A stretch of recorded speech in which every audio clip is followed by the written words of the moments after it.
It's a long and winding road.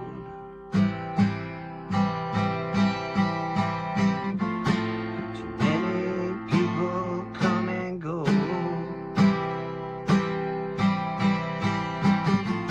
The church's walls are made of stone,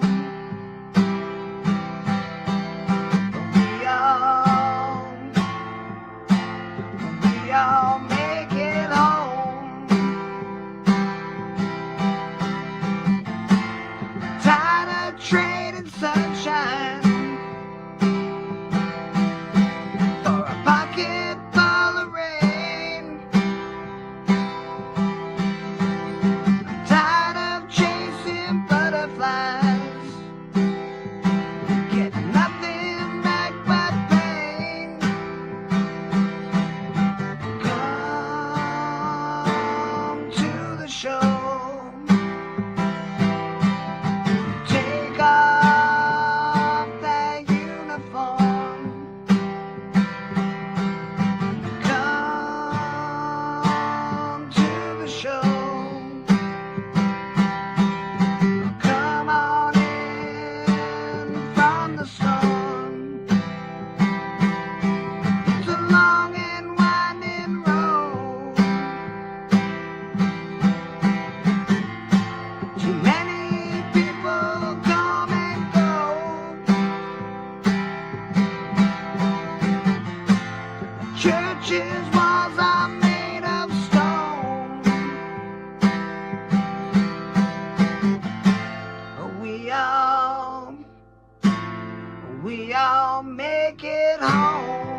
Oh, hey, there I am.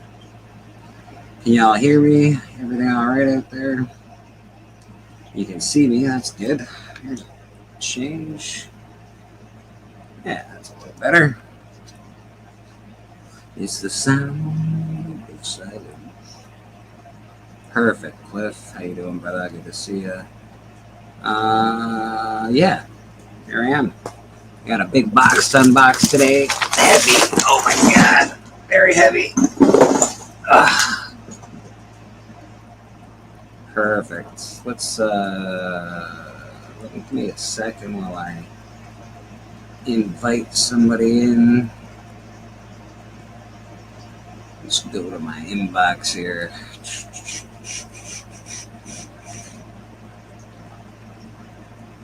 Where are you? There you are.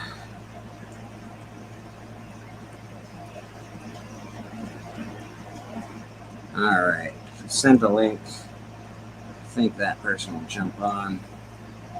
Had a good time yesterday on Cliff's show. Did the hunt. Got an unboxing today. Got some Star Wars books to show off.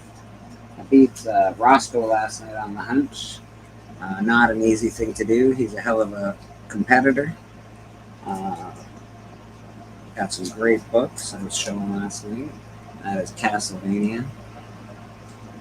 This is a really hard book to find. I'm really happy to have it, actually. I got that from a Neighbor to the North, I think, gave me that. A really long time ago now, but I'm pretty sure Neighbor to the North gave me that. It might be. He might not be. He might be. You never know. First Blade Runner. My copy is not the best. It's still my copy, and I'm pretty happy to have it. Because I love me some Blade Runner. Boom. Cliff on Comics. How you doing, my friend? I'm good. How are you doing? I'm okay. I came for the unboxing. Oh yeah, it's pretty cool. I'm actually looking forward to that. So we got some Voltron. These are books that I was playing last night. I didn't play these ones last night because it's against the rules apparently. But What? got that first Superman. Yeah, I'm the cover. I'm the First He-Man, baby. First Masters of the Universe. first Skeletor. Let's be honest. I mean, yeah, first. Oh, come on, He-Man and Skeletor. Those two homos deserve all the credit. Come on. Yeah, they've been at each other's ass for years. Sailor Moon. This is the first American appearance of Sailor Moon. So not the actual first appearance, but still really hard to find and really cool. First American appearance. Ooh. Yeah. Speaking of American, Mr. America himself, Mike Ehart. How you doing, Mike? What's going on, Beckman? I don't know who that is. Beckerman emerged from the ether. What's going on, man? Yeah, we got a cool unboxing this morning. Yeah, what was going on with your sound? I don't know what was happening with it. Everything, the whole thing was weird today. I opened up everything. The video quality wouldn't work. Could you guys not hear me at all? No, we didn't hear you at all. Oh my God. I was talking for fucking like an hour or 20 minutes with nobody hearing me one bit. Wow. No, in the chat, you saw Christina going, "Don't worry, everybody, technical issues." Oh my God. Freaky Louie, what's going on? Yeah, my sound just wasn't working. And that was on my phone. I don't know exactly what happened. But yeah, it sucked. So, well, we're here now. Dracula in the house. How you doing, Drac? This unboxing. You should stay and watch. This is going to be great. Let's get into this first before the unboxing because it's important to me, and that's what matters. Bam, share screen. We got Murder King. Welcome to Side City. Notify me on launch. Hit that notify me on launch button.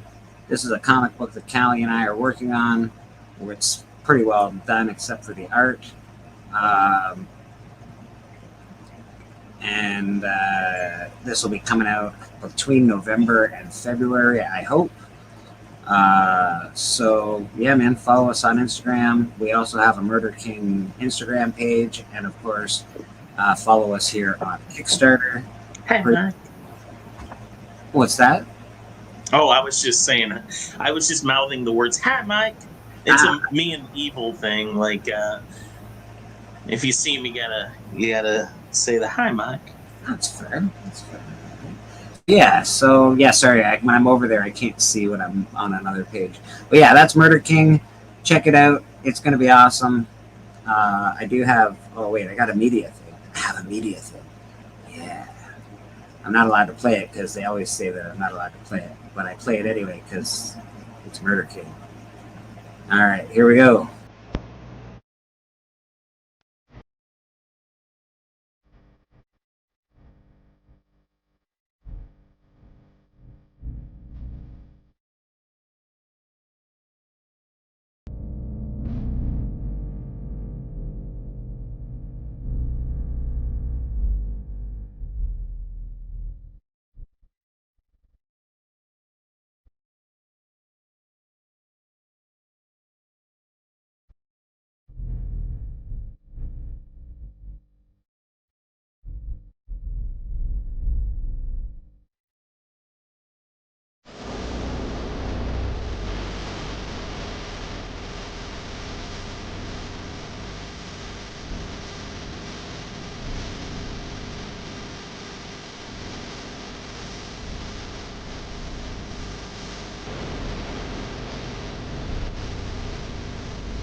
So that is Murder King.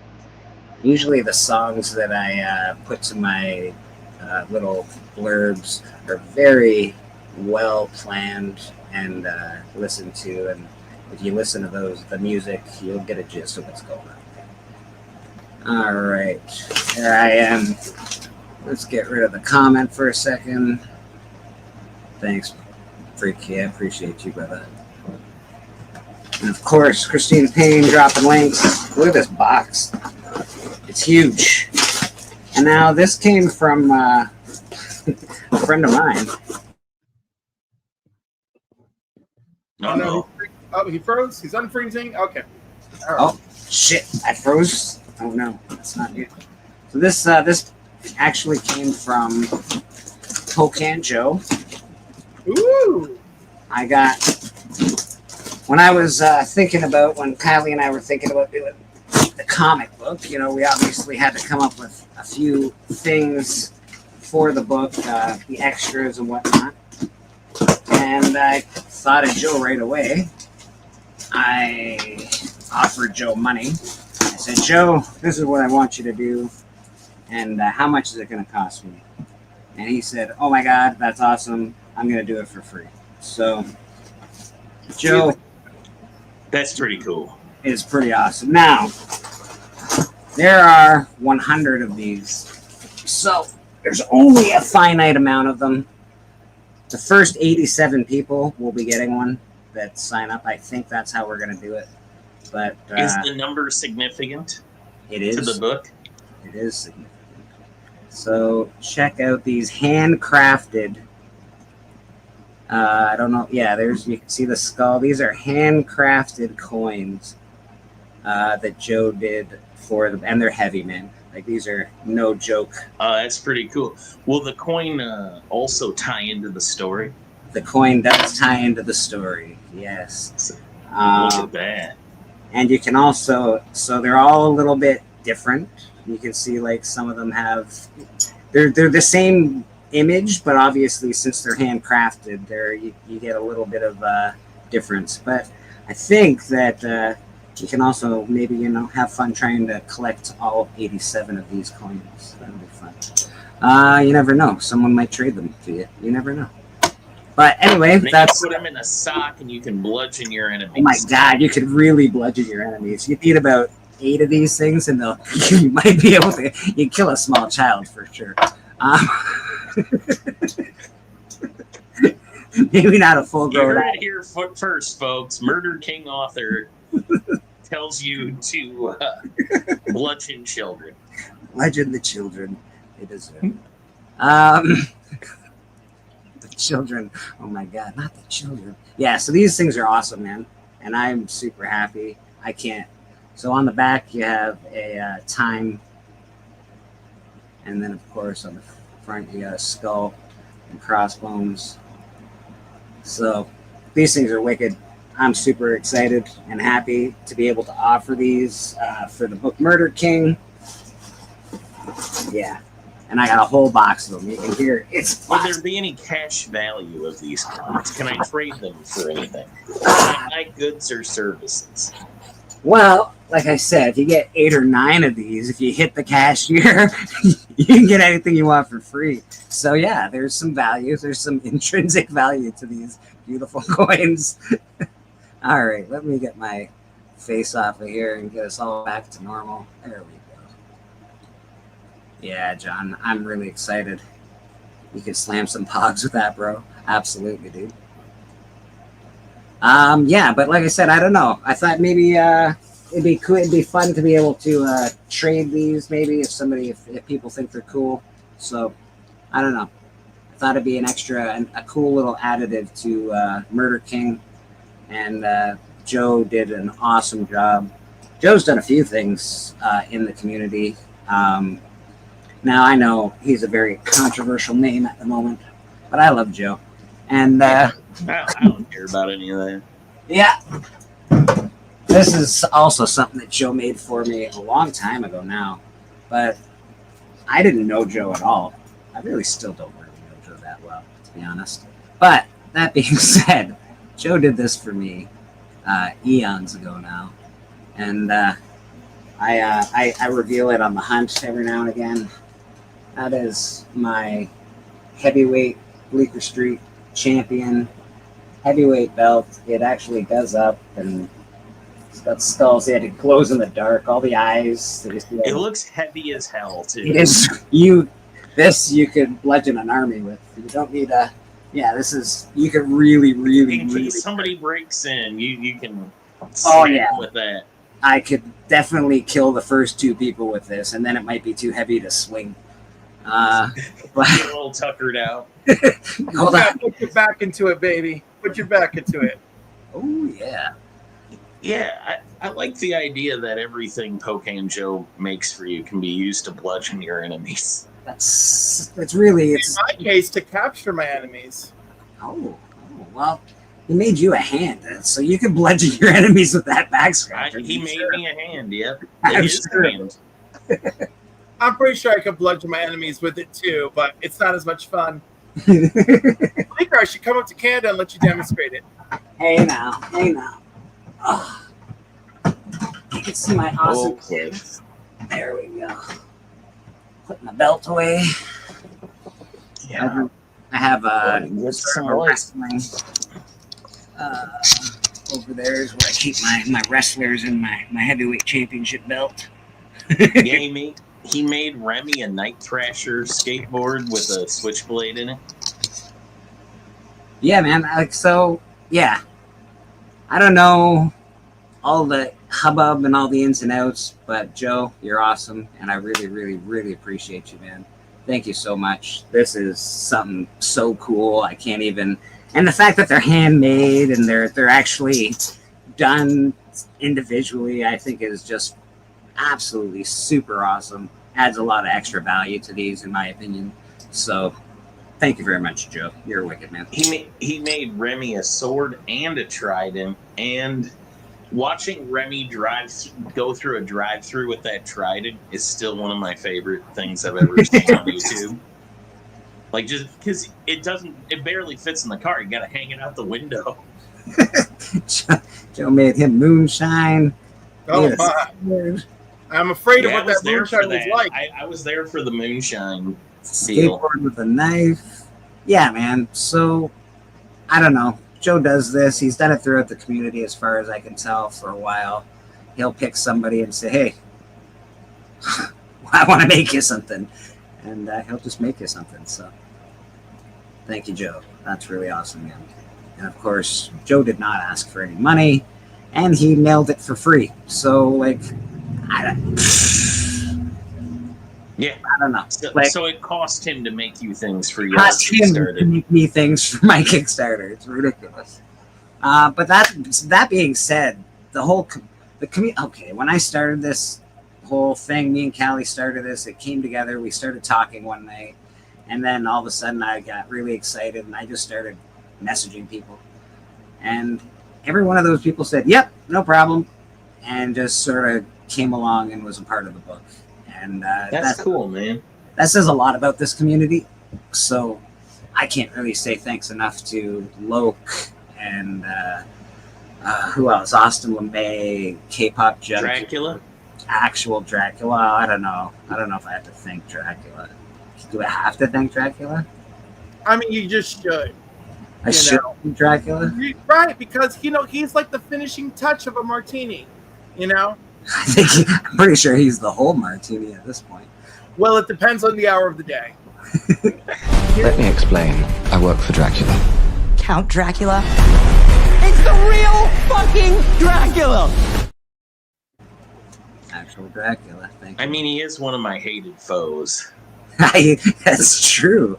Did you you almost had a chance to kill Dracula at one point, didn't you? You had I witnessed it. I was just sitting at the table that it was happening at, but no, he knows what he's done, and he'll catch these soft hands someday. Wow. But yeah, Draken aggressively relaxing. That's my rogues gallery at this point. It's pretty weak sauce.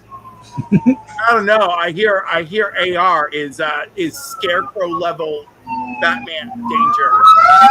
Please, hold on a second. And now the fire department has decided to visit Bleecker. Yeah, we've got all sorts of visitors, I guess. No, they heard us talking about aggressively relaxing, and that's it. The local authorities jump right on it. He's actually at Disney World right now, actively pursuing his vacation and with his children. Wow. Real busy fella he is, running all over that park and enjoying everything Disney has to offer. So It's a very big park. You got to walk a lot. Like it's not really, you don't just get to sit down and be relaxing at Disney World. Just saying.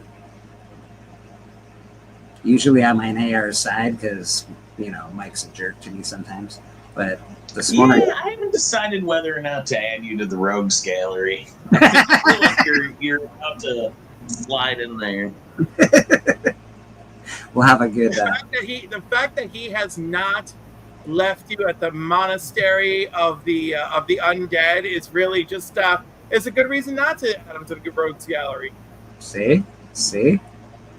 I am really trying to curate the most chill Rogues Gallery one can have. You know what? Screw it. You're in there, Bleecker. You're in there. And Callie. Honestly, Callie's done more than most to get on that list. So there you go. That's my Rogues Gallery. Wow. Mike, you can't be on it because, you're too nice. You're too good to me, so. The chill Rogues Gallery. I'm not going to lie then. I'm probably going to be your most evil enemy. That's. I mean. Like all these other guys, they could try. It won't do much. No, I'm pretty lazy.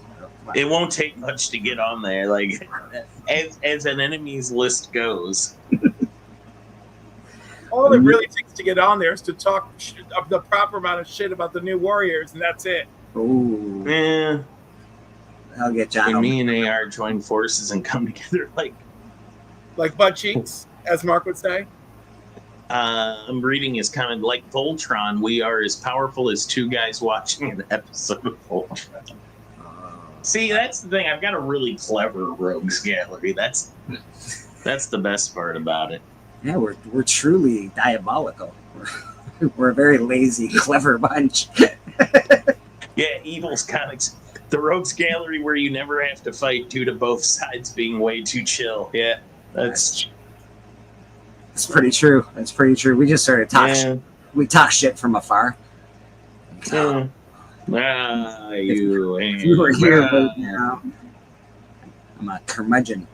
You know what? I haven't played this in a while because YouTube gets mad at me when I play it. But since I've already played things that YouTube's mad about,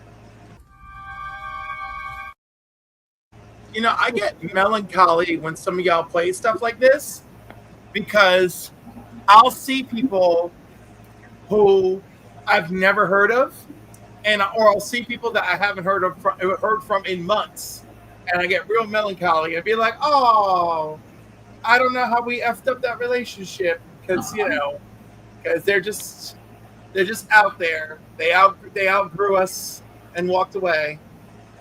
YouTube is like that, though. I think people find it, they love it for a certain amount of time, and then they sort of drift away. Then they wind up drifting back to it.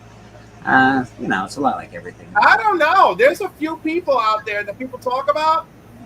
They just haven't been around in years. Like my entire YouTube experience, these people that some of y'all talk about, I've never heard of them outside of back when, and I'm like, oh my.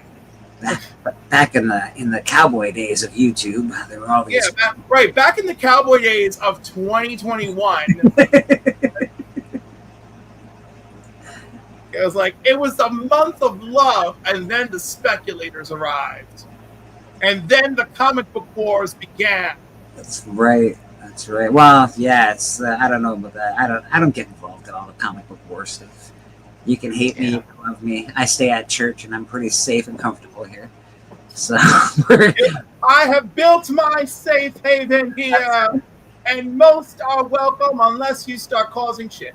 That's right, man. That's right. And even then, I don't have a lot of mods, and one of the rules for my mods is really not to kick people out of chats unless I ask for it, because I think that I'm all about freedom of speech, but you don't have to be an absolute douchebag to say things. If you're a real douchebag, we'll kick you out. But you got something to say, I don't mind listening.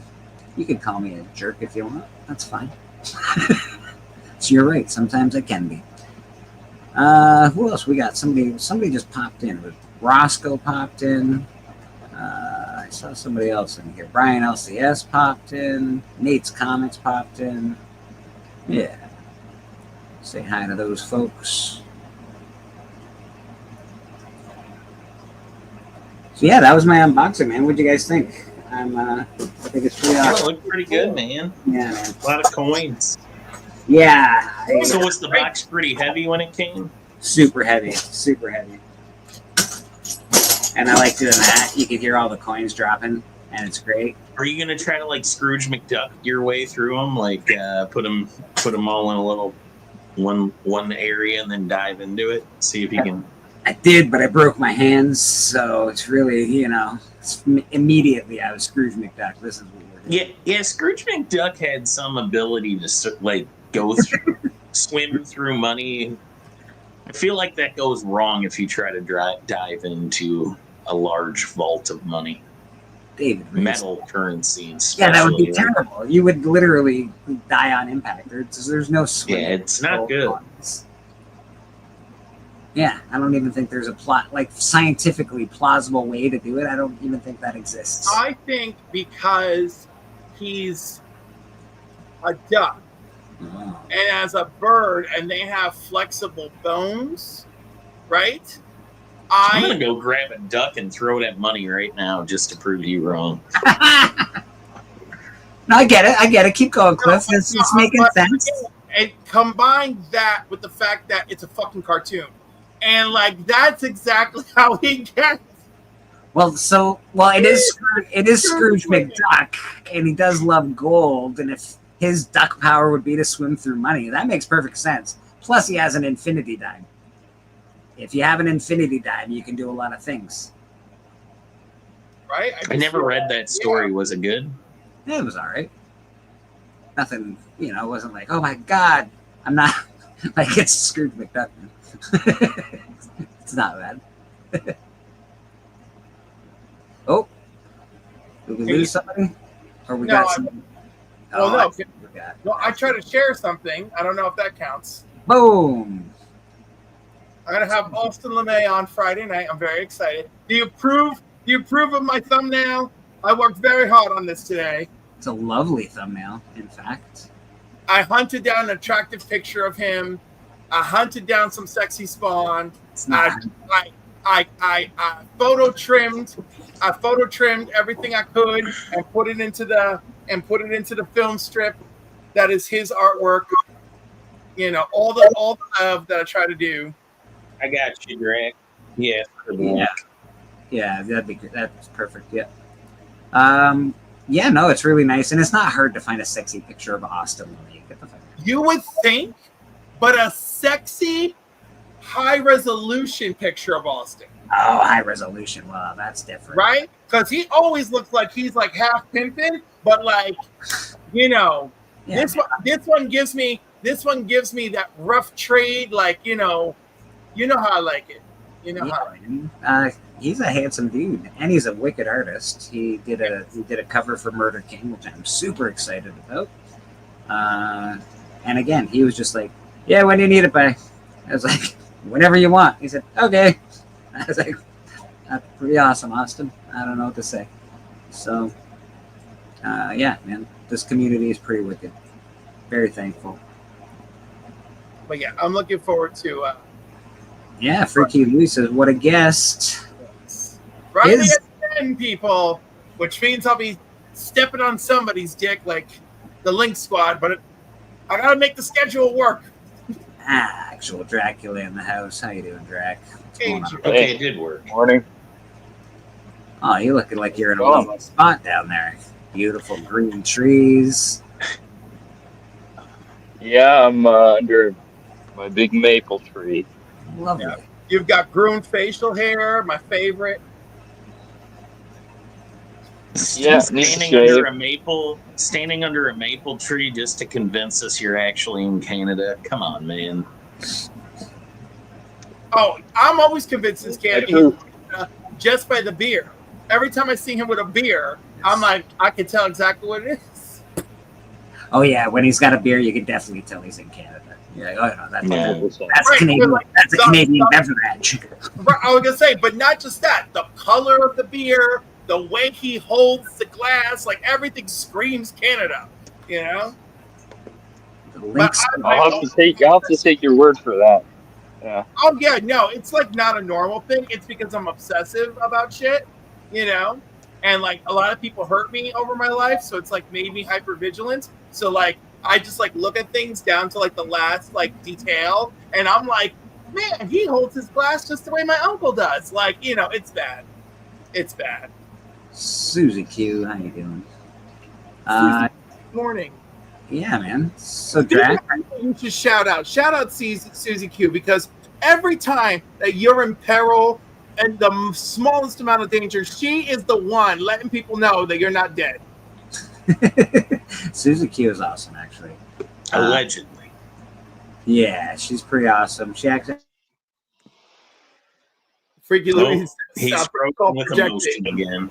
An A-OK with comics, and then she, it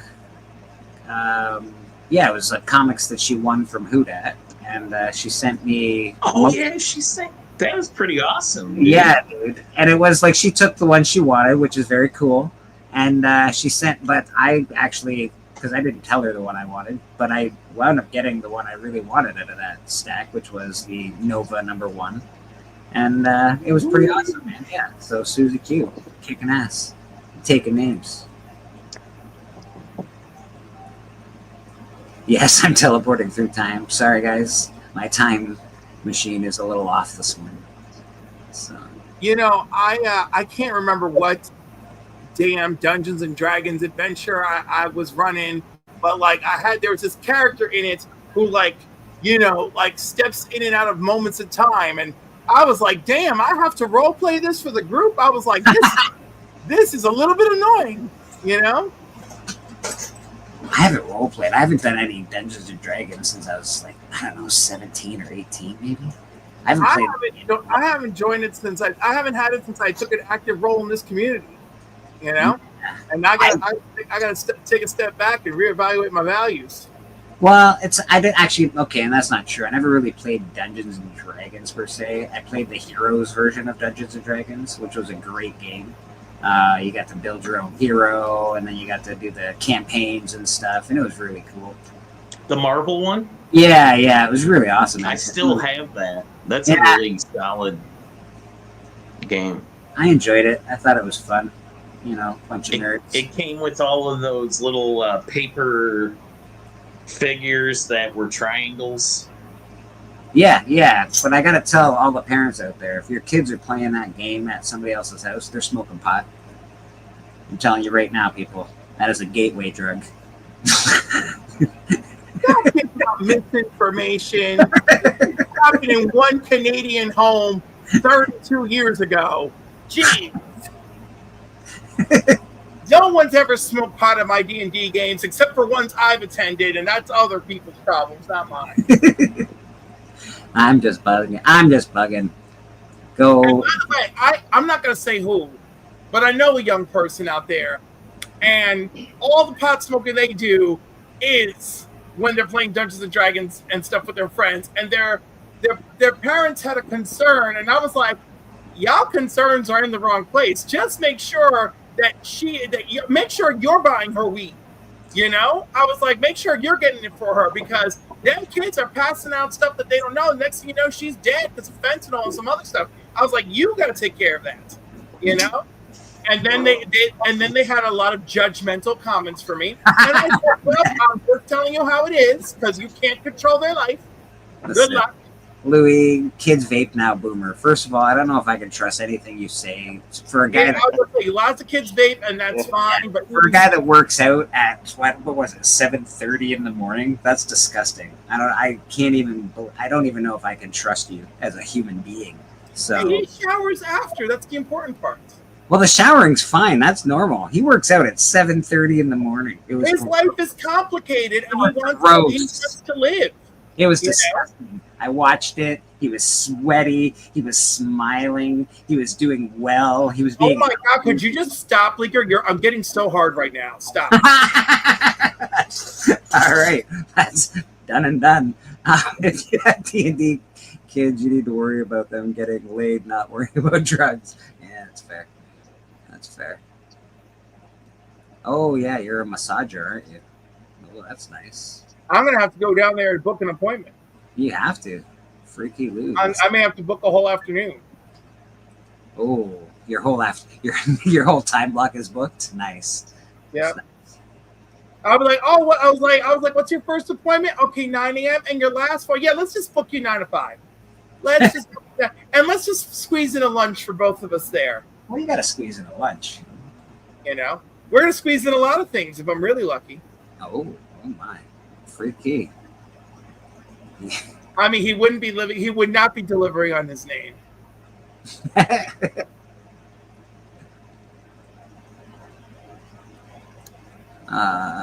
I call him Freaky. But I don't really call anybody by their actual names on YouTube. I like actual Dracula. I know his name because I've known him for a while now. Oh, I love calling him Adrian. It makes you feel like Rocky. I don't like it. I feel like actual Dracula is his name, so that's what he's gonna be. And you're Cliff on comics, so it's easy. You're already Cliff in your name. Beckerman's sane, but I don't call K-pop by her name. She's K-pop junkie. I don't call Journey by Oh my God. I have called her Katie on all sorts of occasions that you guys know nothing about. So out in the world, she's becoming a star, you know, where like I'll meet up and comers who've got Kickstarters and they're like, yeah, I heard something about this K-pop. And I'm like, Katie?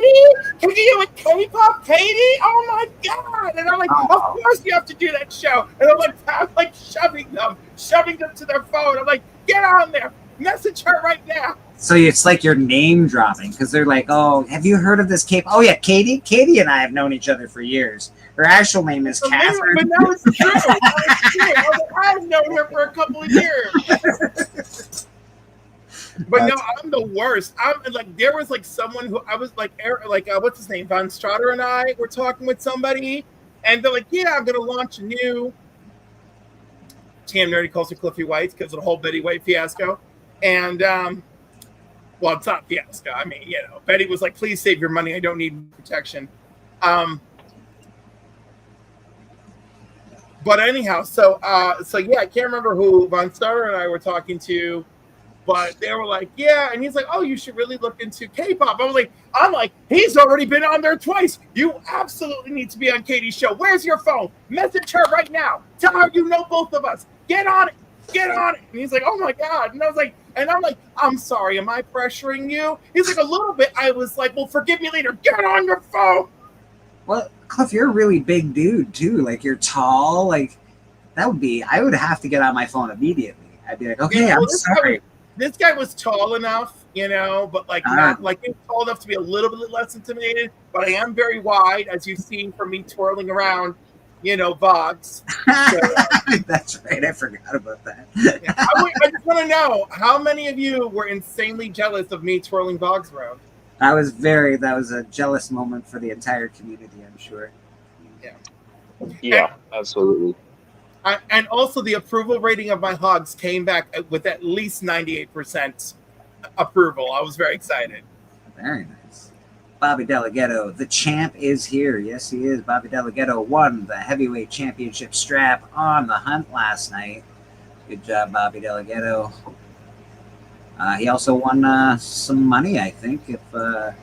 So right now on the hunt, Tony Sanders is offering bounties on our heads. So you can come on, you can beat the crap out of us and make some money. Right now, my bounty is $20. I won last night and put another $10 into the bounty, so I made it up to 20. I will keep doing that because I do not need to get paid for the show, but I'm hoping that other people will come on and try and get some money. They're giving away a free book at the end of every show. So it's the last book was Wolverine 8, I believe, one of the new ones that just came out with all the arrows stuck in them. It's a really nice book. It's black. I believe it's a second print. It might be the first print. I don't know, but it's a great book. Needless to say, so he's going to be giving out books and money. So come down, check it out, watch, join, participate, do what you got to do, vote, whatever you want. If I'm not mistaken, I believe the bounty on Callie is a ham sandwich, ham or turkey. Yes. Yeah. He will send you a ham or turkey sandwich in the mail if you beat Cali Comics. So it's pretty good stuff. Did I see Bobby's cool Joker on IG? Check it out. I haven't seen that yet, actually. But Bobby's got some great work. We all know it. Bobby's an awesome artist. He's been doing these really awesome, unique covers that move, and there's goddamn parts. It's like watching a little blip of a scene. So it's pretty cool. He did a Superman Action Comics 1 cover, and it's just awesome. So, yeah, but it's Superman. He's got the Tesla, holding a Tesla, and he's coming down. It's awesome, and I'm pretty sure there's a political figure running away. But who knows? That's allegedly. There might be a political figure on that cover. But it's wicked, so go check him out. He's also selling that stuff. He was on Band of Brothers a couple weekends ago, and he was selling his art. So if you want something from Bobby, check out his Instagram, and we'll give him some support. Looks like you're drawing over there, Mr. Dracula. Yeah, I'm just sketching. Well, I'm working on some stuff because well, I guess I can plug this in 2 weeks. On the 19th, I'll be tabling at the in Cambridge, Ontario, at the street festival there. Chris from Retro Rocket Comics, he did it for the first time last year, and so this will be his second year doing this. Basically, MiniCon, Cambridge MiniCon, put on by Retro Rocket. So I'll be tabling at that. That's really working on some stuff for that. Yeah. That's really great. That's fucking cool, Drac. Great, man. Good job. Congratulations. Have you done a few shows? Sorry? Have you done a few shows, or is this your first show, or? No, last year was my first one. Okay. And I haven't done anything in between since. So this will be my second time. And there's some other great local creators are going to be there. Adam Gorham is going to be there, I believe. Chris the Comic Vet will be there as well. He'll be documenting the whole thing. Nice, nice. Did you see these awesome coins for Murder King? I did. The coins are amazing. Yeah. Wicked. I was hoping to this was very short notice. I mean, Chris only just told me about this like 2 weeks ago. Yeah, yeah. That when the con was happening, and my plan was, I was hoping by the time I tabled the show next, I would have like a little preview ash can together for Murder King. Yeah, yeah. And I started to, but you know, it would be way too rushed for me to do that in, you know, Yeah. the 3 weeks or so that I had. So, I could send you some material if you want. To have it. yeah, I was just gonna print. I mean, if we can just have promo cards or something for it, that would be good. I got a bunch of these printed out, Drac, so I could send you these, Yeah. these if you want. These are the nice promo card. It's Yes. got all of the, Yeah. that stuff there. So I could send you, like, I don't know, probably 50 of these if you want. Yeah, sure. That'd be great. Yeah. All right. Yeah, just send me your address on IG and we'll get it to you. Yeah. All right, we'll do that. Retro Yeah, rock. so if you're in the Cambridge, Ontario area, or Cliff, if you feel like driving on up to Cambridge, it's the mini con on Main Street. On June And 28th. no, July 19th. So Why 2 is weeks. their advertising so bad? Come on, Retro Rocket. We are in July, bitch. Get on it. Yeah, I don't know. He hasn't put anything up out about it. It is part of like a street festival. Last year we ended up going indoors because it got rained out. So weather permitting, it'll be outdoors. And if it's rain again, hopefully he's got another spot booked, just in case. Knowing my luck, shit will snow or something. Well, last year there was a tornado nearby, actually. In Canada, the Yeah. last place I hear about tornadoes. Yeah, we get them. We do get them. I know you get them. It just doesn't feel the same. No one knows the No. story. No one knows the story of Dorothy from Cambridge, Ontario being carried away.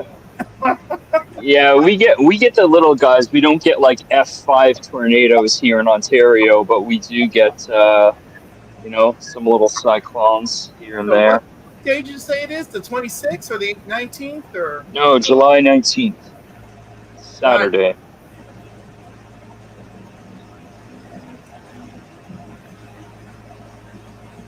I mean, I don't have many miracles left inside me left for the year, but we'll see. Well, if you have any, that would be a good one to use it on, I think. Well, if you don't make that, the month after is Fan Expo Toronto, of course. Oh, hell no. Hell no. That's even worse. That's even worse. Yeah, I know. Fan Expo is a fucking zoo. It's I wouldn't say it's a fun convention. It's just a mass of people. It just yeah, and also like, I mean, I hate this. Like, y'all are really trying up there, but you're messy. You're messy. Like, like I don't know what is going on. I don't know. Like no one seems to know the power of building up to things. Yeah. Like I find Ottawa Comic-Con ridiculous. Like last year, this dude told me like how much his tables were. And I was like, oh my God. I was like, that's almost New York Comic-Con equivalency. And like, this isn't your New York Comic-Con. I mean, like, wow, yeah. Trying to be, but like, we ain't there yet, mofo. Like, I don't know what the table prices are at Fan Expo Toronto, but I know they're not cheap either. no. And yeah, it's like, I guess it's like New York Comic Con, but without the New York part. You're in Toronto, which, I mean, I love Toronto, but it's just like a typical overcrowded con filled with cosplayers. you can find some good books, sure, but it's not about the comics so much. So, yeah. I don't know what's happened. Anyhow, I don't know. Like, I love Heroes. I love Baltimore. I love Terrificon. I spoke to Mitch the other night, and he has friends of his who are telling him about, why aren't you raising your prices? Why aren't you raising your prices? And he's like, because I want to show for the people, not to make money. You know? Yeah. And so, like, it's just scary because so many people, like, I'm like, well, why did you start your own con? Like, what was your actual intention to start your own convention? Did you just want to make money? I'm like, because there's all sorts of other pursuits you could have chosen to make money. You know? I don't know. I have a bizarre distaste for, like, profiteering in the comic community. And I don't mean like there shouldn't be profiteering. There should be profits, right? It's profiteering. It's the treating this like Wall Street, the greed is good mentality. I find that so off-putting. I'm sure I'm not the only one, and I'm sure I'm just repeating shit. But the shows that I love that still maintain the quality of being a comic book show are also run by people whose priority is that it's a comic book show. Maybe their priority is they want to meet comic book people, and the best way to do it is to start their own show. They're like, you know what? You know what we could do is we could highlight Beckerman in this awesome T-shirt. That is the best T-shirt I've ever seen, Beckerman. Bleecker Street Comics. Amen, brother. Appreciate you. But does it come in 5X? I haven't actually I haven't actually done one. I done three. I did 3X. I think was what I went. Next time you check on the fatty section, think of me. Well, I did 3X, so I didn't realize 5X was a thing, but I'll get you a 5. 4, 5, 6 X XLTs, which is long and talls. We exist. Me and Matthew and a few other husky motherfuckers out here. We need it. All right. But you're huge. You're so big. You're so tall and huge. You're like, oh my God! Tell me more.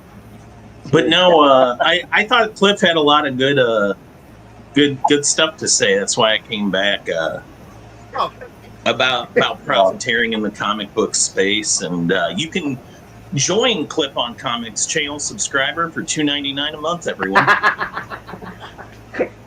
You hear that? Like, you got to stop selling your comics and just start giving them away. How about that? I'm giving a lot of comics away, but I want to remind everyone the $2.99 is to help support the local food pantry, which helps support my clients. Mr. Steppo in the house. How you That's good. Good morning, everybody. Morning. How are you, Cliff, Actual Drac, Mr. Beckerman, and Mr. Bleecker? We've summoned more Canadian energy. Yeah. I don't feel so alone today. Mr. Beckerman's wearing his colors. Absolutely. Stephen, thank you very much. I did want to mention Fan Expo actually has an interesting celebrity guest this year, one who I'd actually like to meet, and that's Mike Tyson. Get out, really? Yeah. Wow. Is he gonna bring the Mystery Mobile from his cartoon series? No idea. I highly doubt it. But. Yeah. He'll be there with the certified people signing things for everyone. And I think that it's nice that he can. I think he sells marijuana and is very, very well off from that enterprise. But he likes to sign stuff, and I have the glove and I have the picture because he really was an amazing fighter. Oh yeah. Yeah, he was something. He's certainly, for our generation, something to behold. That's for sure. Never seen a little guy like that just knock everybody out. It was just awesome. I remember people getting mad at Mike Tyson fights because they'd pay so much money to buy the tickets and they'd be over in less than a couple minutes. And people were starting to get mad by the end of Mike Tyson's big run of the.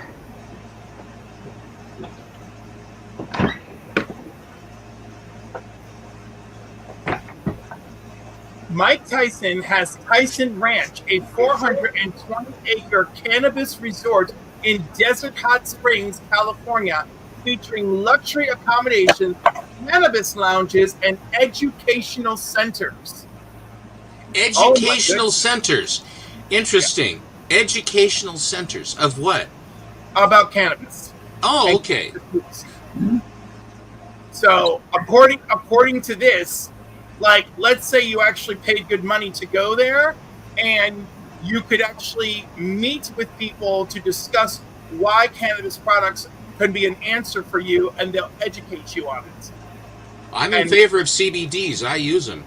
Yeah, so like that's, but I think it's cool that there's that much effort he was able to put into this.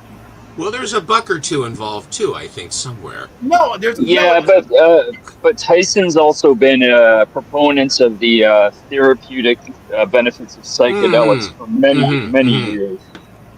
It's helped him out a lot. Yeah. Yeah, Mike Tyson's something. He's certainly something, man. Even now, he's something.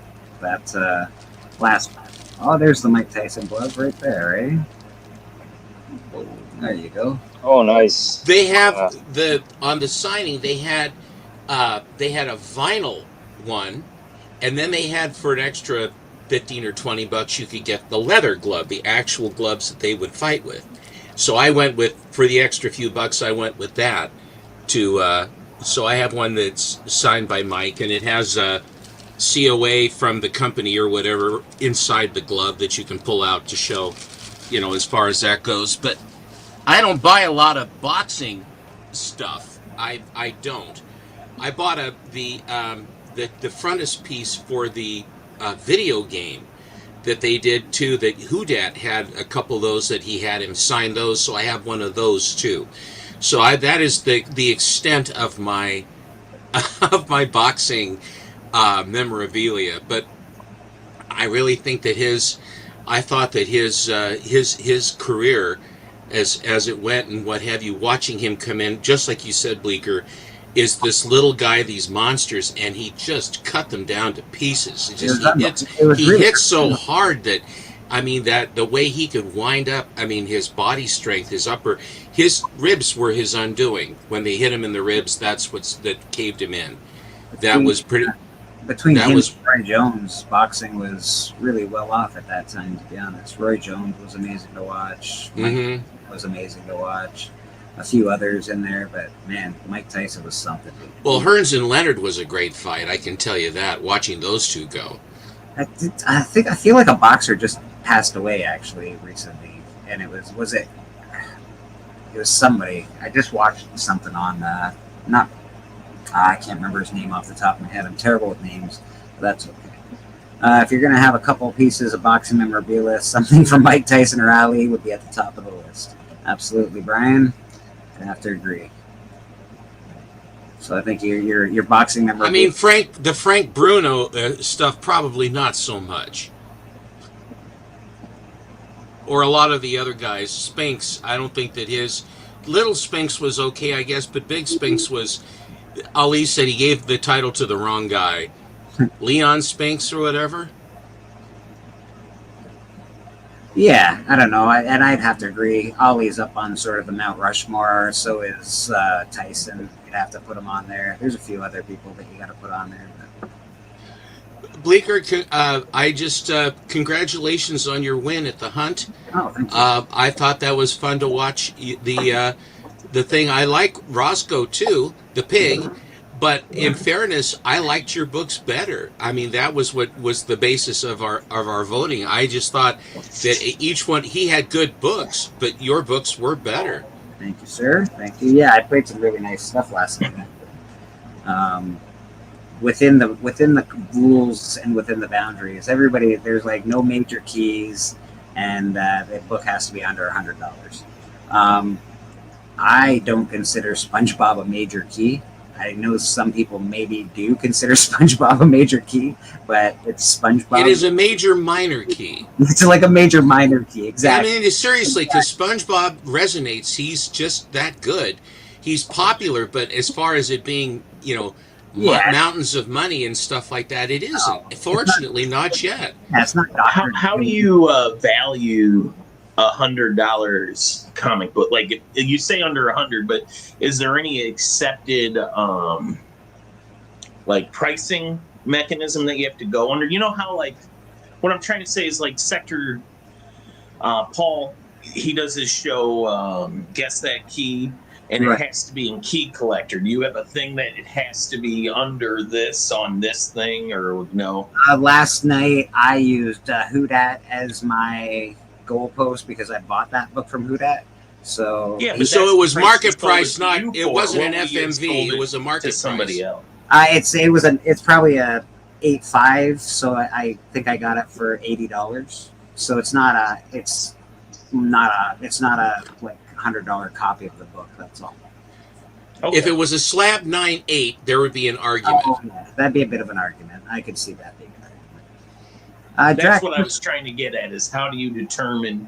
I just didn't know if there was an accepted, because I know I was there last night, obviously, and I know somebody was like challenging it, but I was like, I don't know how this works. That's why I just sat there and watched. I was like, I didn't know if there was a process to appeal or whatever. I was like, doesn't it come down to showmanship and arguing for your wins? Yes, you don't need books if you're a showman. Artistry. It comes down exactly to that. It also comes down, sometimes the chat will be like, nope, you're lying and we don't like it, and they'll just vote against you. So really, the chat really plays a big role in it as well. If they deem that you're like, no, that's not right, they'll vote in the opposite directions. I always support mob rules. It's just easier that way, right? Yeah. Just I gotta tell you that pitchfork go with the flow. mobs, and let me tell you have more fun when you don't resist. the few times Just that I go with it. rolled on through there and I have no idea what's going on, I just vote for whoever's books I like and just cross my fingers. Nothing wrong with that. And that's, again, there's a few ways to do it on the hunt. You can vote for your person. You can vote for the books you like best. It's a game. It's not that big a deal. Don't take it too serious. Almost like it's a work. Like it's just fun. Like obviously we try to beat. I always try and bring good books to beat the other person, but it's just fun, man. It's an enjoyable experience. Just enjoy yourself. It's not that serious. Actual Dracula, I haven't been able to chat with you. How you doing on Murder King right now? Anyway, is everything doing pretty good? You looking all right? Are we happy? Yeah, I mean, I was talking about the Ashcan thing before, so there was like, there's a good chunk of pages that I'm very happy with, the layout, and are pretty much ready for inking. And then, so I got sidetracked with this convention thing. But that's I'm done with all my other stuff in like 2 weeks. So then it's right back to working on Murder King, and I'll probably start inking those pages right away, so that within the next month or so I can hopefully show some fully inked pages. That's awesome. That's awesome. So obviously, I don't run a very tight ship. I give Drac a lot. I get Drac do what you got to do. This is the first time I've really asked Drac what's going on and how's he doing with it. And I'm happy to hear that he's doing well. So. Yeah, I mean, it's time. It's always time juggling. I fit in what I can when I can. You know, I work full time, and summer is always very busy for us. So, you know, it's just doing what I can with a few hours here or there. Yeah. And it's not a small project either. It's a pretty, like, it's 32 pages or so. It's a pretty big book. So really happy. Yeah, and I could draw like stick figures, I guess, but I don't want to do that. I want it to look like it's set in a real world. Yeah, man. I love your art, Drac. Obviously, I'm a huge fan of yours as far as your art goes. Your personality, I'm not so sure, but your art, amazing, absolutely wonderful. So yeah, we appreciate you being on the book. And we got another guest with us. Boom, Boston Chris in the house. Boston Chris. How you doing, Boston? Another of the Heroes Con Heroes Con Phantoms. Yeah. Yeah, and pretty much meant. Let's see, if you were looking for me on Friday, there's a good chance that you may have walked by me about 500 times, or I may have walked by you about 500 times and did not even notice you. But I was just like looking at books all over the place. But he can't miss me. Hi, madam. Miss Oh, me. the only person that I would say was like a heat-seeking missile to me the whole time was Boggs. Didn't matter where I was, Boggs was like, Boston Chris, there you are. I'm like, yes, I'm He's here. a heat-seeking missile for everybody because he Yeah. can stay put. He can focus enough to get like the checkbox, like, oh yeah, I want Jenny Frisson's autograph, and then he'll have Jenny Frisson's. He'll have the whole moment. Take a picture with Jenny Frisson and her husband.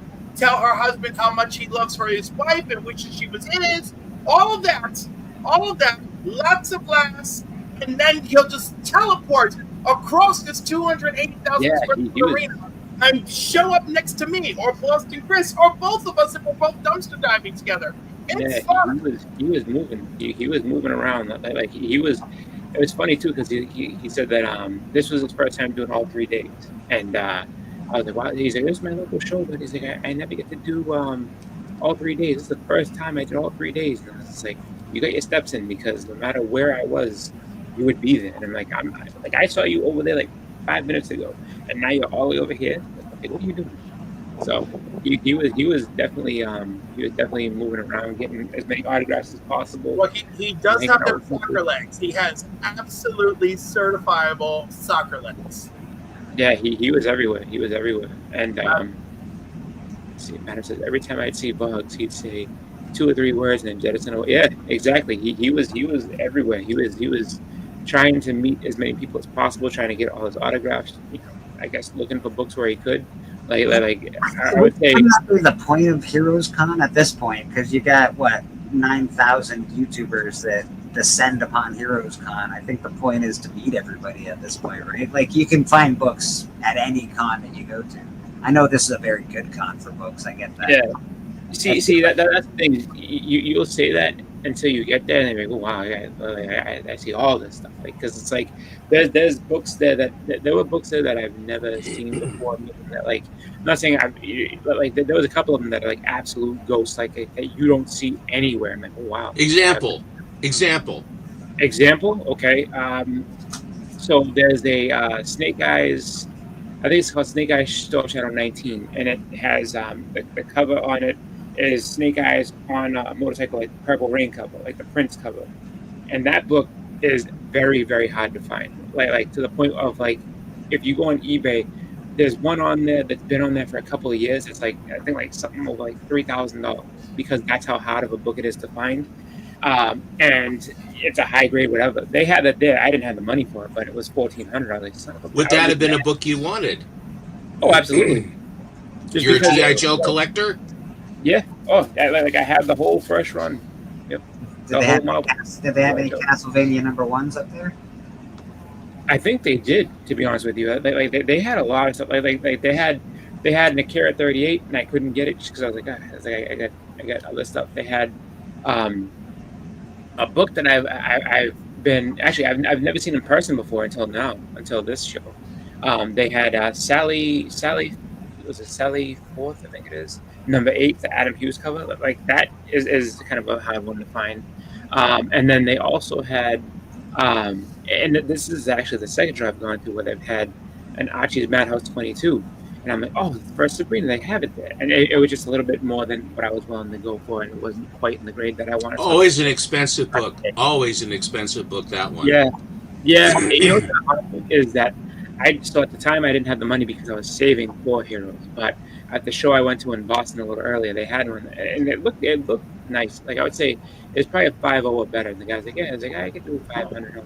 And I looked at him, and in my mind, I'm like, you son of a bitch, I would, because that's something I could have got to. If I'm like, if I wasn't going to Heroes, and I said to him, I was like, if I wasn't going to Heroes, I would absolutely have bought that. Just because it's like that's one thing I will say. Like if you are a fan of like Archie books at all, it's just like, you know, once you go in and start looking at some of the keys, like some of them they fly under the radar. Some of them do not. Some of them are just like they're hard to find because they were basically books for kids back in the day, so they've been beaten to absolute death. A lot of them. But if you find a good one, it's like then you have to find that price because people know what they have, and then and they're gonna hang on to it if they can. So it's like, oh, you like this? This is gonna be X amount, and it's just like, oh, that's a little bit too much, and then you easily can walk away. But the ones that are priced well, and it's just like, I just can't do that right now. It hurts. It hurts. I sit there and I'd be like, because you go back and you try to look online because no local shops have it. Like I mean, I've been going to my local shops since I'm 43. I've been going to my local shop. The first shop I ever went to, I was, I think, 8. So I've been going to these places since I was 8 years old all around here. None of them have ever had that book. Like I've been to a lot of the shops, not all of them, but I've been to a lot since I was a kid, and none of them have ever had that. And now, Chris, the interesting thing is what you're describing is that if you are going to go somewhere, then the comic fates, will then tempt you before you go for one that you've never seen. And I confess to you that knowing that, in other words, is saying, wow, we're going to mess with you here. Here's this one that you really want. Now, and are you going to save for Heroes Con? I confess that I bought the book that was presented to me because I view these things as targets of opportunity. And when they're priced fairly, then I'll say, I would have liked to have done something then, but something presented itself before, and I would take the book. I would have, a bird in the hand is worth 2 in the bush, and I would basically do that rather than hope for something in one shop or in one show when I've got a sure thing in my hand on the other. And I have done that. I know the quandary you're into. Here I have. I've saved all this time. I'm ready to go. I'm ready to hobnob with my brother wizards. And this guy drops a bomb on me before I go. Am I going to shoot my bolt right here, or what's the story? And in fairness, I shot my bolt. Boston. My bolt was still in the holster. I didn't shoot my bolt. What do you? I know, Steven, you're a collector of coins. I just had some handmade coins. These are. I have 100 of these for Murder Cool. King. These were done hand pressed. So we've got the skull and bones on one side, and we've got the hourglass on the other side. These are for the Murder King book. Nice. That's really cool. You should get flips for them. So these, they're awesome. They're thick. They're heavy as all hell. Like if you got a bunch of them, you could probably kill a small child. But these are very heavy. They're very cool. They're real. They're handmade, and they will be being offered with the Murder King book. Well, save one for me, or save 2 because Susan and I will both want one. So save 2 for us. I got you, Steve.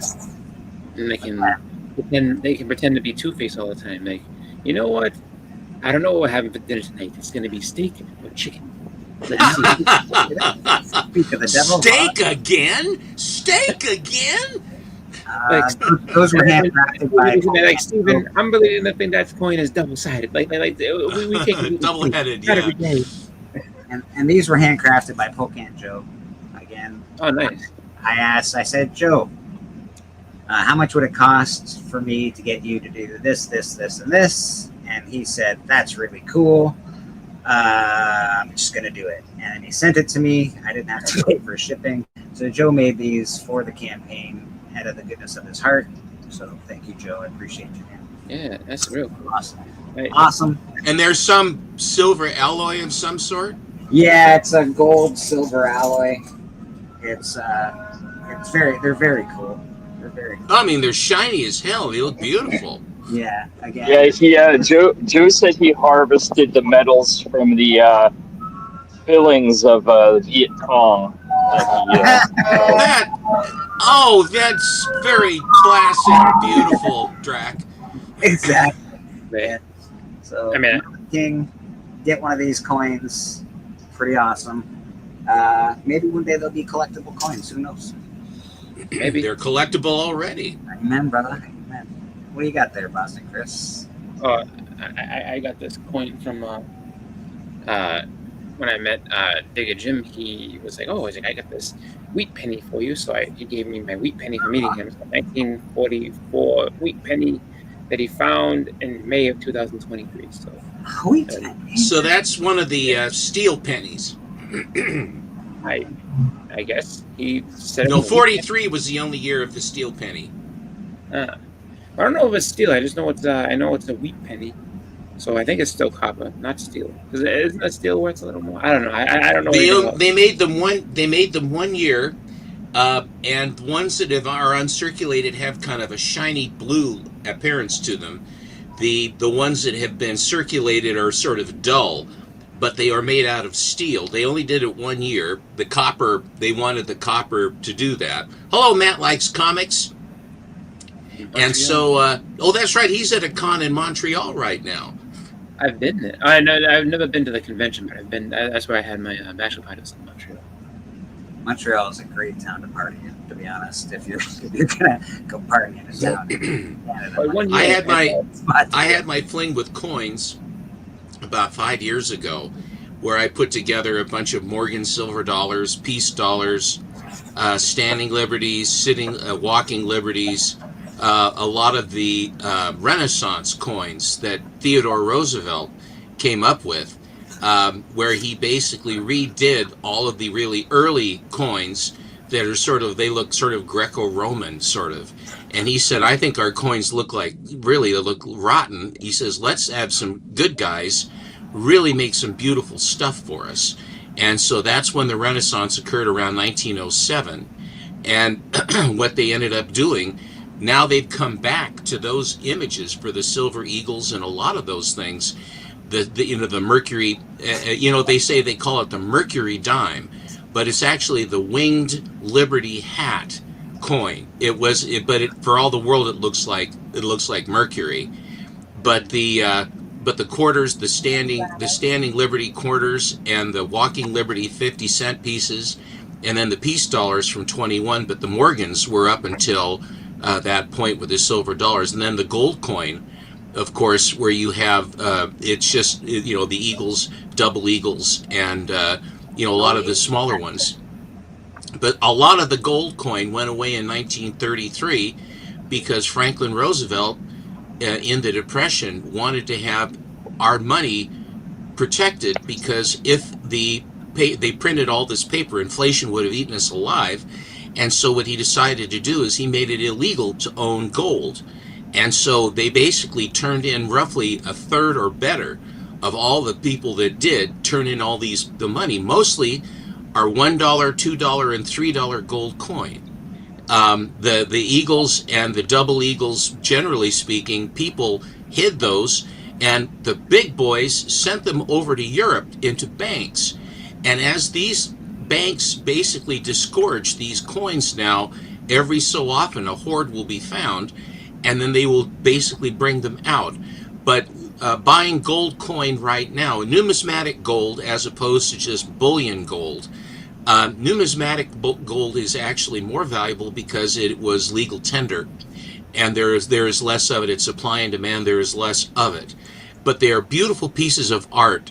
The double eagles that they had, it's gorgeous stuff. So I have an example of a few of those to have in the collection, but it would be very difficult these guys that are selling gold now. Gold is more valuable than platinum. I think the only thing that's more valuable than gold right now is rhodium, because they use that for so much stuff, and it's so durable. Wristwatches and other things where rhodium is. They have one rhodium coin that looks like a giant nickel, a giant Mercury dime that they sold. I think it was back in 2016 they sold. But that's about the only one. But I get off on coins. I've always loved coin, and I think those things that the ones that Pocan Joe did, the guy's a master to be able to just whap those things out. The image that he did that for the actual stamping of that, I mean, my hat's off to the guy. Yeah, they came out brilliantly. They came out beautiful. Pirates. Yeah, really, really good stuff. So couldn't be happier, to be honest. These are amazing. And I had to get a piece of, they always go pieces of 8 for the pirates. I had to get me a piece of 8. So Spanish, I had to get one of those. Hey, how you doing, I bud? know, I know these fellows. Hey, Vogs. What's up? I thought that was the funniest picture where when Cliff picked you up, and Cliff is 9'4", and you're 3'5", and here is this you've got him up like this, and Vogs is smiling and you're smiling. Susan and I just absolutely just love that picture. That was so much fun. Yeah, no, it was great. No, it was great. I got to hang out with Chris for quite a bit too. It took That 3 was- takes because Took 3 everyone who takes touched to my get that phone, video. everyone who touched my phone, something went haywire, and I would go, "Oh, that's not it." And Because they would accidentally do a picture. no, they went the Hey, first time step they out. stopped recording. Wait, I got a book that I think you'll be proud of. Just one second. Yeah. I'm sure I will.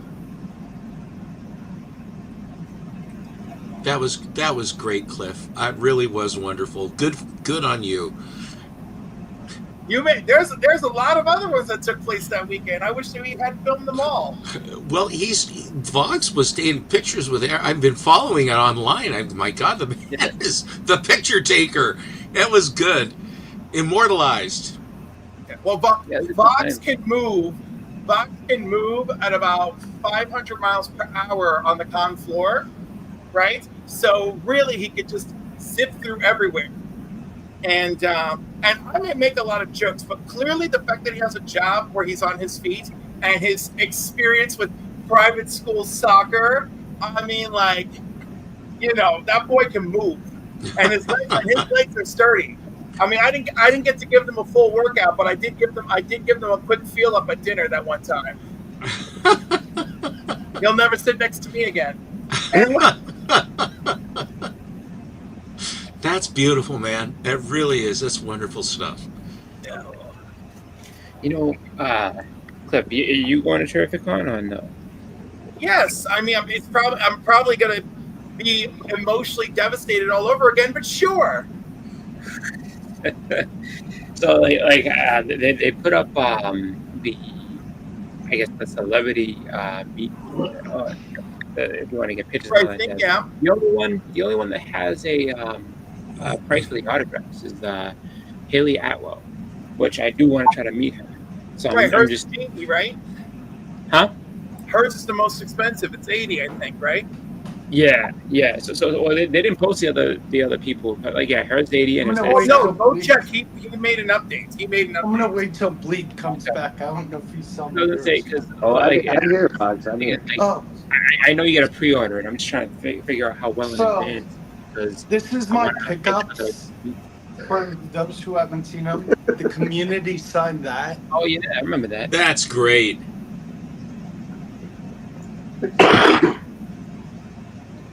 Oh, nice. Jenny Frizen. Yeah, oh yeah. I see. I recognize that signature. I have one of my own. John Nice. Zane, Very nice. Adam Hughes. Oh, nice. Adam. Oh, good. This guy was my first time meeting him. This year I went 3 days. Last year 4 days. Last year I only went 1. From here on, I live in Charlotte, so I'm going every year for at least 4 days. Joshua Middleton. Nice. Lovely. Scotty Young. Of course. Austin LeMay signed this. Oh, Austin. All right. His cover for Comics Curing Cancer sold out in minutes. It's hard to see his signature because I gave him, for some dumb reason, a red pen, but Brian LCS signed that. Oh, nice. That's Brian's book, The Doctor. And then I bought this from Roscoe. I'm like, I grew up with this cartoon. Okay. And then shout out to Cliff on the panel. I gave him a Superman comic. He can show it if he wants to. It's uncanny. He gave me these. I'm a big Rogue fan. He knocked that. out for me. Nice. This one. Rob, nice. Great In series. this one. But Seppo, I was like, oh, Seppo's going to love this. I found this, and then Austin LeMay, I'm walking with him. He's like, hey, what books are you looking for? I'm like, well, now I'm looking for World's Finest 169. He's like, okay. I find it. He's like, put away your wallet. I'm like, what do you mean? I live here. I don't mind spending some money. He's like, no, put away your wallet. He goes to the guy. He's like, how much for that book? He's like, $8. He's like, yeah, don't take his money. Here's the money. I'm like, wait, what? Third appearance of Batgirl. First team up with Supergirl.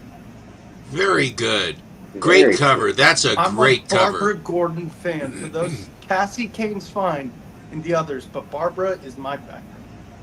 Yeah, that's a great cover too. Batman and Superman pumping up a tire. Oh, it's a great story, Bleaker, because the funny thing is, in the story, those two aren't actually Batgirl and Supergirl. They're actually Catwoman and someone else in disguise. Batgirl and Supergirl were trapped somewhere else. Very cool. Very So cool. it's actually That's a not great them. book. The funny thing is, you could see like Superman's like has facial hair, and you're like, when does he have facial hair? Because you've been pumping that tire. Having a hard day. You're all Having a washed rough up, day. Superman. He's all washed up. Yeah, but I'm like, this is the closest I think I'll get to her first appearance for a while. So. Dom, you never know. You never know. But I just scratched off another grail I picked up the other day. I'm collecting a lot of Rogue, Batgirl, Batman. Is the fight with Miss Marvel? Oh, cool. Do you have it there, or are you waiting for it? Nope, it's upstairs. Okay, fair enough. Fair enough. But yeah, I just wanted to show you that. Very Good cool book. stuff. That's really good. The signatures are great. That's Thank you. great Yeah, stuff and great memories that go with it too. Yeah, that's how I label it. I like name the year. I do like 2025 Heroes Con YouTube. Yeah, no, it was fun. Going back next year for sure. Well, this is what, the second year you've gone, Bugs? Yeah, last year I was only there for one day because I didn't know about it, and I only was there for a few hours, and I only got books signed by, what was it, Jenny Frizen and John Jang, and this year I was more prepared, so. How long has that con been going on for, Cliff? Do you know? God, it's been like, I think it's 30 years plus this con's been running for. Jeez, that's a long But time. yeah, highly recommended for those who haven't been. It was definitely fun meeting Boston. I met Drac last year. I met Cliff this year.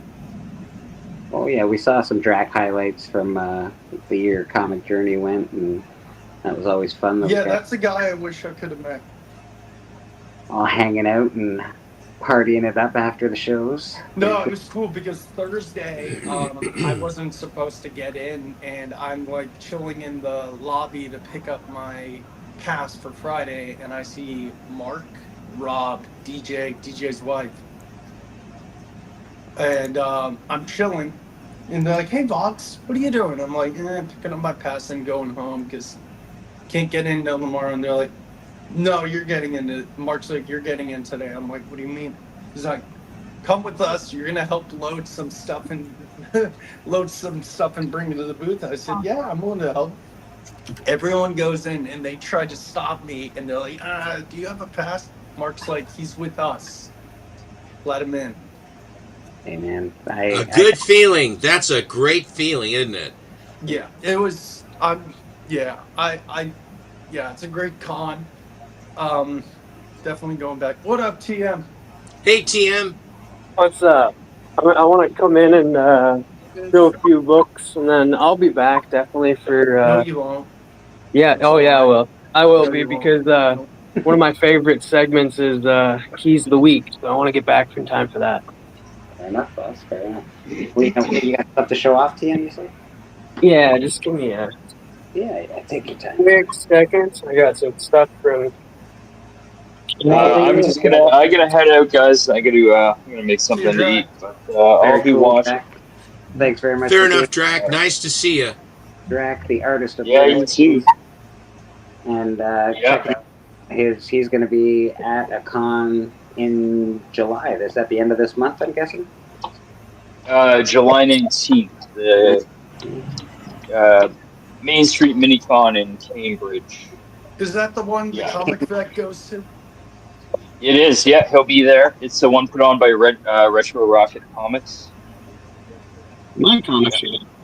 Very cool. So check out Drac. He's got some art. I'm sure you're going to be selling some stuff there, Drac. Oh, He's got a table. I am, yeah. That's pretty Dude, dope. Drac, have a good con, man. I'm going to send Yeah, you thanks. some Murder King material that you can have at the table. So that's cool. Yes. Absolutely. Too. Very cool, Drac. Thanks very much for popping on. All right. All right. Thank you. See you guys later. Bye, my friend. Bye, Drac. And that is actual Dracula. Check him out on Instagram. He does a lot of cool art. He's pretty wicked. So give him a check out. All right, I'm ready. All right. Give me a second here, Tia. I have to wade through my mountain of coins that I have. It's wonderful. Bleak, Yes, have you seen the trailer for Tron Ares? I have it. It looks awesome. I know. Someone else was like, oh, they're making another Tron movie. I'm like, dude, shut up. This looks phenomenal. It does look really good. All right, this is just an art germ, Mr. Miracle. It's Nice. Death Metals, Dark Knight's Death Metals. Nice. Very nice. Then we got some Swamp Thing #5. Nice. Very cool. We got Swamp Thing 13, Excellent. Excellent. Swamp Thing 14. Have to emphasize 14. Don't know why, but we just have to. Yes, exactly. Beautiful. Swamp Thing. And we Ah, got the Parasite There he is. yes, sir. You poster inside. No, Probably not. it's attached cover as well. He got it for very cheap. What did you get that for? $10, I think. Something ridiculous. It was added with all this Swamp Thing stuff. Oh, beautiful. And then I got this. This is the first female Furies. Yep. Yeah. Very cool. That's Number one of my 6. miracle covers, actually. Blasting off in that chair. It's awesome. Yeah, Bondage. And then I got it. Number 1. Number Little 1. player, it's in the bag. Yeah. Excellent. Very cool. It's a 4.0, but I got it for free, so I'm not too worried about it. 4.0 is better than no 0.0. You're doing well. Yeah. Yeah, it's sorry for the glare. I got it in a bag. It's all right. It's a beautiful book. Brian, 12-ish. Yeah, there's just a little. Yeah, it's very good. It looks better than a 4.0. Yeah, it does. I say 4.0 you got for free, send it back. Like 4.0 Yeah. for free? Get out of here. That's Yeah, nice. and then keep a Free lookout had on my me- channel because I might be adding some more Mr. Miracle to my collection next week. Ooh. So are you We going to need do to the find Forever out which People one. too? Are you going to do the Forever People as well? Yeah, I want to get Forever People #1 for sure. It's a must-have, that's for sure. Cliff, Very Thank you for letting me Cliff, you show should that. show me. I And then told you New I'd be back Gods. with Then some you got to get fire. New Gods too. Yeah. Yes, The sir. Fourth World is so good. though. It's just a big rabbit hole there, Steppo. Yeah, Gonna go no, down. no, but you can't go wrong with that stuff. That is the Fourth World. All of it is just, it's just delicious Kirby. It's just very, very delicious. It's all connected because then I've kind of had this theory for a while that it's all connected. Like all of his stuff is connected in some way, shape, or form. So the Marvel stuff kind of leads into that Fourth World stuff because he at the beginning of it, it straight up says like those are the older gods, these are the new ones that we're creating here, and then Commandy's tied into that shit, and so is the Demon too. I don't care what anyone says. It's all one big Kirby. Commandy? Yep. Gamandi. Come on, B. He's in Commandy's. It might not say like, oh, he's a new guy. No, he's in there. And I just happen to have this one sitting right here, interestingly enough. I think there's enough parallels that you can be like that belongs there, and then so does the Eternals too. I think the Eternals and the New Guys line up pretty well together. It's just kind of a weird thing. Like I've never read them all together type thing, but I bet you if you read a bunch of Kirby stuff, like his own story like that. I bet you they all kind of like go together in a way that makes sense. So it's just like, you know, they could have crossed over between both companies and it would have been flawless. I think it was. Comics, how you doing, brother? Yeah, no, Kirby's did a great job on all that DC stuff. And what do we got? what do you have? That looks like Forever People or something. Hold on. As well, No, that's the world's finest. Nice. I had never seen this cover. Which one do I have? I'm trying to think. I have one. It's like a giant footprint, and Batman and Superman are around it. I can't remember what issue that is. I have I just had a guy came through town and I bought these from him. Ooh. You went, say, give it some respect. You went to RonCon. I know what you did. Steven's got a guy that comes to town. His name is Ron, and Steven goes to RonCon every now and again. Buys some awesome books. Yeah. House of Mystery, great stuff. You guys in the glass figure. Ooh. This 20-cent DC stuff, horror stuff, so 20-cent DC's almost invariably, they're really good. yeah, they're so good. Oh, Bleak, I need to show. They're so good. I just called you dude, Steven. I'm like, they're so good, dude. I don't usually talk to Steven like that. Sorry. That's all right. Weird That's all right. details. Very cool. Very cool. Sort of a Doom-looking guy down in the. I mean, there's a group of people you don't want to see as you turn a corner with a candle. The way they use the light in those covers, same. Remember, you know that cover that you have? I'm not sure if you have it actually. You probably do see where they're doing the blowtorch on the poor girl's face. Like the light is so cool looking. I don't know. Yeah, the lighting, the way. Yes, I do have that book, Undercover Crime or whatever it is. It's a tough book. Some Supergirls I didn't have. Ooh, fancy.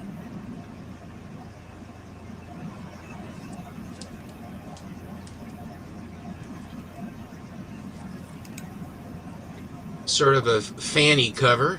That's definitely a fanny cover. She's saving all those poor people in pods. The Frozen Graveyard of Space. Oh my goodness! Thank God, Supergirl's on the job. Damn right.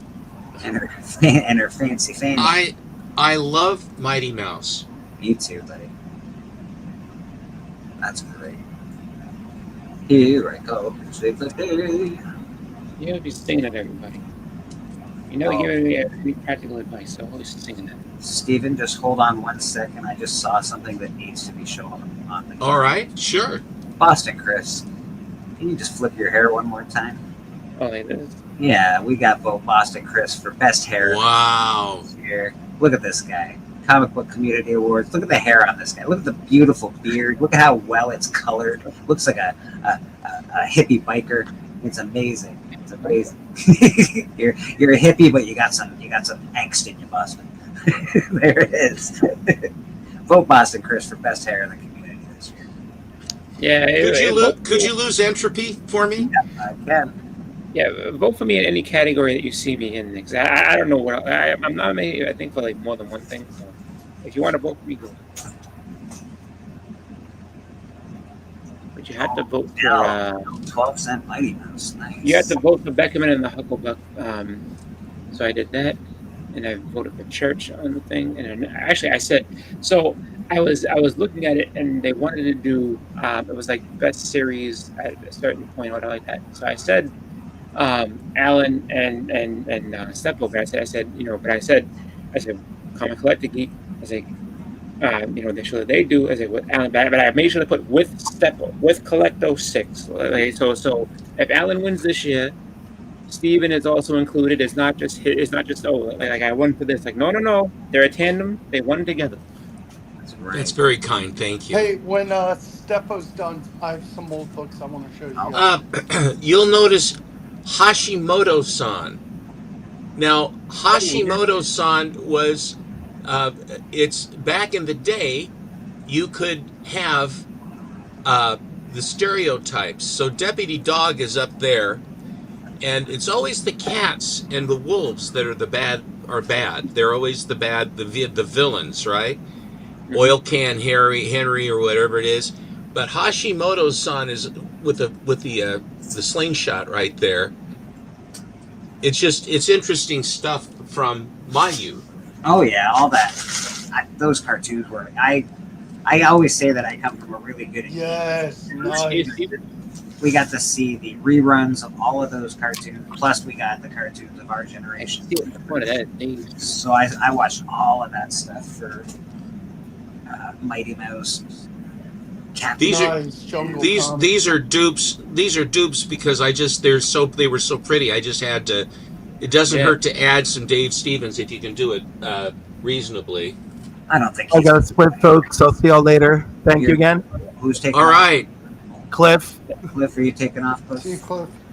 Cliff, what do you got going on your channel before you leave? 5 p.m. Council of Comics movie review. We're watching Chef this week, which I happen to love. Tomorrow night, 8 p.m. Eastern, New Keys Not Comics. Wednesdays at 8 p.m. Eastern for the new Comic Book Day hangout that we now do. Tuesday night, I'm going to go see Superman, and I will run my mouth about it on Wednesday a little bit. And Friday night at 10 p.m., Austin LeMay is doing comics and cocktails with Cliff. I love it. I love it. Excellent. I love it too. I also love the movie Chef. To be honest, it's a great movie. It's a really good movie. Yeah, if you're a dad or a mom or something like that, like it's a good family movie. It's a good sort of a single person with a family movie. I don't know. It's just a great movie. It's a good working dad's movie. Man. Your mental health movie. It's good. It is just really good. Sofia Vergara's in it, so I'm happy. John, I think Jon Favreau's in that one. I'm pretty sure. He only stars in it, writes it, and directs it. But yes. Yeah, I'm pretty sure he's in there. He's pretty awesome. Cliff, I love your wall. I think you've got a beautiful wall behind you. That's really great stuff on there. Yeah, it's. I'm not doing too bad. It's getting better all the time. It looks good. I got something at HeroesCon to update it a little bit. Hold on a second. Let's see what Cliff got at Heroes. Oh, fancy. Nice. Beautiful. Nice colors on that. Your books have nice colors on them. I'm all about that. Well, I've learned from the best. Sir. You guys, and they're like, as long as it presents well, it lives in my mind every time I pick up a comic, which is why I'm so furious. Cliff, when I get my own place, I'm gonna have to get a wall like yours. I'm gonna need your export. It's real. Just J-Rail from Lowe's, where you work, and you get a discount, and then find a buddy who's really good with a drill, no pun intended, and have them work. Hey, Bleak, I have some stuff I want to show. Well, we're going to get through Steppo first, and then we'll get right to you. Thanks, Cliff. Cliff, you're awesome, man. Have a great rest of your day. Kevin is saying congratulations on your Jeopardy show. You got a Jeopardy show now, Cliff? I had Crisis Quest trivia a while ago, and I guest starred on trivia. Part of Kingdom of Nerds has a trivia segment, and I've guest starred as a judge twice now. So I think that's what he's referencing. I don't know, but I may bring Crisis Quest back for special occasions. It's a lot of work, and I think maybe for special occasions it'll be fun, and we can do something. Ooh, maybe I'll do a Comics Train Cancer edition. That'll be great. Amen. Oh, we got another. We'll see if that works. Hopping on this morning, Mr. Rad. How you doing, Rad? Oh, Brad shows up as I'm leaving. All right. You just got here. Have a great rest of your day, buddy. Got Nerdy Geek in the chat. Nerdy Geek, thanks for popping in. Appreciate you. Let's get back to Steppo's. Hi, Aaron. Mouses. Hey, Steppo. Oh. I've never. Adam Hughes. Later. I've never seen that. It's a bunch. I hadn't seen it either. Holy shit. Yeah. She's 30, flirty, down, and dirty. Wow. Yeah. Like he has, I want to say, like he's got like 3 or 4 covers in that run. Like he's got a Batwoman, he's got a Wolverine, and I know he has a Spider-Man. I think there's one more. I don't know which one, but like as I say, like if that guy has more of those, like tell him, like yeah, like pull all the Adam Hughes spoof comics and get those. Oh, Black Knight, excellent.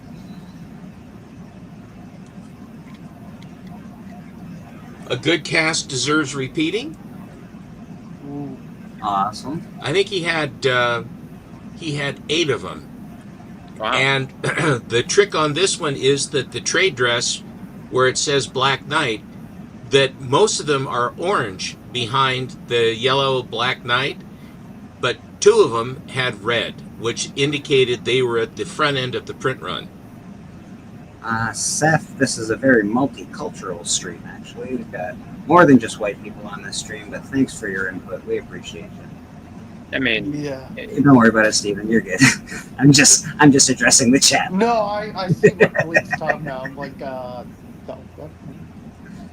Same thing with these. These also have a tendency to be a little bit orangey, but these were the brightest red that were there.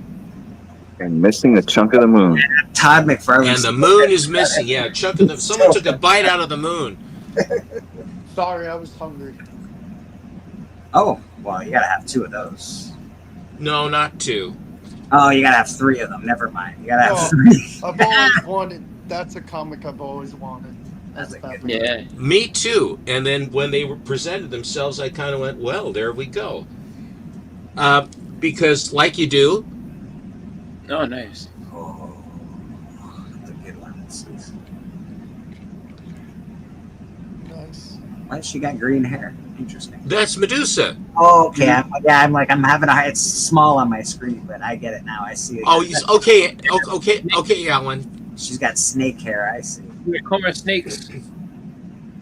Now, I have a 9/8 of this book, but it turns out there are 2 versions of it.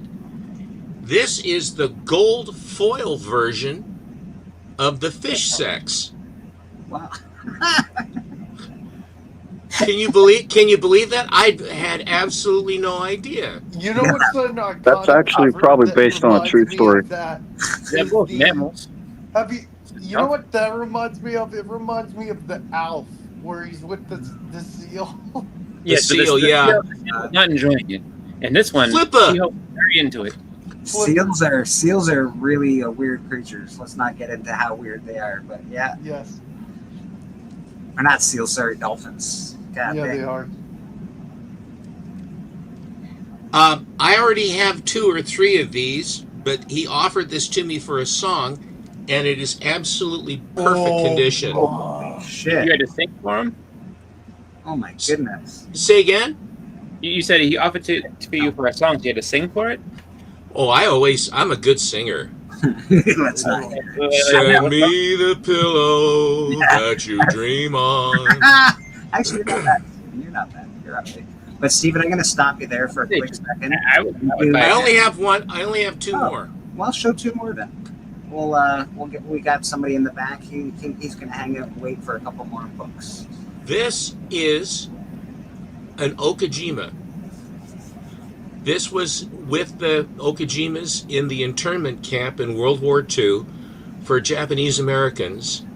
And this one is up there at the top where it has the, 4K, which is the designation from the PX that they had to go to the company store.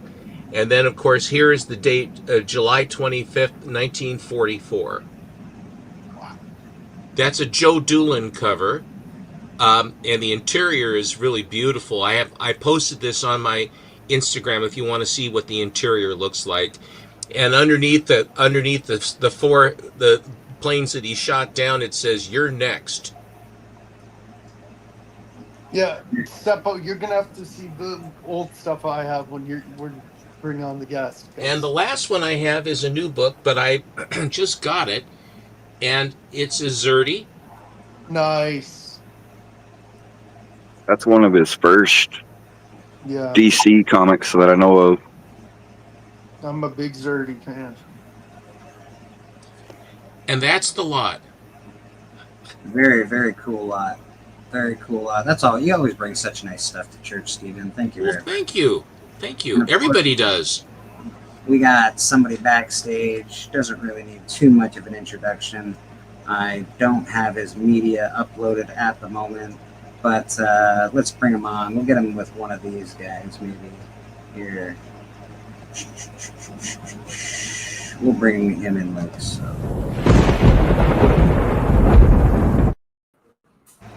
Mr. Tony Sanders. Tony. Hunt. The Tone heard that this attraction needed some affirmative action. So Oh, what up, Tone? the Tone showed up, and you know what it is. The host of the hunt, and you know we got a couple of champions on the roster up here. And I'm going to tell you right now, congregation, forgive the Tone because he has sinned. It has been a while since I've come and confessed here on the church. But the Tone will tell you right now, hey, Dave Reese, I got some books for you.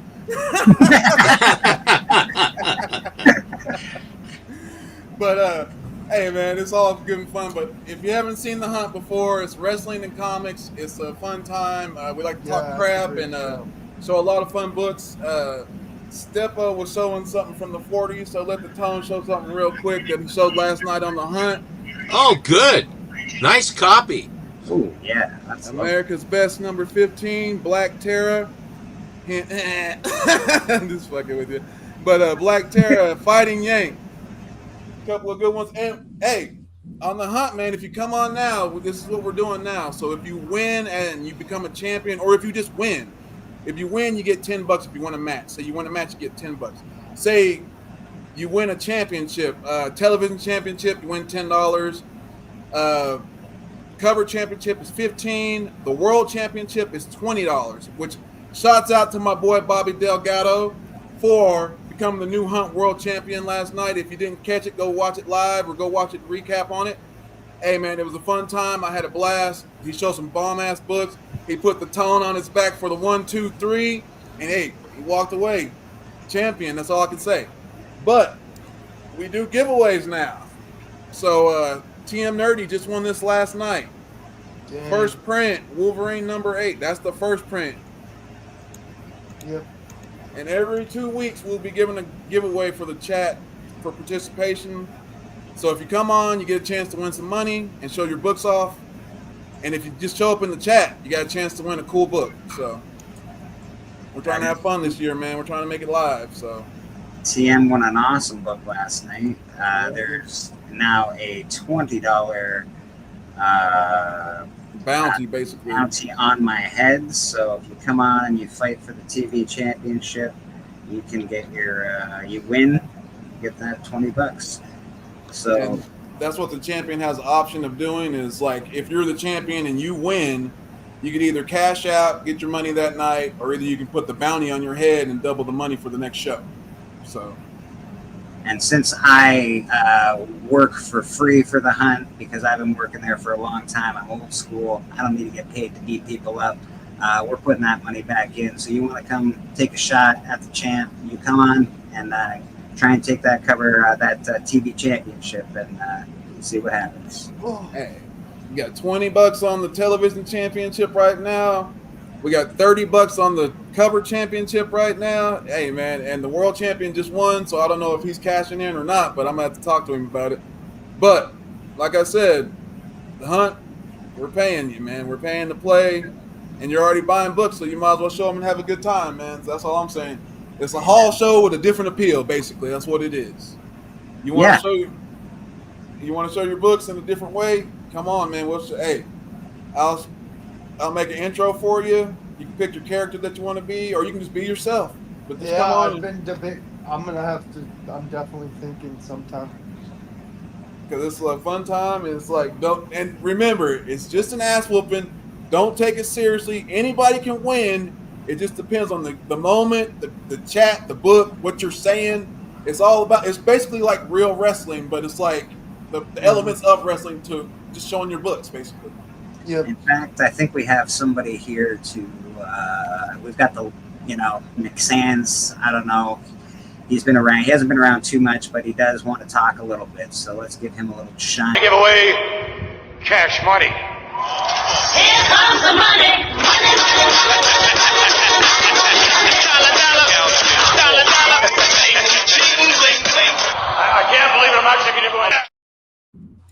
And you might ask yourself, why are we doing this on the hunt? Simple, people. Competition. We want more competition. We know there's a lot of good collectors out there that buy a lot of cool books, They show them off in different ways, but this is just us saying, hey, come on here because I think my collecting style is a little bit better than yours, and I want to put some money where the mouth is. You know what I'm saying? So bring yourself on here, have a good time, man. You're already doing like half of the work for the show. You're already buying books and collecting. So That's it. Come on down and try and take a bite out of the champs. We're always ready to throw down on a match. That is Tony Sanders. He is the fearless, the tone on the hunt, and he's awesome.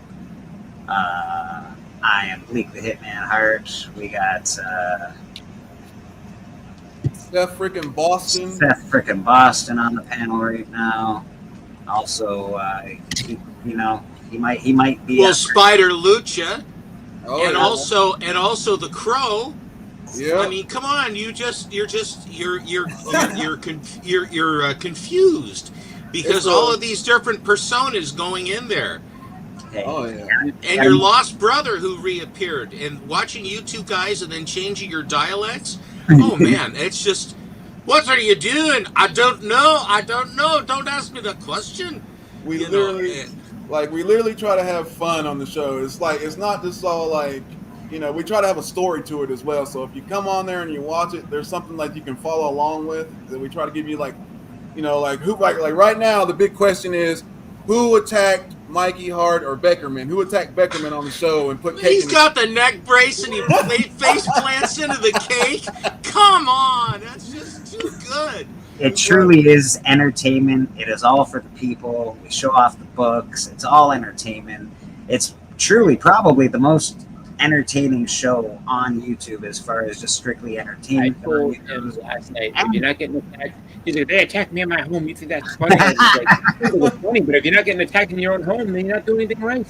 And you get to show off books. Right, so they attack you in your own home. Mm-hmm.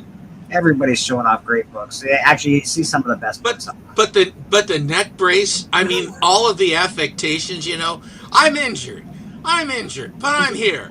It is so very much pro wrestling. It is pro wrestling, total. Oh, shouts out to Guy Forge, boy. Forge in the house. How you doing, guy? He pops through every now and again. We're very happy to see him. Good to see you, guy. Very cool. Yeah, we try to have fun on the show. If like I said, like there's a storyline to it. Check my Instagram. Sometimes there's updates on what's going on, but like mainly we just like try to just have a lot of fun and show books, man. But like I said, we're just trying to get more people interested in coming on, and you might not want to show like a different side of yourself, but you can still show your books. You can still come on and be like, hey, I got these books in like the last 2 weeks. I think I could beat somebody on your show with these or whatever. That's all you got to do. And it's like, it's all fun and games, man. That's what we try to have with. So until someone gets hurt.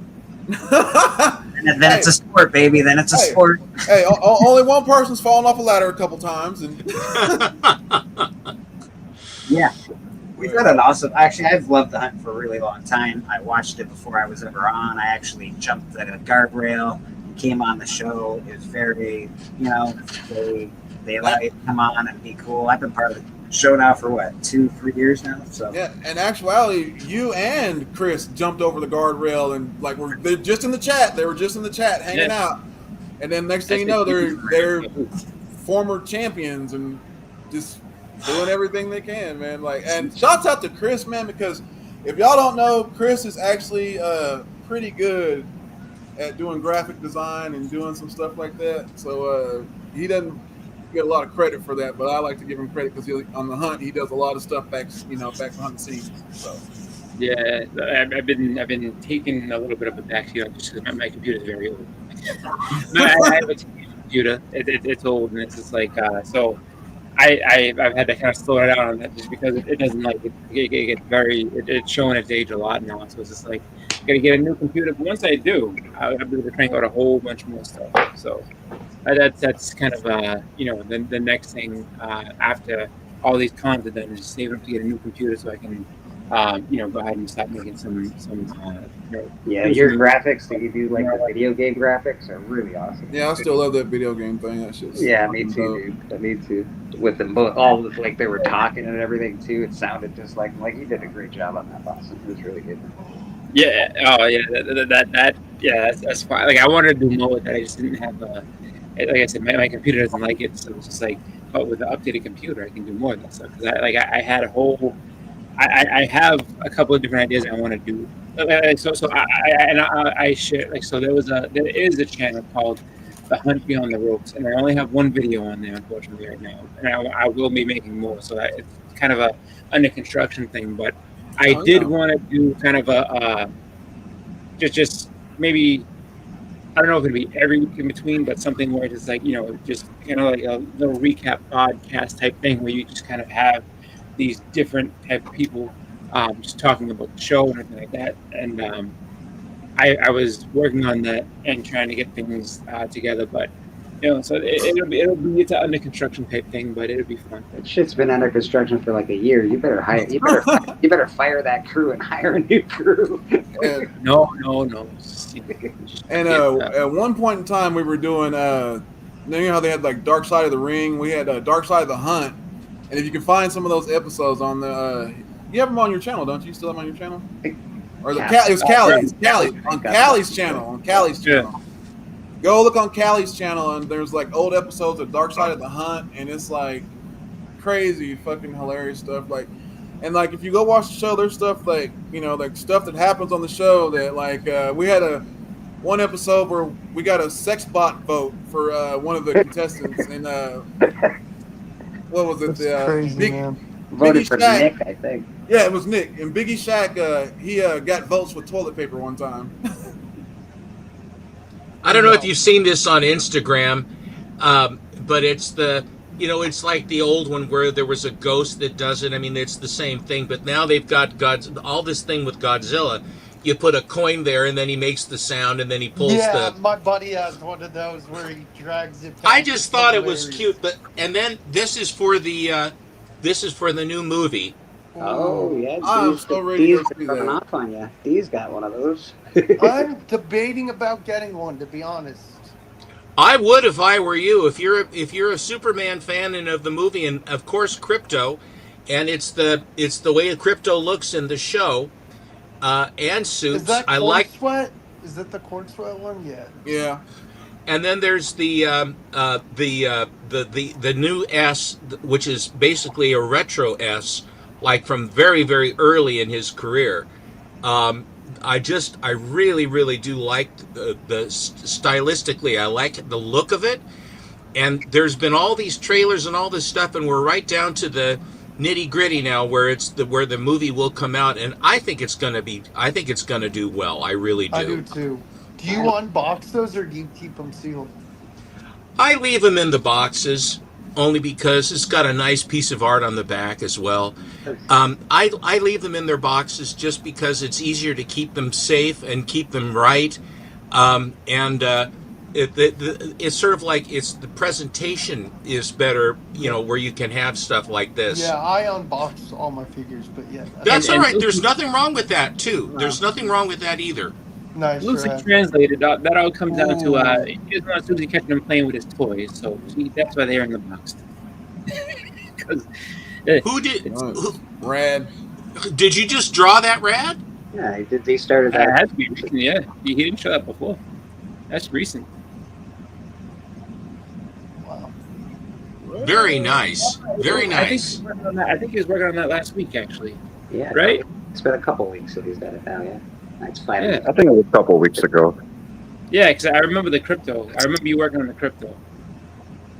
So, yeah, I don't know if it's supposed to be a secret or not, Rad, but yeah, Rad won the last prize, and I sent it to the wrong address because I had his old address apparently. So, no. But to make up for it, I guess TM did win that Wolverine 8, right? But I don't know if it's a secret or not, but I'm supposed to be sending this to you, so. Oh. Yeah, he told me. Yeah, he told me. So that's going. Yeah. Rad gets this. I didn't know what it was, but yeah, that's cool. That's a good one. Totally cool. Yep. So. Very cool. That's One to awesome. Rad, and then like the other one, if I get it back. If not, I'll send you something else, Rad. If it doesn't come back, I'll send you another one or something better. So No worries, no worries. Appreciate it. yeah. So I got the right address 2 times over. So yeah. Boggs, did you say you had something you wanted to show off still? No, I'm just chilling. You're just chilling. Well, I would like to show like what Man Cave Comics sent me as an AOK. So since the hunt, like I usually don't show a lot of stuff on Instagram because I save it for the hunt. So that's only the backdraw of my show. Is like I don't like to show stuff. But Stefo, you remember this though, don't you? I can't even see that. It's a metal cover. Oh, The metal cover, and this is the Sabrina the Teenage Witch as Scarlet Witch. So that's a metal cover. that's pretty awesome. Oh, that's what's his name does those. Can't remember. I'm not sure if it's your internet or your camera is having a hard time right now. So. Well, I got my back door wide open, but. Very Master Comics, you've got a really bad resolution situation. Oh, I can see it now. There you go. There you go. Actually, I'll show some books after Tone. My bad. That's cool. Master Comics are cool. And this was an AOK from Doc. Yeah. You don't know who Doc is? Doc is Man Cave Comics on Instagram. He's awesome. He's a really good dude, actually. Oh, he's all right. And he sent me Green this. Hornet. Ooh. Oh, Green Hornet. Alex Schomburg cover. White pages on this one though. That's what I thought was kind of. Those are really, the Schomburg Green Hornets are tough. Those are very tough books to get. So I was glad he sent me that one.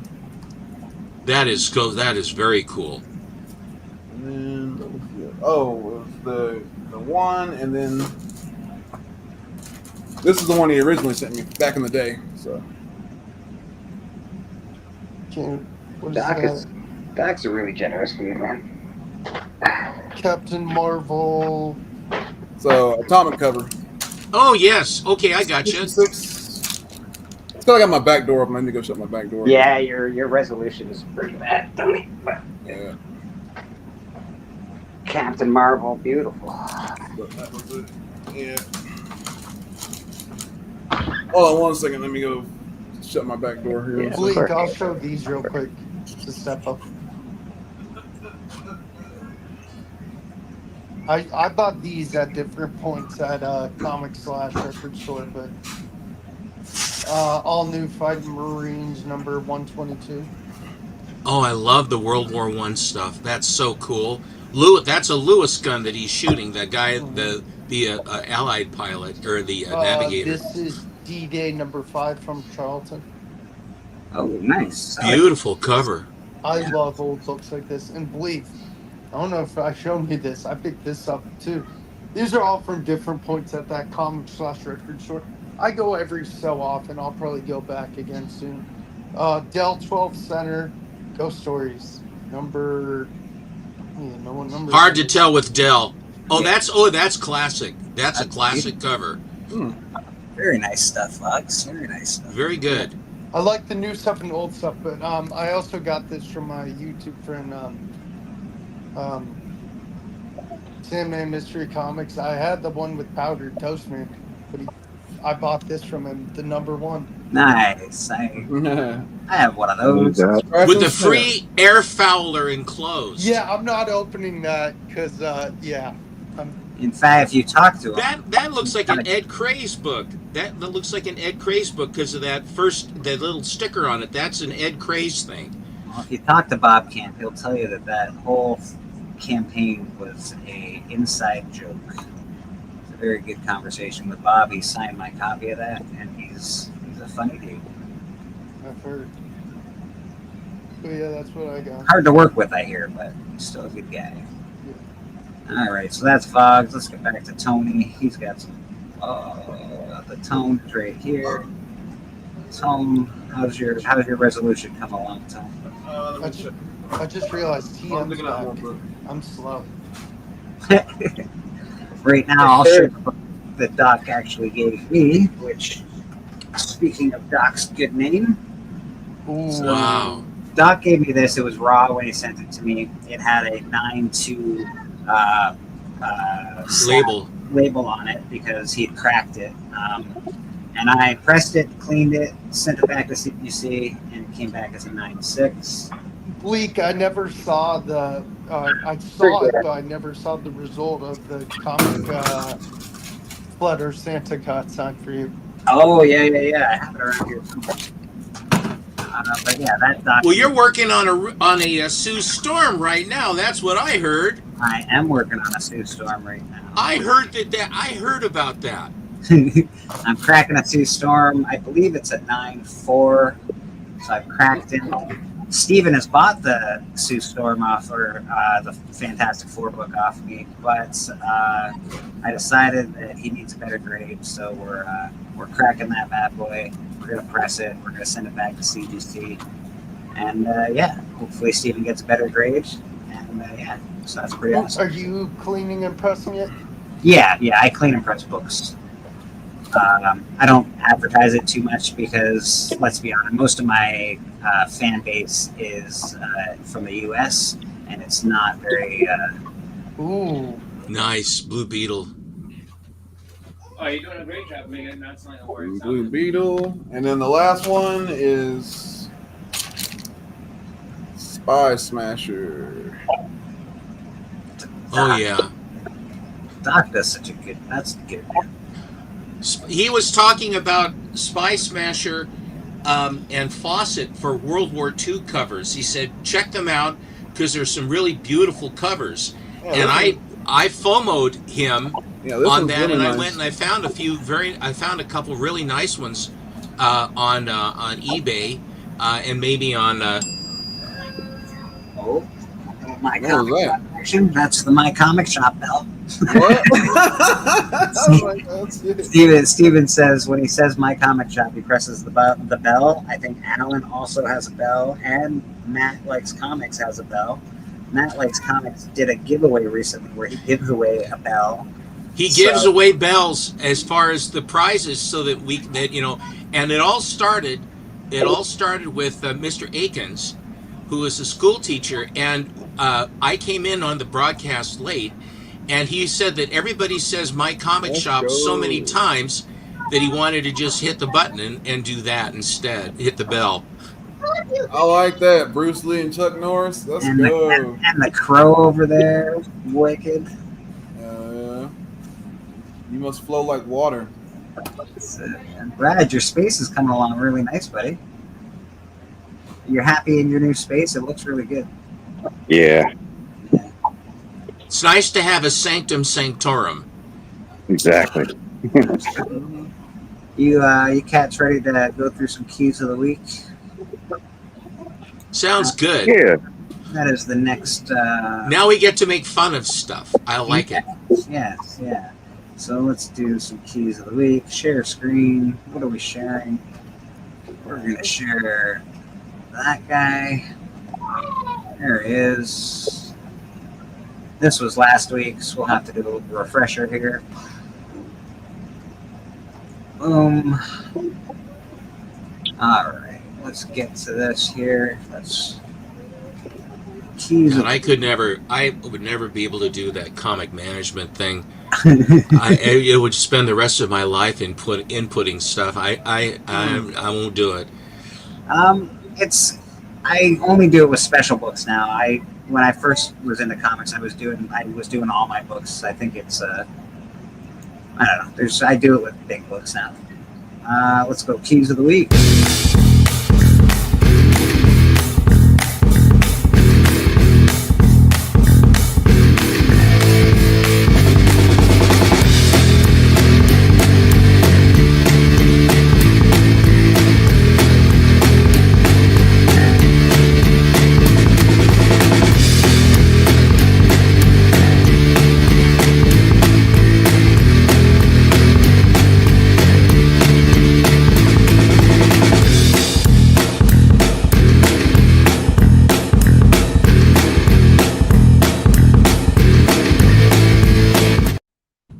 All right, keys of the week. see what they got for us this week. Last week was a really crappy week for keys. Boy, it was god awful. So bad. I do keys of the week. I like comic books. A lot of these you'll hear me make fun of. They're bringing back Gotham by Gaslight. The first time it came out, it crashed and burned terribly. I think I have 3 or 4 copies of the original Gotham by Gaslight. Well, doesn't everybody? No one can get rid of the damn things. Sequel to Gotham by Gaslight, The Kryptonian Age. That's why it's a key. It's a sequel. So don't buy this stupid book unless you like Gotham by Gaslight. I really don't understand that. I know somebody got paid to put that in there. A League for Well, Justice. there's fans of it because it did become a cult following because grandpa they ended up making do the art? They made an animated movie about it. Yeah, I remember good. that I wasn't watched too it. bad I didn't- actually. I didn't The really like it, cartoon though. wasn't bad. I didn't like it though. That really good. Gotham by Gaslight. Cover artist is Leandro Fernandez. Artist is Leandro Fernandez. And writer is Andy Dingle. Diggle. Dingle. Oh yeah, I remember that cartoon now. It wasn't that good. Yeah, it wasn't. No. Gaslight one. It was like that samurai one they had or whatever. It's like that's Oh man, that one sucked too. That sucked so bad. Yeah. So this is the groundbreaking. Okay, so we're all gonna get it, right? Yeah, no one's getting that. Groundbreaking Elseworlds epic continues. Last year, DC's iconic Okay, I'm done. That's enough. Nope, I don't want Gotham by Gaslight. It was good the first time around, I guess. Yo, that shit was good. Beneath the That Trees, book there dropped a lot. but it was a good story though. Yeah, It was hot when it first came I'm out. It was like actually- $100 book.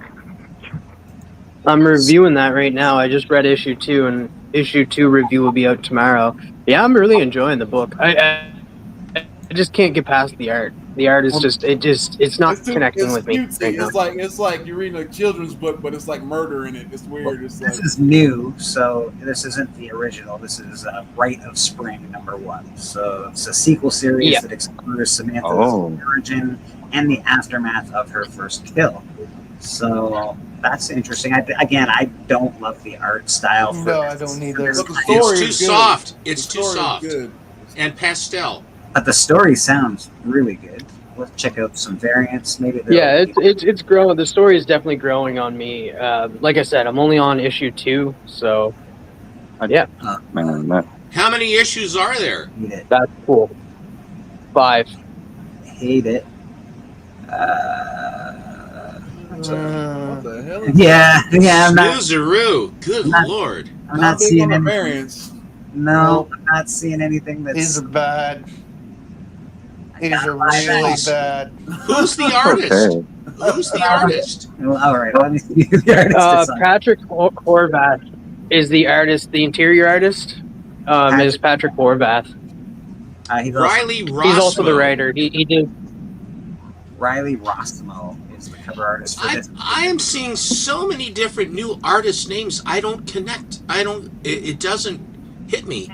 They do. I don't know if they still do it, but they do a book. They were doing a book every year that got you introduced to new artists in the industry, which I thought was really good. Oh, Beneath the Trees looks like the Golden Book, one of Wake the up, Golden who Kids dat? books. Wake up, who that? Rub your eyes and get up on here. Yeah, Did you like this story?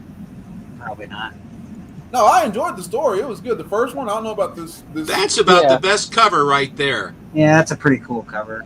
What, slicing the head of a goose off? Yeah. At least it's painted nicely. Yeah, exactly. All right, so San Diego Con. you heard it here. Good story. I don't love the art in the book. I don't like the style. It's not that it's bad art. I just don't like the style personally. I It's heard not- the free comic book day version of the next book is pretty good. I still It's haven't not- read. I'm not a Winnie the Pooh fan. It has big time Winnie the Pooh vibes. Yes, thank Yeah. you, Rad. Yeah, It's not because really- it's Dude, I public don't know if you domain guys now. know. Do you guys know the artist Robert Munch? Yeah, Heard of it. Yeah, it he's- reminds me of his art. I like his art, but his art in kids' books is really good because it's a kid's story. It's not Mm-hmm. about murder and weird things. Not that I don't like those stories. It's just the art does not identify with me. It's not a key. I don't think it's a key. It says it's a key. I doubt it. If you want to buy this for the story, go ahead. But if thinking it's a key comic. Get that shit out of your head right now. It's not gonna make you rich, people. I guarantee you it's going to go up in price, though. People are going to be like all over that book because they love the first series. Is that Post Malone book? This is Yeah, Post and I've Malone. heard the This is free Yeah. Post comic Malone. book day. Is it good? Someone told me the free comic book day one is good. I actually, the only reason I want to read this is because I think Post Malone's an interesting guy. Look at all the stuff you get in there. Yeah, big rig box, limited to 4,000 boxes. Contents to include Diamond variant by Diamond variant 1 in Yeah, 10,000. and John Jang just released one too. So a high of this box is $60. I'm guessing that's the cost of this. It's about Yeah. $60. John Jang released the cool cover for it.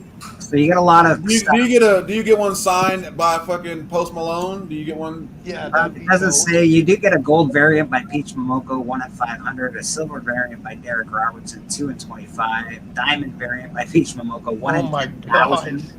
1 in 10. Well, let's see them covers. They don't show them. I went Oh, on. that's smart, isn't it? That's all they show is this guy. Like, here, look at this box. It's like, just buy them. You don't need Here's to this see them. box, Just buy yeah. them. See the stuff that you may get or maybe not get. Please remit. Well, let's be honest. They're banking on Post Malone, and they're not. I've never seen a mystery box be a key. That is a first, isn't That's it? true. I've heard it. Yeah, that is true. Yeah. I've heard it's good. Big box limited to 4,000 boxes. Okay, well, it's something. The big rig box. I always think when I hear it's limited to 4,000, I somehow the word limited along with 4,000 sort of seems oxymoronic. It is. Just wait till somebody buys one and see what they get. Wait and see. Wait and see. Yep. Okay, so this is a double length, collects chapters 1 and 2, Post Malone's Big Rig. They prayed for a miracle. They got 25 tons, 18 wheels of a holy weapon. All right, sounds pretty cool. All right, Post. Dark Ages and Demon Hordes. That's a good idea. That is a good start right there. You had me on dark.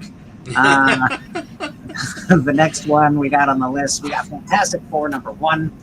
Not a key issue in my opinion. It says it's a premiere issue. We've all seen the Fantastic Four a million times. They have enough. They have 19. I have no hopes I've for their never movie heard whatsoever. of Fantastic Four. Yeah, what is that? Who is this team? Exactly. Yeah, Team DC, right? TM. Holy shit! There's 21. 21. 21. Oh, Golly. Where's Oh the Scotty my- Young at? Where's the Scotty of Young? course there is. It's always Scotty Young. Comment. I do not. So this is not the final art. Okay, interesting. So they're showing a book, the 1 in 25, but they're not showing the final art for that. Here's the 1 in 25 in color. Wrap around. Oh, nice. I like wraparounds. They're nice if you get them slabbed, but I don't know. Oh, God. Who's in that one? That's the Mickey Mouse one? That's the Mickey Mouse one. Yeah. Get off my comic books, bro. F off me. I don't know. I don't like that Pete is Galactus. I think they could have picked somebody better. I don't like any of that. That's cool. I really think that's a lovely cover. The one under that's my comic book box. That's nice. The 1 in 2. So this is a 1 in 200. This will cost. Good luck getting that one. Yeah, that'll cost a couple bucks. What do we got? Yeah, that Galactus is on my box, but not the Fantastic Four. Interesting. So are you saying that they Cool used, image. They used an image that they already had?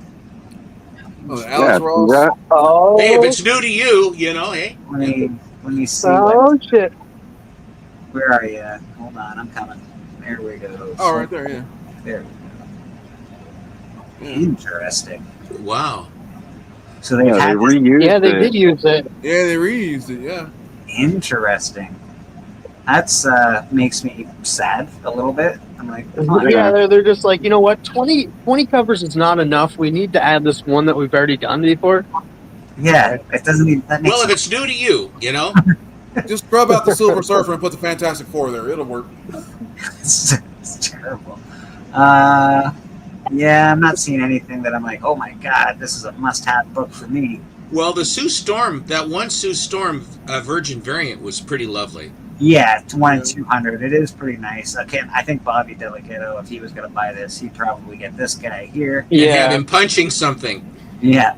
Animated fists. That's Marvel Rivals. That's from the game. Yeah, that's the game one, right? They're doing a lot of these game covers. There's, oh my god, there's so many. Oh, Human Torch. What's that one? That's a nice Oh, one. that's cool. That's like a Marvel Masterpiece card. Yeah. Again, Why not do they truncate it with that? I mean, I understand it's the card, but take the borders off. No borders, Ooh, man. No Shannon borders. Mare. I love Shannon Mare. I do too. Yeah, that's very much. That's the variant with, oh boy, 616. I will probably end up getting that one for sure. I suspect that would be the one that you would get, Steppo. I like this one. Ooh, that's cool. It looks all right. Yeah. I'm sort of doomed out. Aren't you guys doomed out by now? If it was a virgin, it looked way better. Oh yeah, this would be awesome as a virgin cover. I'm a Doctor Doom fan. Big Doctor Doom. I'm not quite Steppo, I don't know who these characters are, so I'm not doomed out yet. Okay. There's too many. I feel like this was on last week's. It was last week with that pastel cover. Yeah. I don't dig pastels, Hey, not guys, on a look. comic book cover. Hey guys, look! It's not the Fantastic Four. It's the Fantastic Turtlenecks. Yeah, I don't like it. Fantastic Four, First Steps, #1. I hate turtlenecks. It's a one shot, which makes it a key. I don't know why they consider that a key. Not a key. There's only 2 variants to it, so I guess it's not bad. If you like Fantastic Four, I'm sure you'll pick it up, but I only pick up the covers for Doom. not in my opinion. It's Jeff in Oh Infinity Pods no! #1. Not this creature. That's the Marvel Universe Unite. Let's just get popular off a video game and let's Yeah. ride it all the way out. Yeah, they're gonna beat that horse to death, man. It's gonna be brutal. I'm excited for the next one. So this is the print version of the digital comic. So this was already a digital comic. Pets of the Marvel Universe Unite. Jeff the Land Shark, everyone's favorite except for mine. I hate Jeff the Land Shark. But Oh, hate is such a strong word. It is. Want to hear me use it again? The next one's gonna be interesting. This I'm is not getting Marvel. that cover. Marvel swimsuit. Friends, foes. Adam Hughes, right? Yeah. Yep. Look at the variants. The variants are pretty cool. Well, that one's pretty nice, even so. We got 18 variants on this one. I'm not getting that one. I'll let you know which ones I'm thinking about. Jeez, beefcake, huh? I think Cliff. Cliffle, that's kind of a pretty one, isn't it? There's better ones. I like the Oh, wait, third one. what's that? Yeah, I was gonna say, what's that third one there? This one here. She-Hulk. I like Mary that. Jane. Mary Jane. Well, this is No. TNA. I don't go in for that. Yes. I love the different surfboards. That's awesome. So this is all really good stuff. If you like, ladies and whatever swimsuits. Oh, let's look at the black cover, the black swimsuit. Okay. Oh, I see Shannon Mare coming up, I think. Did I miss it, Steven? Is it back? No, up? the back up one, the black swimsuit. Yeah. I see. Black Cat. Oh, Black Cat. Surfing. that's kinda Dotson. cool. Yep, that's Dotson. Go down more, please. That's I like the Yeah, Mary Shannon Jane. Mare. that is nice. I'm thinking about getting that one and scroll down. The more. Virgin variant. Yeah, the Virgin. The 6. I Not guess that I'm going to one. take a trip to 616 here pretty quick. I'm a Frost. Frost. I'm not getting that. I don't like like them. that Her one. face looks wrong. Yeah, I her don't like face that. is wrong. I'm getting the next one, even though it's like a cosplay. It's Rogue. I'm a Rogue fan, so I kind of have to. I don't. That's weird looking. Greg Horn. Oh, really? I love Greg Horn, though. Is that? Yeah, it's probably Greg Horn. Looks like a Horn cover. Yeah, I saw the stick. He signed it. Yeah, Greg Horn. I like the Greg Horn. I like the Shannon Mare, and I like the Brooks with the surfboard. I did like the surfboard one, was pretty cool. I also like the one that just had Mary Jane on the front. That was really nice. You Those like are website exclusive. Those are J. Scott Campbell website exclusives, unfortunately. I was pissed because look at the Rogue one. Go down more. The Rogue one, I was like, dang it. Hold on a The Mary second. Jane one's good too. Yeah, that's really good. I like that one. You know what that gives me vibes of? That gives me vibes of She looks crazy. Michael Turner. Michael Turner, exactly. I like the Rogue one. Man, I always said if Michael Turner, rest in peace, if he had lived, J. Scott Campbell would not have a job. I agree with you. The Rogue This is one. limited to 3,000 copies, and it is at the J. Scott Campbell website. Yep. So if you do want this, you're gonna have to go over there. Yeah, and it's pricey. The Rogue one's nice too. I hope to get that on a secondary market. We're getting there. Sorry. I think J. Scott Campbell's gotten worse over the years. Like I his agree work with was you. so much better back in the 90s. Yeah. Yeah. I think that he makes them too skinny. I mean, and their faces look pinched, if you follow me. I know what you mean. I like a girl that has a little, a little thicker. A little Zoftig. Yeah, 40-page one-shot featuring heroes in bathing suits. That's why it's a key. 40 pages of heroes in bathing suits. Wow. Who would want that? I gotta go and order that right now. Make sure. Planet Death. Okay, I love the name. I'm already hooked just with the name. I don't. Yeah, I was about to say Bleak. I was like, Bleak. I don't love the cover. I think the cover is okay. It's not my favorite. It's got 11 variants. All right. Invading force from Earth arrive on a planet to destroy. I've never heard that plot device before in my life. Never. Bad Idea's back. But they're immediately annihilated, except for one man who must complete the mission and return home. And it's Jeff the Shark. Oh, God, please no. Bleak could be like, darn it. God dang it, no, please, God. Bleak Is nobody? anybody but him. I thought that? Bad Idea went away. I thought they just stopped producing books, but I guess not. Ooh, there's a Jay Lee Bad Idea. under that.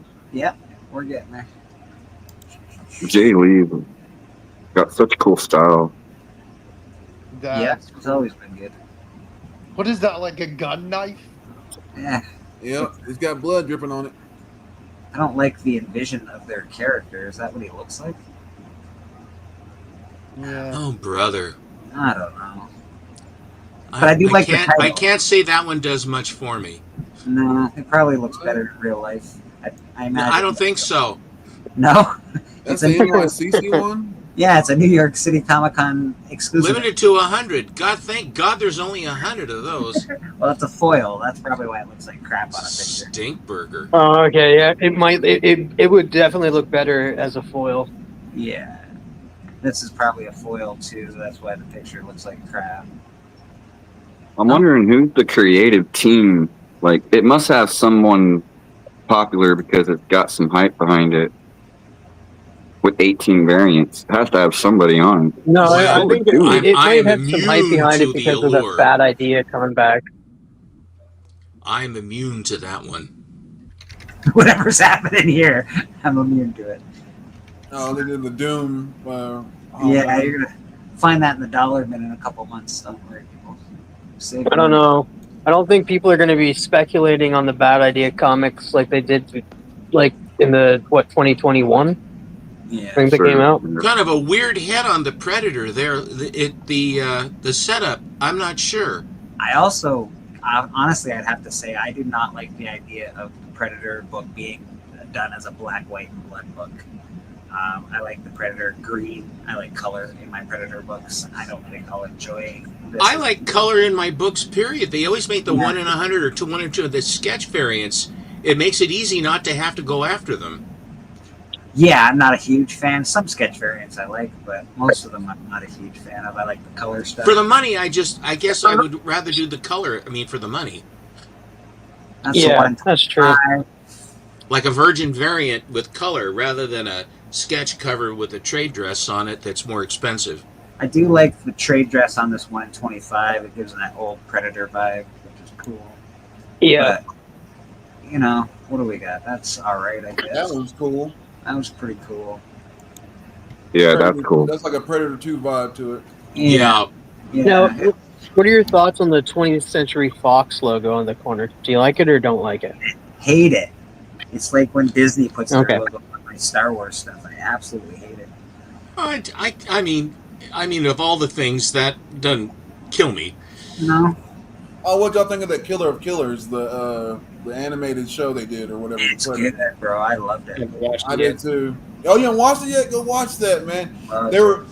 It was pretty good. I liked it. It was just like The only thing it didn't make sense is that there's no way predators would hunt in a Viking area because it's too cold. Predators only hunt in warm places. That is true. You are correct. that is true. That's why they hunt in the jungles and stuff. In Alien vs. Predator, they went some snow-covered thing. I was like, But other than that, it was a good movie. We got Red Hulk number. What do you think of 6. the animation? I'm sorry. Some of it was very good. I didn't like all of it. I didn't like. It seemed like they did faces weird. Like I don't know. I didn't love it, but I also liked it. It's a weird. The best story to me was the samurai, the brothers. By far the best to it. By far. It was video gamey, the animation. I didn't find it like it wasn't like hand drawn. It was very computery. Yeah. Can I break in for just very shortly? You sure can. These I got for $50 a throw. Oh, they got the Fox label on there. Nice. I've got to run. Thank y'all for having me. Vogs, thank you very much for Take popping care, on. Vogs. Have a great rest Thanks of for your day. showing your books. Vogs, what do you got going on this week, Vogs? You got anything? I'm on a bunch of live streams, and I'll be probably back here next Sunday. Nice meeting you, man. All right, buddy. Yeah, nice meeting you guys. See you guys.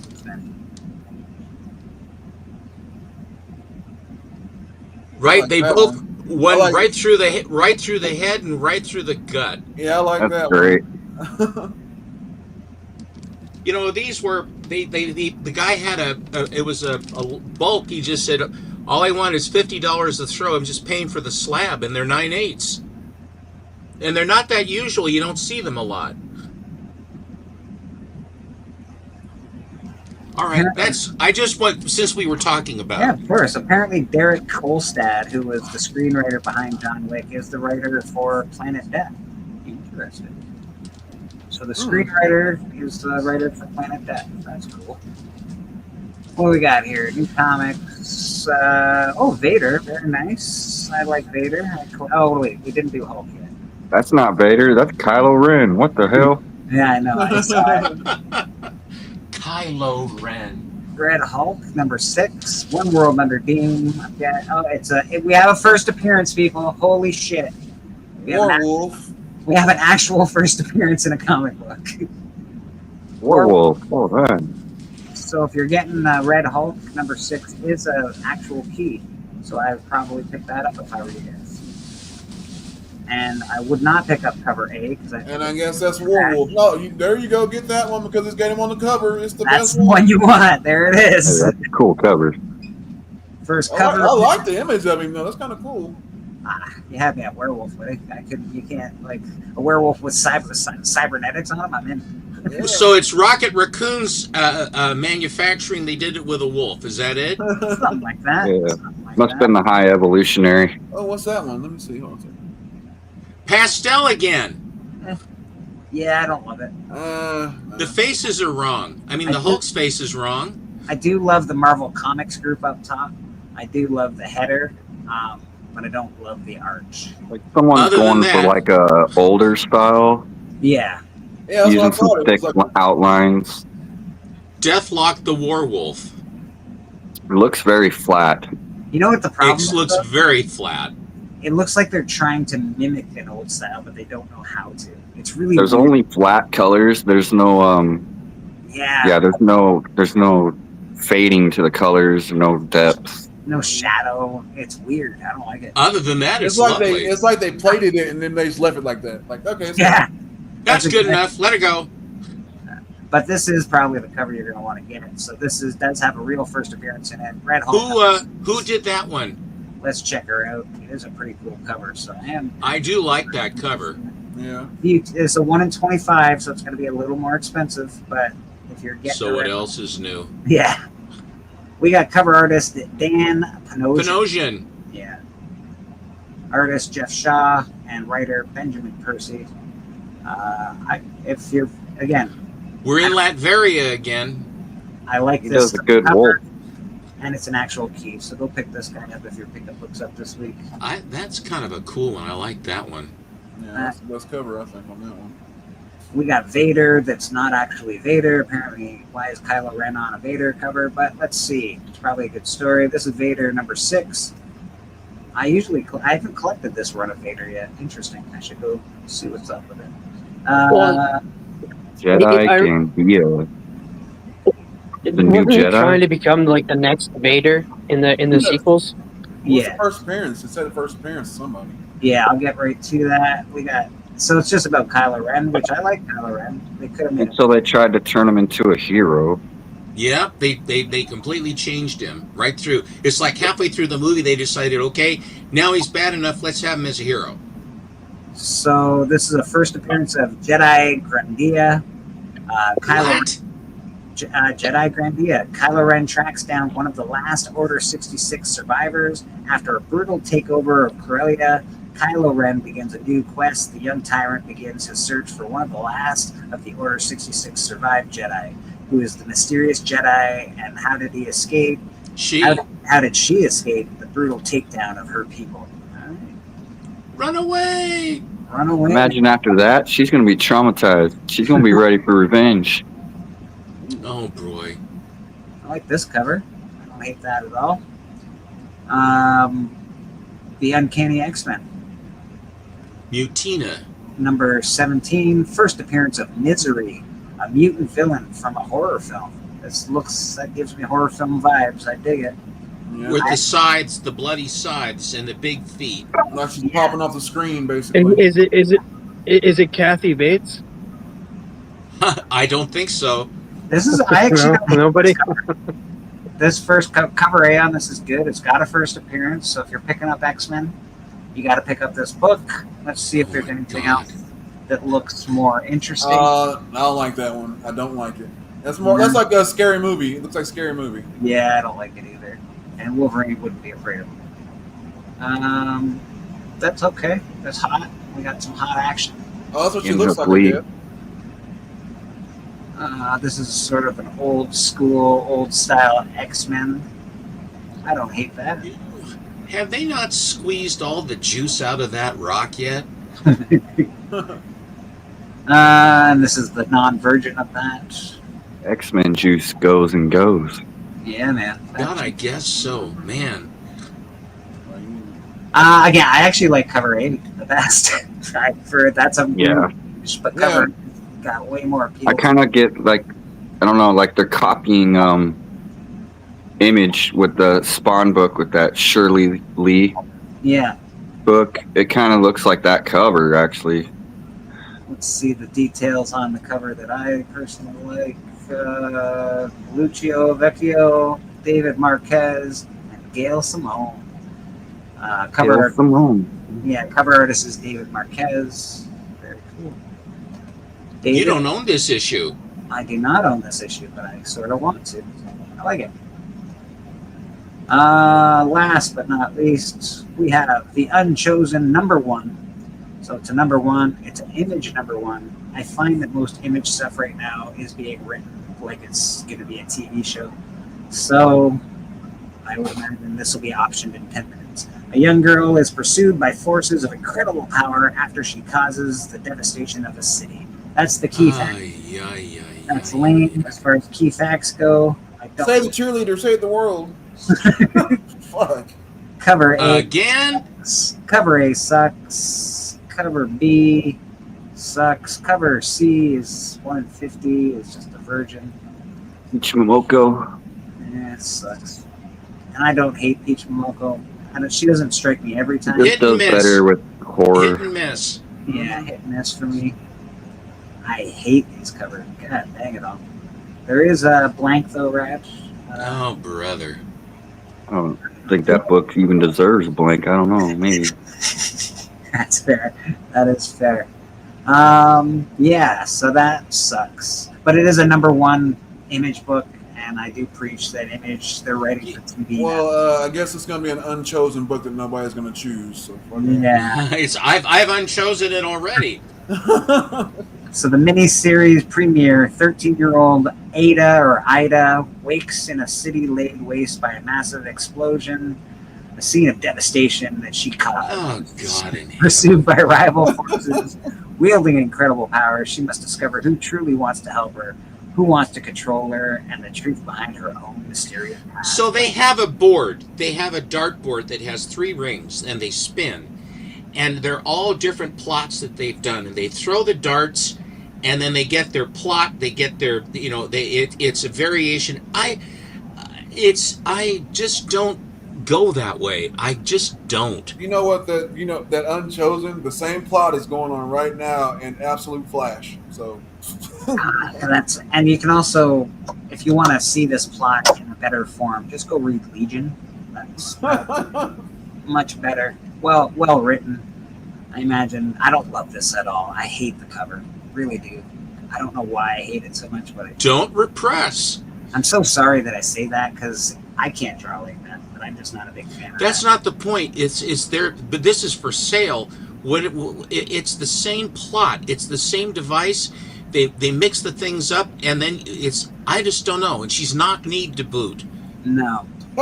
So that is the 10 or whatever number of keys we have this week. There were actually 2 or 3 that had first appearances, so that's unusual because keys of the week seems to be really terrible. But that's what it is. And here's our trending 20. We go through this a little quicker. Street Fighter number 1, Malibu, 1993. only hot because of the fucking movies coming out. Yeah, exactly. Oh yeah. But it is the first appearance in Origin. Did you hear who they cast as M. Bison? No, who was it? David Chalamet. Really? Oh God! I thought that was Weasley horrible. guy. I know, right? Like, really? Are they gonna put a big? They're putting. They want the name on the marquee. David Yeah. Smolchin was his last name. Not There you go. I Chalamet. can't say it.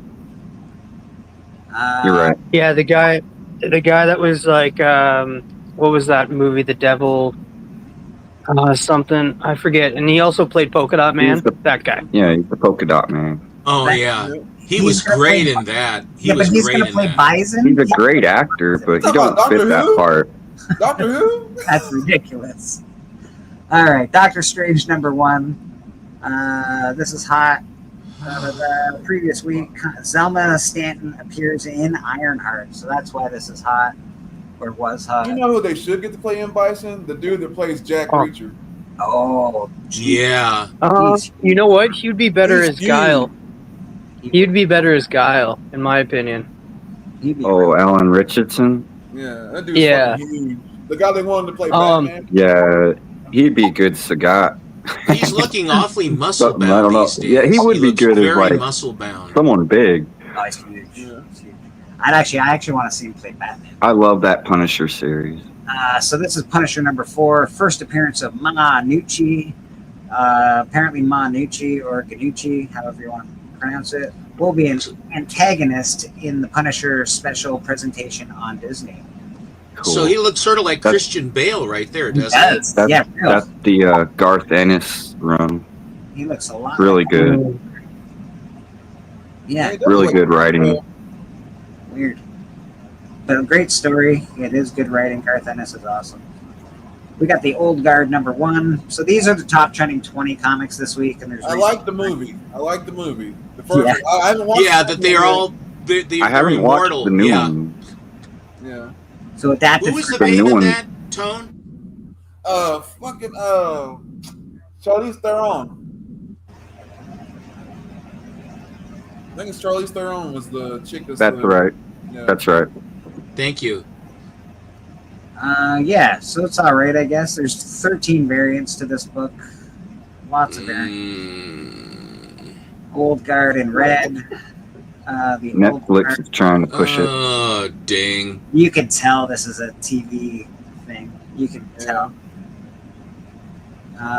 Look at all the variant covers we have of the same cover. 1. Okay, we got that one in purple, guys. Let's do it in white. Okay, perfect. How about off-white? Let's do off-white. Do eggshell. Let's do some eggshell. ridiculous, man. Oh my god! And this is They're nuts. oh my, this is awful. I don't know why they. Why do they waste the paper? Look at all of the same covers. Green. They're all the same, just They're different all- color variants. What a waste of time and money. That is terrible, man. Don't forget to buy all those variant covers, people. I think I just did. Like, if you're gonna do multiple variants, at least give artists the opportunity to do different covers. Jeez. That's crazy talk. Stop that. Houdat will be happy with this one. He's had 1 million copies of this. Invincible Iron Man #7. That and the Young Avengers. He's got his Young Avengers tree is kicking them out in his backyard one after another. True, it's true. I even got a copy of Young Avengers. So did I. I'm about to get one from him. So I don't have that book, but I got the one under it. Right. So this is the first cameo appearance of Riri. Later becomes Ironheart. Obviously, Ironheart is out now. It's got mixed reviews. I haven't watched it yet, so I can't really give my full take on it. But I don't hate everything, so hopefully I can watch it and I'll enjoy it.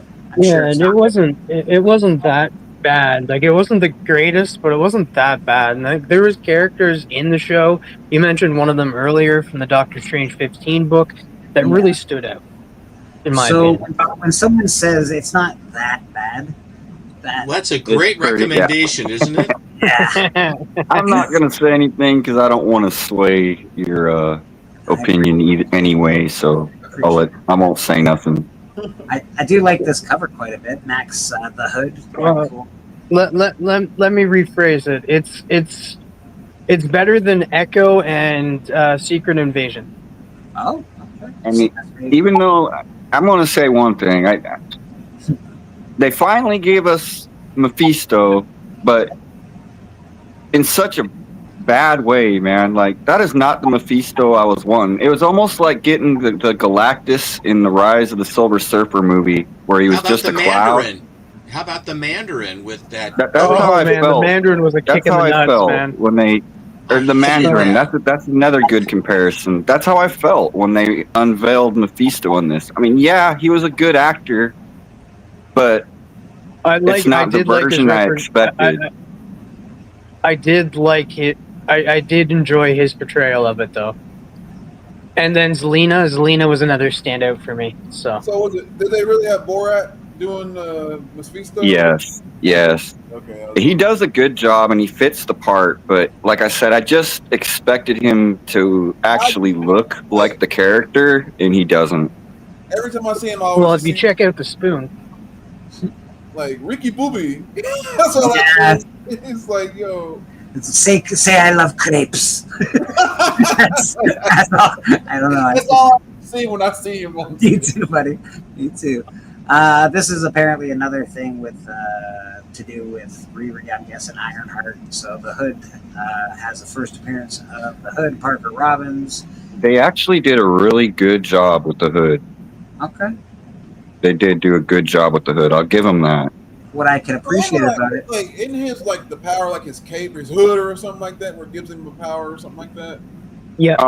Yeah, his cape does give him power. He turned invisible just like he does in the show. The only thing they added was that he was bending bullets, kind of like Wanted. What?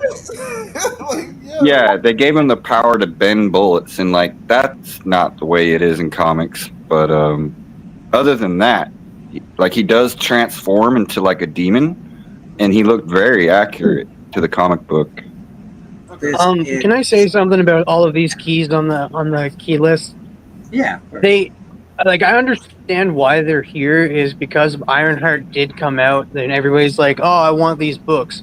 Ironheart was supposed to come out 3 years ago. I don't know if they're going anywhere with these characters, which is sad because they're Mephisto, Zelina, the Hood, all standout characters, and Riri, of course. Riri's definitely going to show up in the MCU more, but I don't know where they're going to go with these characters because this was supposed to come out 3 years ago, and Marvel has pivoted from the direction they wanted to go with to a whole different direction. So I don't know what they're going to do with these characters at all. You're absolutely right. I hope they do nothing with this character because I really want to buy this book. They're probably depending on how popular the show gets. Like if it was to get like super popular, then they might do more with it. If it kind of just sits where it is, I don't think they're going to do much more with Mephisto or anything. Well, now would probably not be the time. Someone was telling me many, many times to not buy that book. Yes. So I will not be buying it soon, but I hope to buy this. If it's a good price, if it comes on my lap, I will take it if it comes across. Whoa, now, whoa. First appearance of Mephisto, obviously the shadow was seen and Buddy was playing Mephisto, so that's why that's hot. All these books are hot because of bloody Riri. Like, are you kidding me? I don't get Riri. That just does not do anything for me. I don't hate Riri. I just don't. It makes sense, I guess, why they're all hot. Everybody wants them, but you really had 3 years of an opportunity to get these books. Whodat has sold this book, I don't know, 30 times. Easily. Easily. So you gotta, pay attention, folks. Pay attention. I have one of my favorite covers right there. I have a lot of copies of this cover, actually. So happy to have that. Punisher War Journal. First battle of Punisher versus Wolverine. No actual reason why, but I'm sure at some point Wolverine and Punisher are going to be facing off in the MCU. Well, a high price That with would be all of cool. this 240% increase is a high at $20. Yeah. So this is Man, not. that should be worth more. This is typically Too many of them. There are too many of them. Yeah, this has been $5 bins around the world for years now. So it's pretty easy to find, even dollar bins. And the only reason it gets any kind of play is because it's a Jim Lee cover. And it's like, Good cover. You're right. Yeah. You're right. Look at the red in Wolverine's face. I think that's a good touch. that one, the video game Wolverine cover, and then what's the other one? There's like 2 or 3 of them that I like that he did of Wolverine. So there's that, and of course this one's always hot and not hot and hot and not hot. Marvel Superhero Secret Wars number 8. That's the one you want to get in dark red if you can. I just did a video on this involving Jim Shooter and his toy deal with Mattel, and the video did awesome. Like I got over 230 views on that video, so pretty exciting on that. I'll be dropping. Good for you, man. Yeah, I'll be dropping a few more of those videos next week. The next video I'll be dropping is on Tuesday. It's a special episode, and it involves the Sandman and our very own Mr. Gentner, Stephen Collecto6. So appreciate it, Stephen. Not at all. So that's that. That's not the first appearance of the black suit. It is the origin of the black suit and tells how he found it. But the first appearance, I think, is what's Amazing Spider-Man. I always like how they put in there like Deadpool wore the suit before Peter Parker did or something like that. I'm like, what?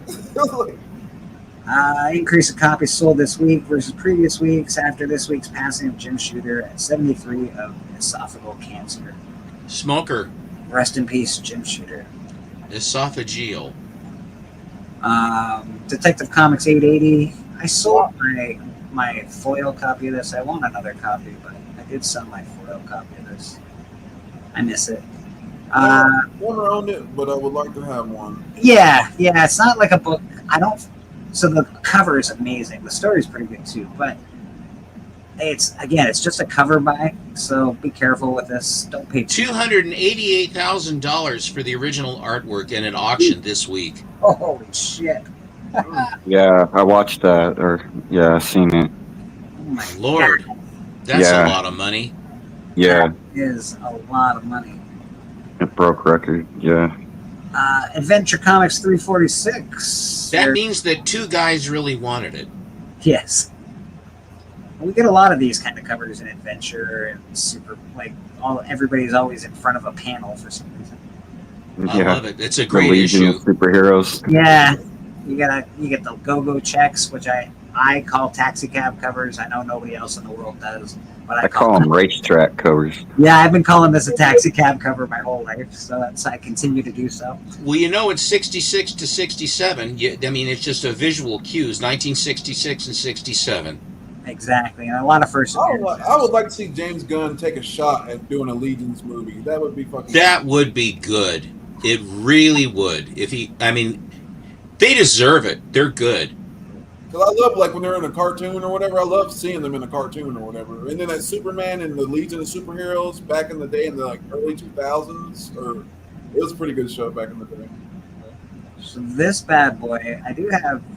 If you don't know, if you find these Canadian price variant of this, most of those have the blue the blue Galactus instead of the purple Galactus.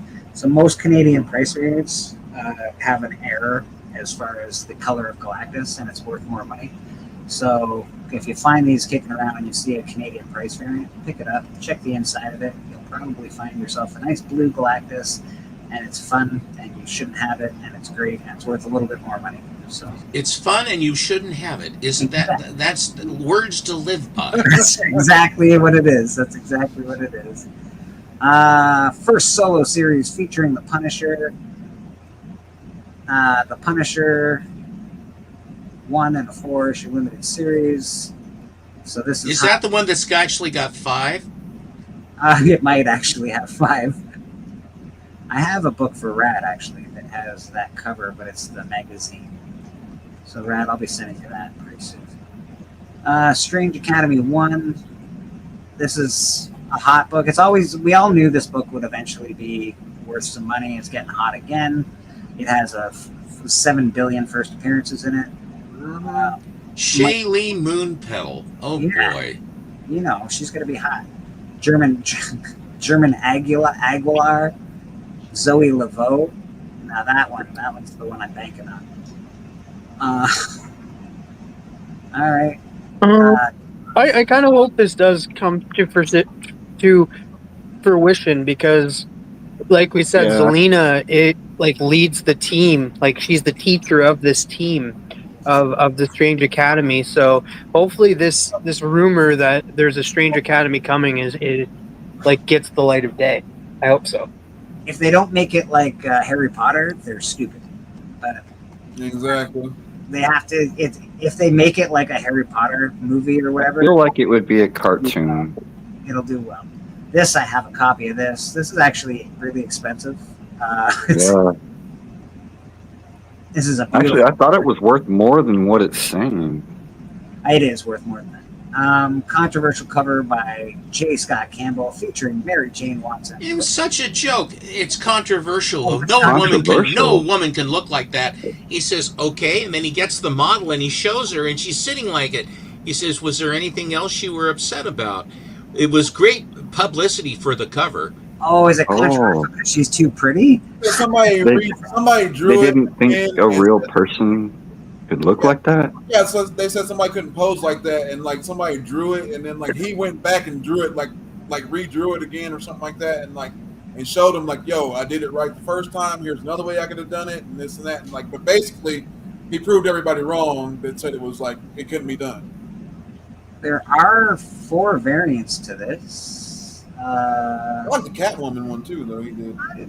This is yuck. Cool. Look at that pointy toe. I don't love that, but it does have the border around it. Is that the 50th anniversary thing? Yeah. Variant. That's the 70th anniversary. 70th anniversary frame. Yes, that's the John Romita Jr. And then I don't know. Oh, this must be a foil or something. Yeah, foil edition. I didn't know they had a foil edition. That is limited to 1,000 copies. Wow, jeez Louise. It's cheaper than the original. And it's only got 1,000 copies. That's interesting. That doesn't make too much sense, but yeah, I would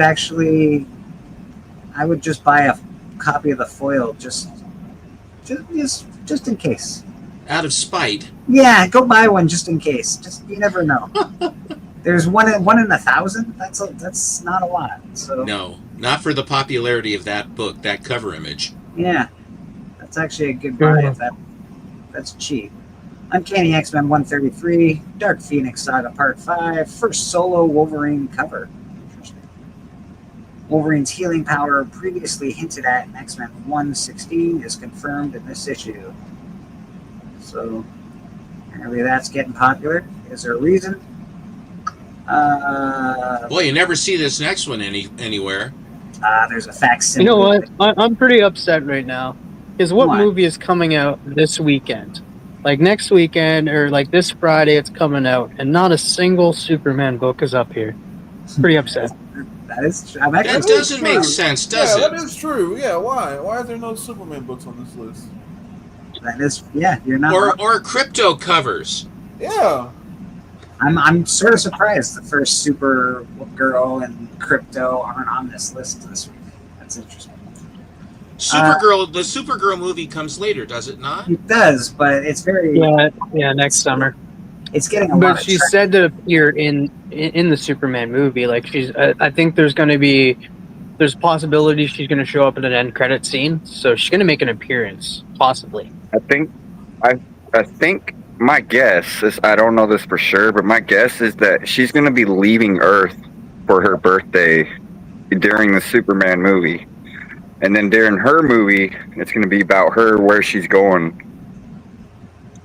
That's the way it was in the book.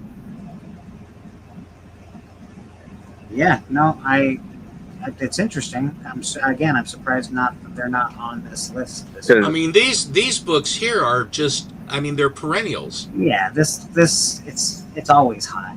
I don't know why they would put something. I guess it's got more sales this week than the previous. Silver Surfer. I thought that this one should be on there. Yeah.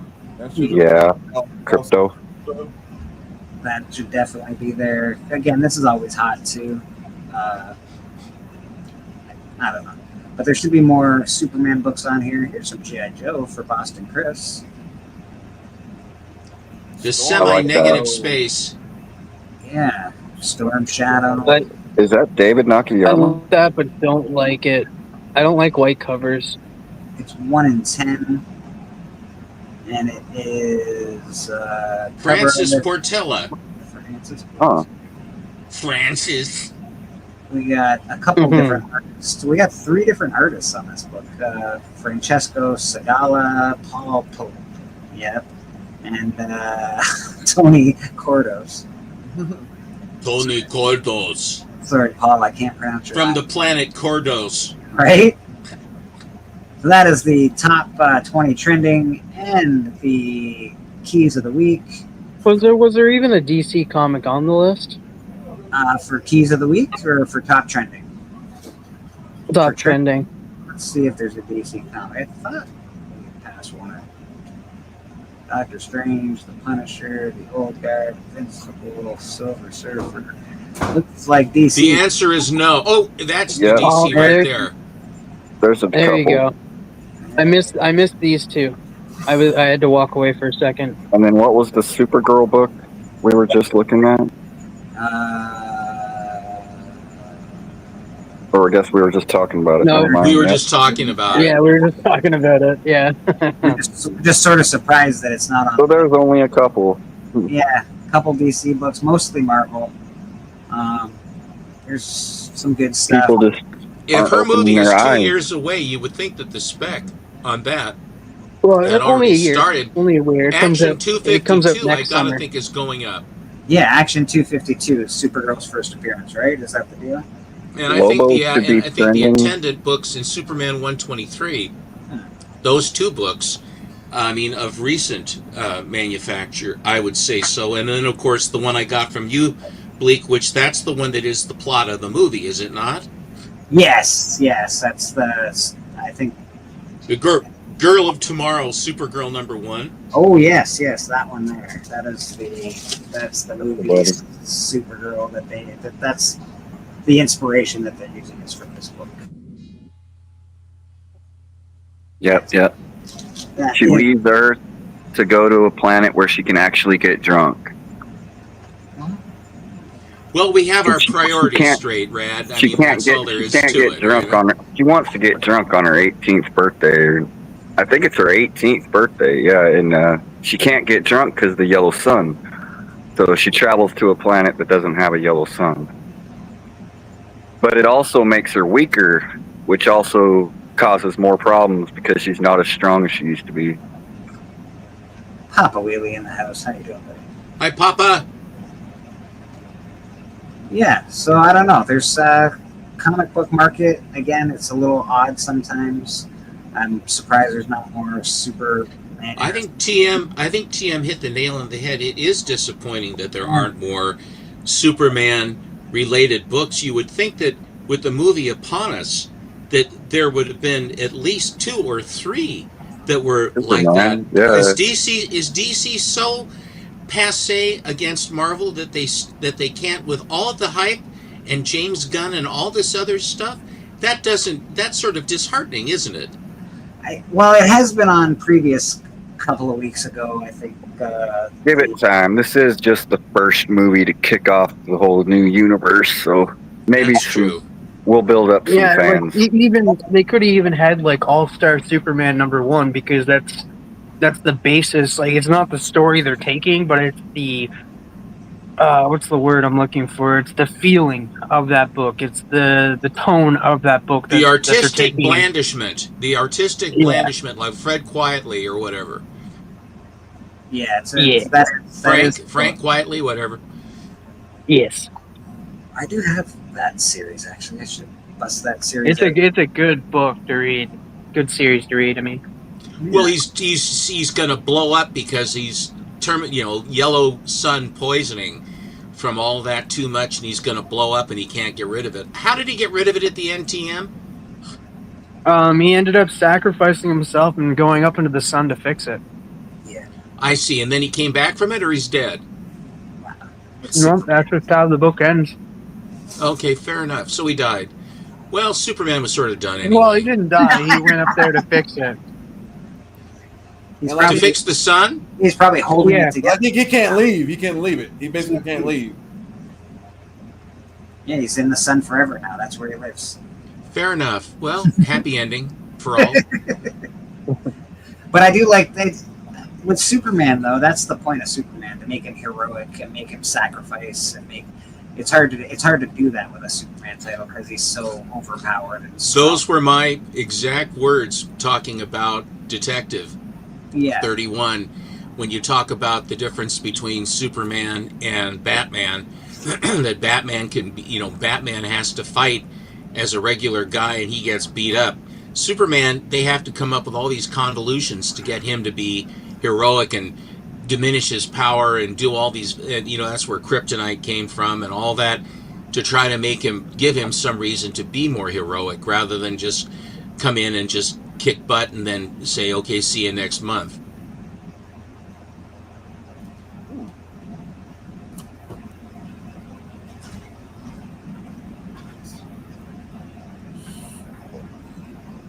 We need a Superman book, though. I like that crypto book, though. Like, how many? Yeah, definitely. And it's not easy to write for Superman. I know everybody gives, Superman sucks now, blah blah blah. Well, it's not a hard. It's a hard character to write for. It used to be Superman. I would like a good Superman video game every once in a while. I mean, we got plenty of Batman ones. I can't get a good Superman one though. A good Superman video game would be actually awesome. You're not wrong. Yeah, it would. There was one I played on, I think, 360, and the controls were so bad that it was one of the hardest games I ever played. It was so hard just to fly straight. Oh, was it the rings with the one with the rings and shit on it, where you had to fly through the rings? I think so, yeah. It had Metallo, I think, was one of the first bosses. Hi, Bobby. Oh, yeah. The most famous illegal alien. Yeah. I think ICE would have something to say about Superman these days. No, sir, you're not allowed here. But it was a cool game. Like, you started the game off on War World, and Mongol was like putting you against a bunch of people to fight. Like, that's how the game started. Hey, babe. Like, wow, that's a cool way to intro.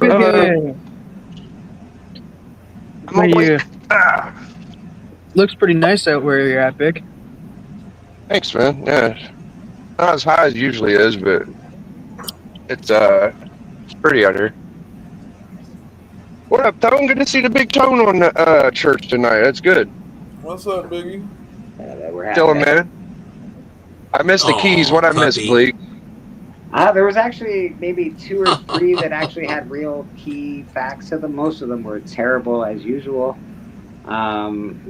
I'd have to go through them again. There was a book that I was sorting. There's a puppy. There's like an X-Men book that looks interesting, but I don't really buy X-Men stuff, so. What I saw was the J. Scott Campbell foil. I was like, how didn't I get that one? But it was a limited. It's probably why I didn't get it, because I like to get them foils, you know. Mm-hmm. Yeah.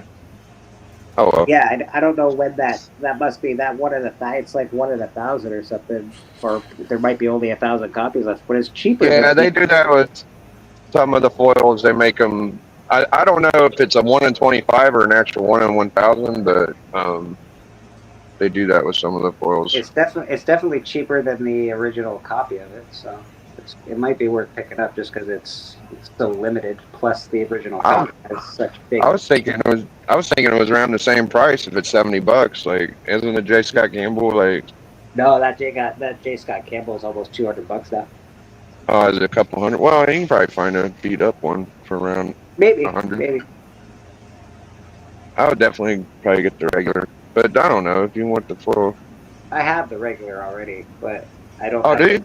Yeah, I don't have the foil, so I thought just there's something that's speaking to me. It's like there's only a finite copy of these, and the foil version it might go up in value at some point. I'm speaking purely on spec. That's all I'm speaking on.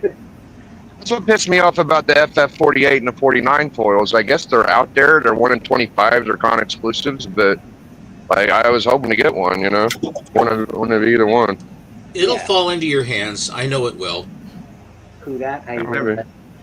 Hello. Hey, Russell. How you doing? How's everybody doing? How you doing, Stefan? Good.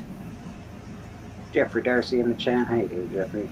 We got a full panel this morning. It's awesome. Appreciate everybody that hangs out on the panel with me at church on a nice Sunday morning, giving you guys all sorts of great information on the comic book market.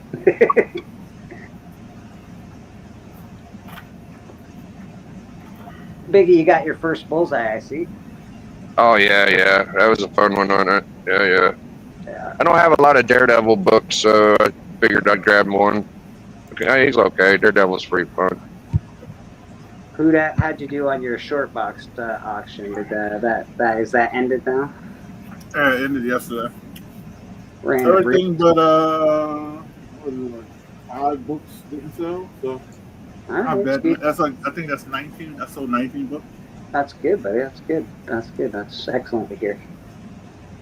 If you're not paying attention, Houdat does short box auctions, and they're pretty good deals, man. When I say pretty good, I mean really good deals. So get in there and buy some books. Oh yeah. I have. Oh, I know you have. I know. Also, I know Callie's not here today, and he's not in the chat at this point, but Callie's putting together mystery boxes, personalized mystery boxes for people. Mm-hmm. All you have to do is tell them how much you want to spend, give them a list of 3 characters, and tell him whether you'd rather a key or a slab. And he will put together a mystery box for you based on those parameters. So he doesn't, you set the price, you set the characters, and you ask for a key or a slab. So whatever your Sue got hers. Sue got her Christmas and Halloween sets, and so it turned out very nice. She was very, very happy with them. Very nice books. He has nice books. He does. He really does. He's got a great collection. And as you can see behind me, always, these books are always for sale. I change them up every now and again. I put a new book in. I take some books out. But yeah, if you're ever interested in books, I also sell comic books. I try not to push, but we do like to sell some books once in a while. So give like that Ric Flair over there. I see that. Woo! Yeah, baby. You got a lot of good stuff. You got the first Spider-Woman. You got the first Guardians of the Galaxy. Yeah, there's some good stuff on that wall. Yeah, you got some Tuesdays up there. We got some good stuff. John said he got a box from Cali and he's doing the video tomorrow. So. Oh, I gotta show Stepple some. I don't know if he saw my pictures on my video. You got something to show? Lay it on me. Yeah. So I bought these tops now cards when Coco Golf and Carlos, I can't ever say his, when he won the French Open, so they came in. Nice. Oh, you got it already? Damn. Okay, cool. So this is that one, and then I looked and it says Lucky Pull or something. It said on the receipt. What did it say on the receipt? It said Lucky something, Lucky Hit. And so I was like, all right, what's and on the box? I did a video, but it's the Fall Factor Parallel, which is the 1/1 autograph of Coco Golf. Oh, well done. That is a lucky hit. Look at you go. 101, baby. So I already did the redemption for it, so we'll see when it comes in. But I was like, oh, all right. Say, I have to tell you, Russell, your license plate has expired. Yeah, I'm out Back of time. to the future. Out of time. 86. I'm out of time. It's all right. I was born in '84. It's funny how I got my license plate when I was 2. Hi, John. As you can see down here, John's Comics with Friends, if that's who you really are. He got a mystery box from Cali yesterday. It was exceptional. Video will be dropping tomorrow. John's dropping a lot of videos. He's doing a lot of good stuff on his YouTube channel. I'm also starting to try and drop more videos every week for people to watch. So there's lots of entertainment. There's Keys of the Week Revisited. There's Broken News 2 times a week, plus Sunday here at church. So we're trying to drop some stuff. And of course, I do music videos every now and then. Breaking news. No, it's broken news, actually. Oh, it's broken. Okay. This news has already been broke, so it's the broken news. You know what would have been a funnier name, John? I know he's listening. You got your name John Comics with Friends. You changed it to. You should have said Con Jomics with No Friends. And then you can make more friends because you already have friends. Just make more friends. No friends. John's Comics looking for friends. Yeah. Don's great. He loves Storm and amongst other X-Men. Oh yeah, he's awesome, man. And again, he's smart. He does great content, good reviews, all that stuff. And he was the first contestant on The Hunt. Oh yes, King Johnfrey. I forgot about King Johnfrey. John's Comics. I get out of my house. Oh, I get out of my house. Everything you said. Or in every I had to make a real quick announcement, about The Hunt. We have our first competitor showing up in 2 weeks, and a guy that I know and a guy that everybody probably on the panel knows. So, LA Nate will be making a comeback. Oh. So, wow, that's something. Nate Comics will be making his return in 2 weeks. Yeah. That's actually pretty cool. I enjoy him being on the show. So you champions, be on the lookout, man. He's coming back. Ain't nobody worried about Nate. I ain't worried about Nate. Get out of here. Bleeker, who did your trade dress? For Burger King. Who did my shit, where are my keys? Oh, they're in the damn car. I'm fucking. I'll be honest with you. I think you should take bets to see if he shows up with us. Because I've heard this story about him coming back about 7 times now. Did you ask who did my trade dress? Yes. I did. Very nice. It's like a bad paintbrush done in hurry with murder and problems. Yeah. It says it all. It's harried. It's jangled. It's good. John's Comics with Friends. I love it. That's a good name. Mm-hmm. Everybody's chatting with each other in the chat. Nice dungeon crawlers hanging out with us. Appreciate you. A lot of good people this morning. Some people we don't get too often. Dungeon, thanks for coming by. I would say John's Comics, now get out. Who was Storm's husband? Or who fathered the baby? Black Oh, you're talking Panther? about Blade? Black Panther? Black Panther. The husband. I thought she married. Depends on the storyline, right? Depends on the storyline. Is it T'Challa then? Knocked her up? Yeah, I think so.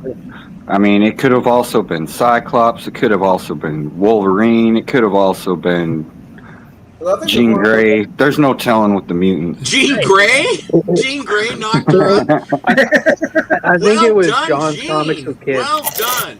Could have been John's I comics think, with kids. I don't know. yeah, I think it was him. He had such a why he changed his fascination with name. Storm. The Claremont X-Men are fucking all the time. That's one thing for sure. They're all having sex. Poor Forge. I was there too for a little bit. Poor Forge. Yeah, that is true. They do get around. They, what's her face is popping on kids all the time. Wolverine's having sex with everybody. I don't know, man. Those X-Men, dirty buggers. I don't know. The chicks dig the Wolverine adamantium. was the like Wolverine banged Mary Jane. Wolverine banged Squirrel Girl. Wolverine.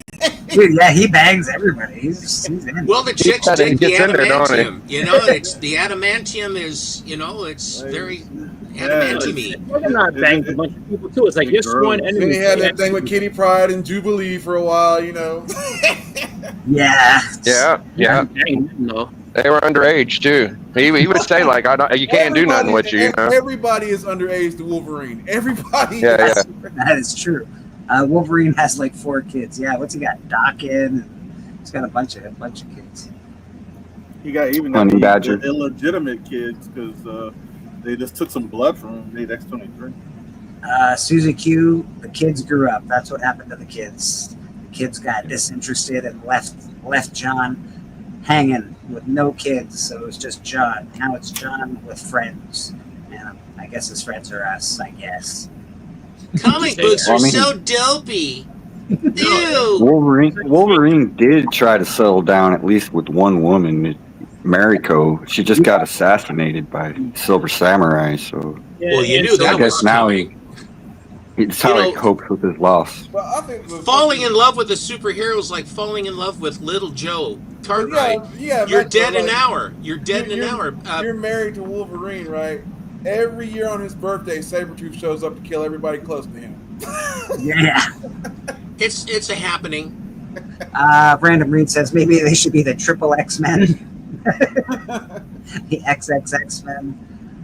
John, you should change your name to John's Comics with Ungratefuls.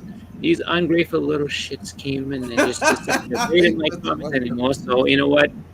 They're ungrateful, and they're not getting off the channel. They're stuck here, just like I am. This is my torture. You don't understand. I brought comics to try to make this nice, and they're ungrateful.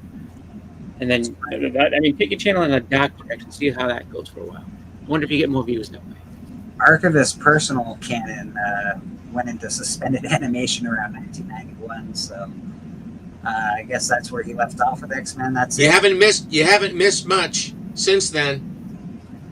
Oh, come on! They made an X-Men that needed a safe space, and what's her name? Safe Space, I think. That was a New Warrior. That wasn't an X-Men. No, they tried to make a character named Safe Space for the New Warriors, and then Joe Rogan made fun of it and got it canceled. So, shout out Beckerman. I'm sorry, Beckerman. Safe Space. Get out of here. What was the Batman character's name? And wasn't that a safe thing too? Fail safe. Fail safe. Fail safe. Yeah, there you go. The Batman character's name was Safe Word because you talk about Wolverine. Batman, he gets down too. Don't let him fool you. So Safe Word didn't go so well. It was like, no, we can't have a character named Safe Word. What's our safe word? Snick. Batman's pretty kinky. He wears, black rubber and leather all the time. So I get it. I get it with Batman, but Wolverine, come on. And then, of course, he had the Batwang. Right? The Batwang. He's got a car. Everybody loves the car. He's got a car. Well, I remember He's got a remember car. when they were just like, oh, Batman doesn't do that. Batman doesn't go down on Catwoman.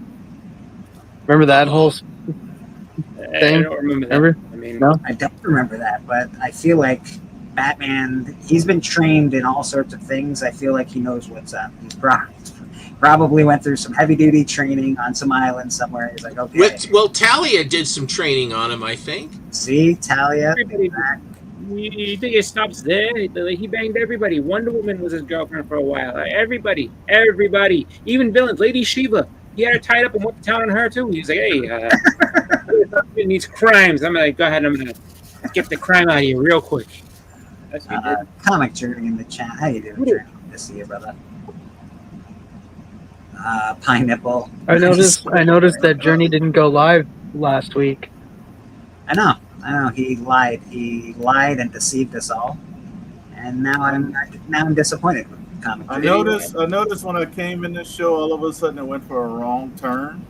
I can leave and come back, and y'all can get back on track. I don't. We're talking about triple X Men and all this other stuff. You just have that effect on us. We were all very, very high tone until then you showed up, and look what you did. I was talking about John changing the name of his channel. I don't blame you, Tony. Or not Tony. I don't blame you, who that? I feel like John should have a very dismissive name. Brown noser. John's comics, not yours. Mine. Brown noser. I'm just nice, man. And a brown noser. Who is that? It's me, man. It's Biggie being nice. Hey, yeah. What else? Okay, yeah. You think Wonder Woman is letting them get away without finishing her off? Come on, man. That's true. She's a pretty strong gal. No, I just remember that whole thing. It was a huge thing. I think it was like 2021. I think it might have been because of the Harley Quinn animated series. They made it like where Batman looked like he was eating out Catwoman, and then DC was like, "No, Batman doesn't do that type of stuff." And then everybody's like, "Oh, Batman doesn't do that. Batman's not generous." I like what happened. Like who that was like, all right, we're gonna go back this route, and TM says, "Hold my beer, we're going back." Hold my beer. Hold my beer. Batman not a sewer chewer. Yeah. I say, when it comes to John's comments, I'm telling you, go heal. Man, you're still on this, aren't you? I was. Well, You can't have you on Batman doing some naughty things to women. Oh yeah, it was. Okay. It's okay. Just because nobody knew what I was talking about. I was like, "What's going on here?" It was like a huge topic in the comic community. We were just trying to we were trying to pass over that landing and go to the next airport. That's what we're trying to do. I mean, your definition of huge crashed and burned on the way through that. Yeah, we did. Yeah, different. We definitely lost traction. PSA is charging too much money for books and this and that. Did you hear what Batman won't do? Like that's not in the same comic realm at all. I don't know. I don't know if Batman won't do it because according to this logo, Batman's doing all sorts of weird things. You can see Batman's head right there. Oh wow! He's hanging out.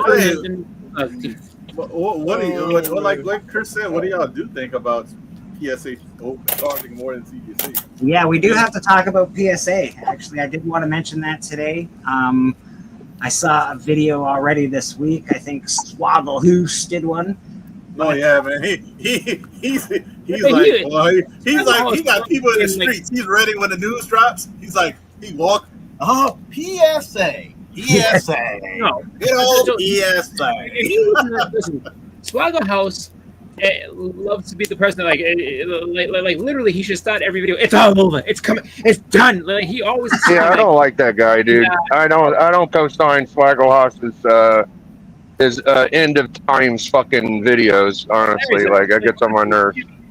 I mean, obviously you can't do stuff. I'm sorry, I took us off track. All right, go back to PSA. My bad. But his videos. His content is good. His content is good. His content's fine. He just puts in crazy titles. He puts in crazy titles that he always starts the video with his crazy. And every thumbnail is like this. And then he goes, into the real story. It's just about to get people. Swagglehouse reporting. Swagglehouse, quick, God. quick, lateness, man, quick. Yeah, man, he's all. Yeah, stop taking my fucking bangers that I love and saying that they're not worth shit, please, and I might start liking you again. I want him to no. Listen, I'm not saying I hate you. I know your real name is Mickey.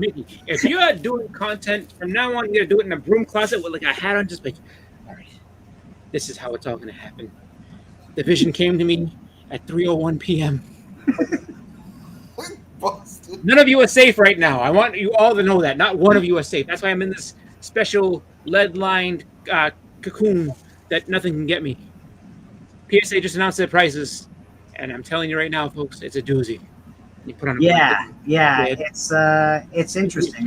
What are they charging? So I don't know. Right now they have a deal. Yeah, right now they have a deal, so it's $2 cheaper than CGC.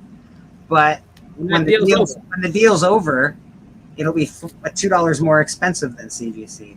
So I don't know if I can pull it up. If Papa, can you pull up the PSA website and send it to me? I don't know if I know how to pull it. We're getting Papa. Oh, you're talking about K-pop. Okay. No, I was talking about Papa Wheelie. These are fucking. Okay, all right. He usually sends me shit. He's on the job. He's Yeah. on the job. Let's see if I can just go to He's never done shit for me. I see you, Papa Willie. And nothing sounds welcoming more than a big red label for your collectible either. By the way, That doesn't bother me so much, but I know that Go Collect has been on all of their listings. They go PSA coming, PSA coming, PSA coming. So it'll be CGC, PSA, and CBCS, all three on Go Collect. Well, there's a convention in Tulsa that's gonna be in Tulsa, and it's got PSA all up on it. Like that's the sponsored people for it is PSA. yeah. And the thing that's weird is that, like, you know, I mean, I don't know, and maybe, you know, for whatever reason they're gonna have to come out and say why they have it as they do. It's gonna be more expensive or whatever. But the thing is that, like, I mean, I just don't understand where you feel like you're going to, you know, carve out your you know, place in the market by being like, we're more expensive than the top, than basically the standard. We're more expensive than them because we're better than them. Well, Yeah. But you're like, all I heard was more expensive. I don't. You could be the greatest grading company in the world, but you're just starting out. So I'm gonna go with these guys who are cheaper, that are more well respected. And then, I don't know, when you guys decide to lower your prices a little bit, once you kind of understand where you're at in this whole ecosystem, then we'll talk. They get around the same pricing when it comes to really expensive stuff, but like the first couple of tiers, they're asking more money than CGC, and I don't understand how a new company like that can come into the market and say, we're going to be more expensive than CGC." I don't think that's a very good business strategy. I mean, Kevin says they're trying to bring over the card, but even still, the card thing doesn't. I mean, I don't see how that's going to work out better. It's a bold move, Cotton. Like, you're going to have to. Yeah, that is a bold move, Cotton. Let's make it more expensive than CGC, which is an actual grading company that's already established. It's crazy. And that's what I say is, it's like you have to understand that. Like, it's like, you know, you got to do something that gives people an incentive to want to try you out. Because if you do that, I mean, and then we're $2 cheaper, but why don't it be $5 cheaper? Just to make you know, and make that the standard. Like, we're cheaper than these guys because we need to build up a fan base of people that want to work with us. You need to penetrate the market by making it a benefit rather than penetrate the market saying that you have to pay a premium. People say, then, you know what that says to me is wait and see. Well, it also says that they came in wanting money. They didn't come in, and I admit it, they're not trying. Nobody's trying to help us, but they didn't come in with any good intention. They just want more money. I think that we gotta wait and see what kind of business tactics they have. Like, maybe they're just structured better than CGC. I don't know, dude. That's fair. Yeah, it's too early to tell. I mean, we're right at the beginning here. Right. I want to address Kevin and I want to address Journey's thing because Kevin said, "How about the 10s?" That's a great point, and I'd say that's a great kind of question because and I was like, oh, like they're giving 10s, they ain't giving them 9/8s. Okay, well, I mean, and that's awesome, but like, it's just like, what does that mean though in terms of like you know, I would have to think that a PSA 10 is probably going to go for the same price as a 9/8 just because. I mean, where else do you go with that? Like a PSA 10 is not going to be on par with the CGC 10. If you got a 10 point on a CGC book, like that's far more rare than what the 10 is going to be for the PSA because what will the slab look like? What will the label look like? And does the comic collecting community accept it? If they don't accept it, then the prices will come down because they'll have to get some kind of market share to try to then build up from. But they're starting on a premium basis that everybody knows that PSA, in their minds, that PSA is this vaunted grading company. Leak it's up. To be determined. Leak it's up. Okay, I perfect. just, Thank you, Bob. I don't know. I find that to be. I mean, like their label isn't anything. It's not great. It's very plain. I don't really mind. I mean, it is what it is. It's their company's label. But I do know that Journey had asked, or Journey had made a I comment don't saying, think it would. I don't think it would take much to impress us. So, like, if they just had good customer service, we would be impressed. So, we'll Yeah, and see. they may have amazing customer service. Like hopefully they do. But Journey's like, if it was cheaper, people would say PSA is shitty. That's why it's cheaper. And if they are more expensive, people would say they're not proven comic collectors are never happy. No, I don't know about that. Like, if it's cheaper, people would be like, I'll give it a shot. Because why not? So that's the card pricing, Papa. That's not the comic lab pricing. They had it somewhere. Still good information for me. Thank you, Papa. I couldn't I couldn't find the actual card pricing one. I know that Swaggle House had it pulled up on his video. I couldn't actually find it. I remember it was on Instagram for a while. But these, they might not have. I wonder if they have it on their website because it was on Instagram. I don't know if they have it. Yeah. On their website. I wonder if it has it on their website yet.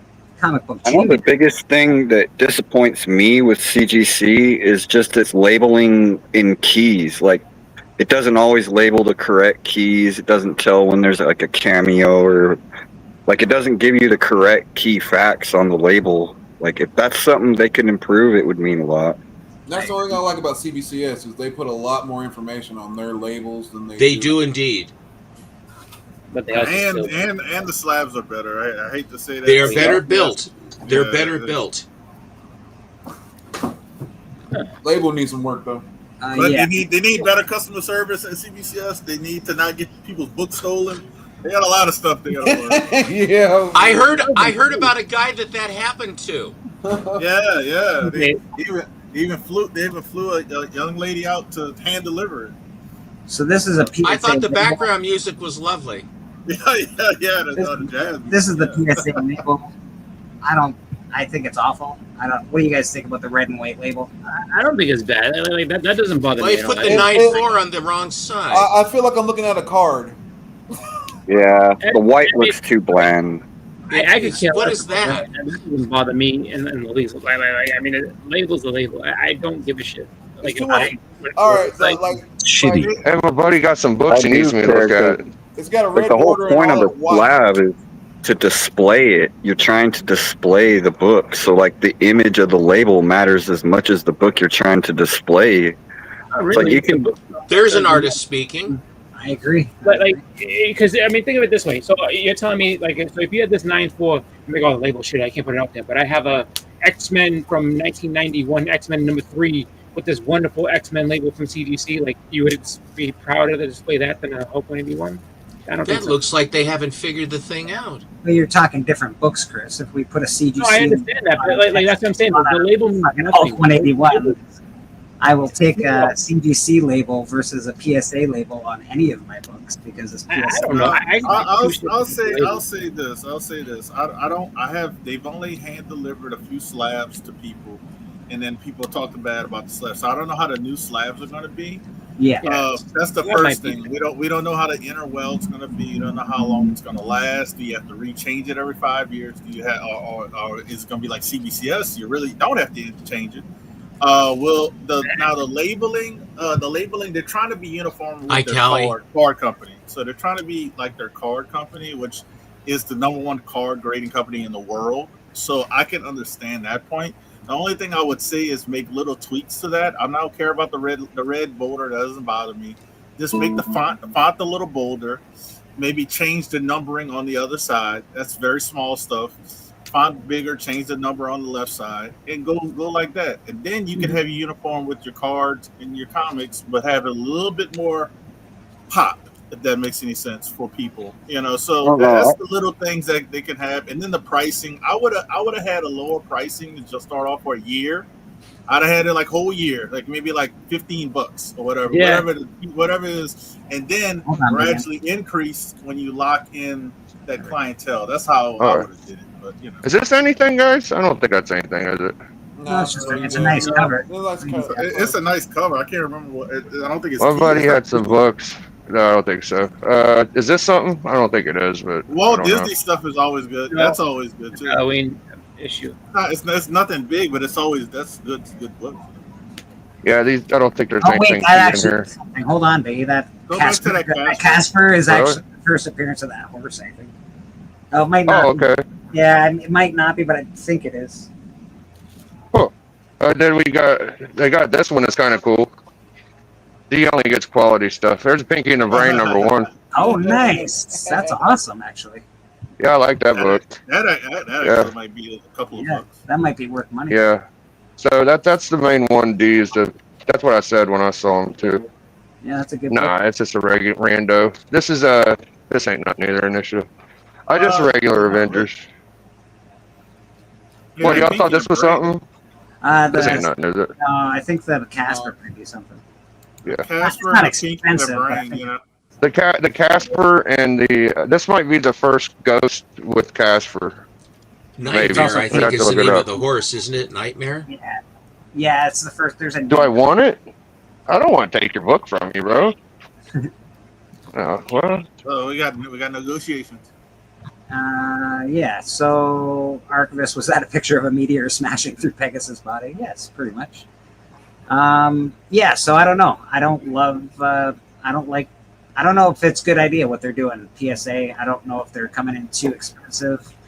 I know they have a deal right now. So if you do it right now, you can get a little bit cheaper than CGC. I want to try a couple of modern books. I want to try a couple of modern books. Yeah, I say try. I don't know if I'm curious to see what Well, test shots. I'm curious. Yeah, I'm curious to see what the actual slab is like too, because I know my buddy Shockwave just gave me all those books except for 2 of them. You got the Force one. So thank you, Shockwave. That was really nice of you. Shockwave's been in your chats a couple of times. I've seen his handle. That's a very cool Wow. thing. Shockwave. Very cool. Yeah, thank you. I gave him a book last time, so I had to give him some more. We're always looking out for each other. Thank you, D.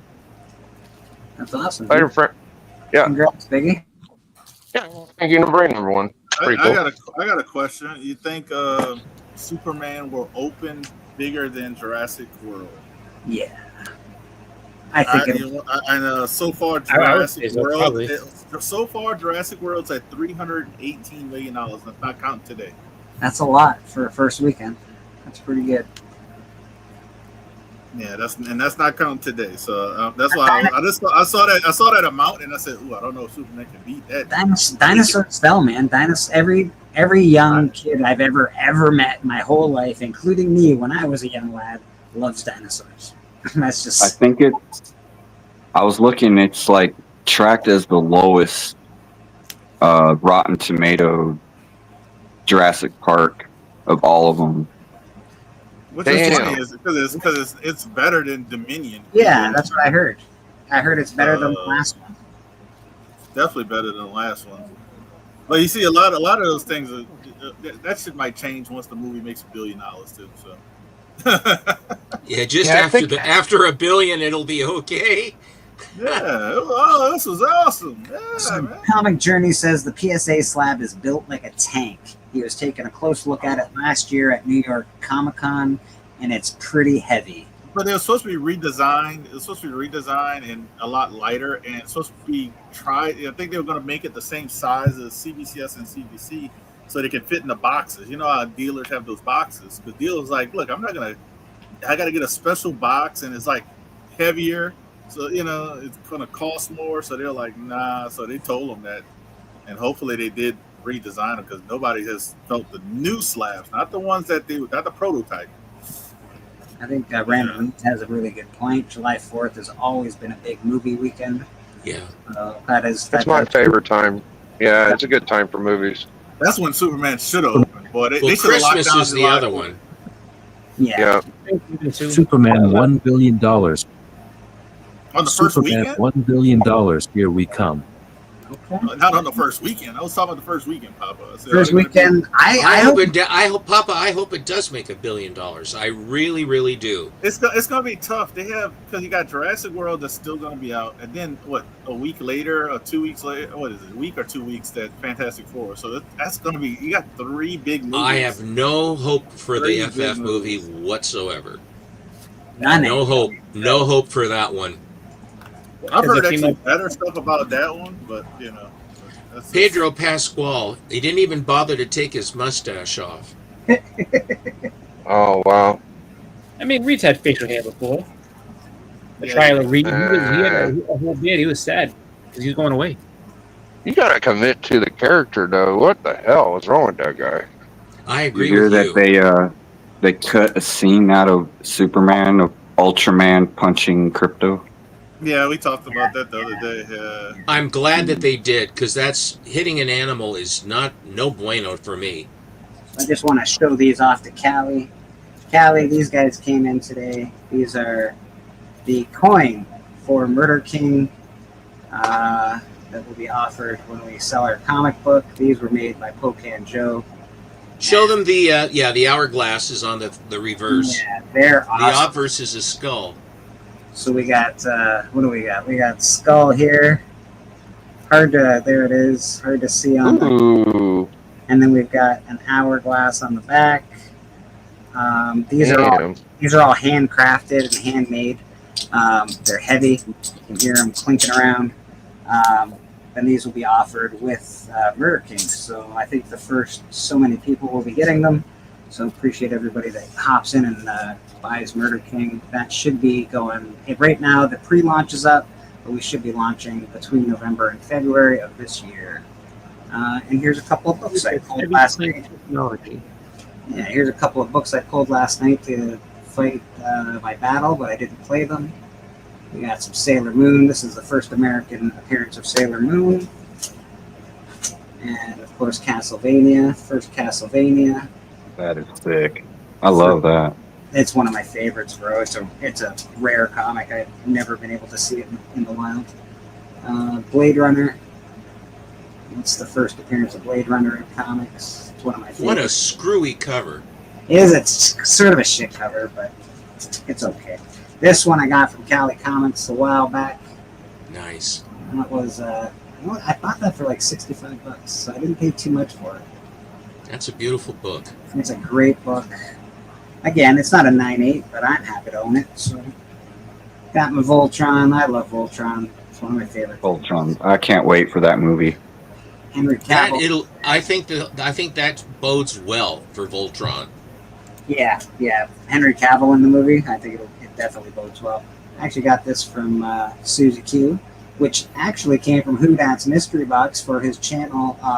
Not his mystery box, sorry, his giveaway stuff that he does for channel members. And he gives away some really good books. So and how? I got that first Peter Porker, which is really awesome. This is one game. I've been playing it for 10 years on my cell phone. It's Marvel Contest of Champions, and Spider Ham is my strongest character. Very good. This is one I pulled out for the Biggie Shack Undervalued Tees. This is the Incredible Hulk, Future Imperfect. This is the first appearance of Maestro Hulk. It's a 2-book set. It's cheap. It's really cheap. And guess what? They're making a Maestro Hulk project. Go buy it. It's a good idea. We got SpongeBob #1. Steven, you already have a copy of that. I think I sold you a copy a while back.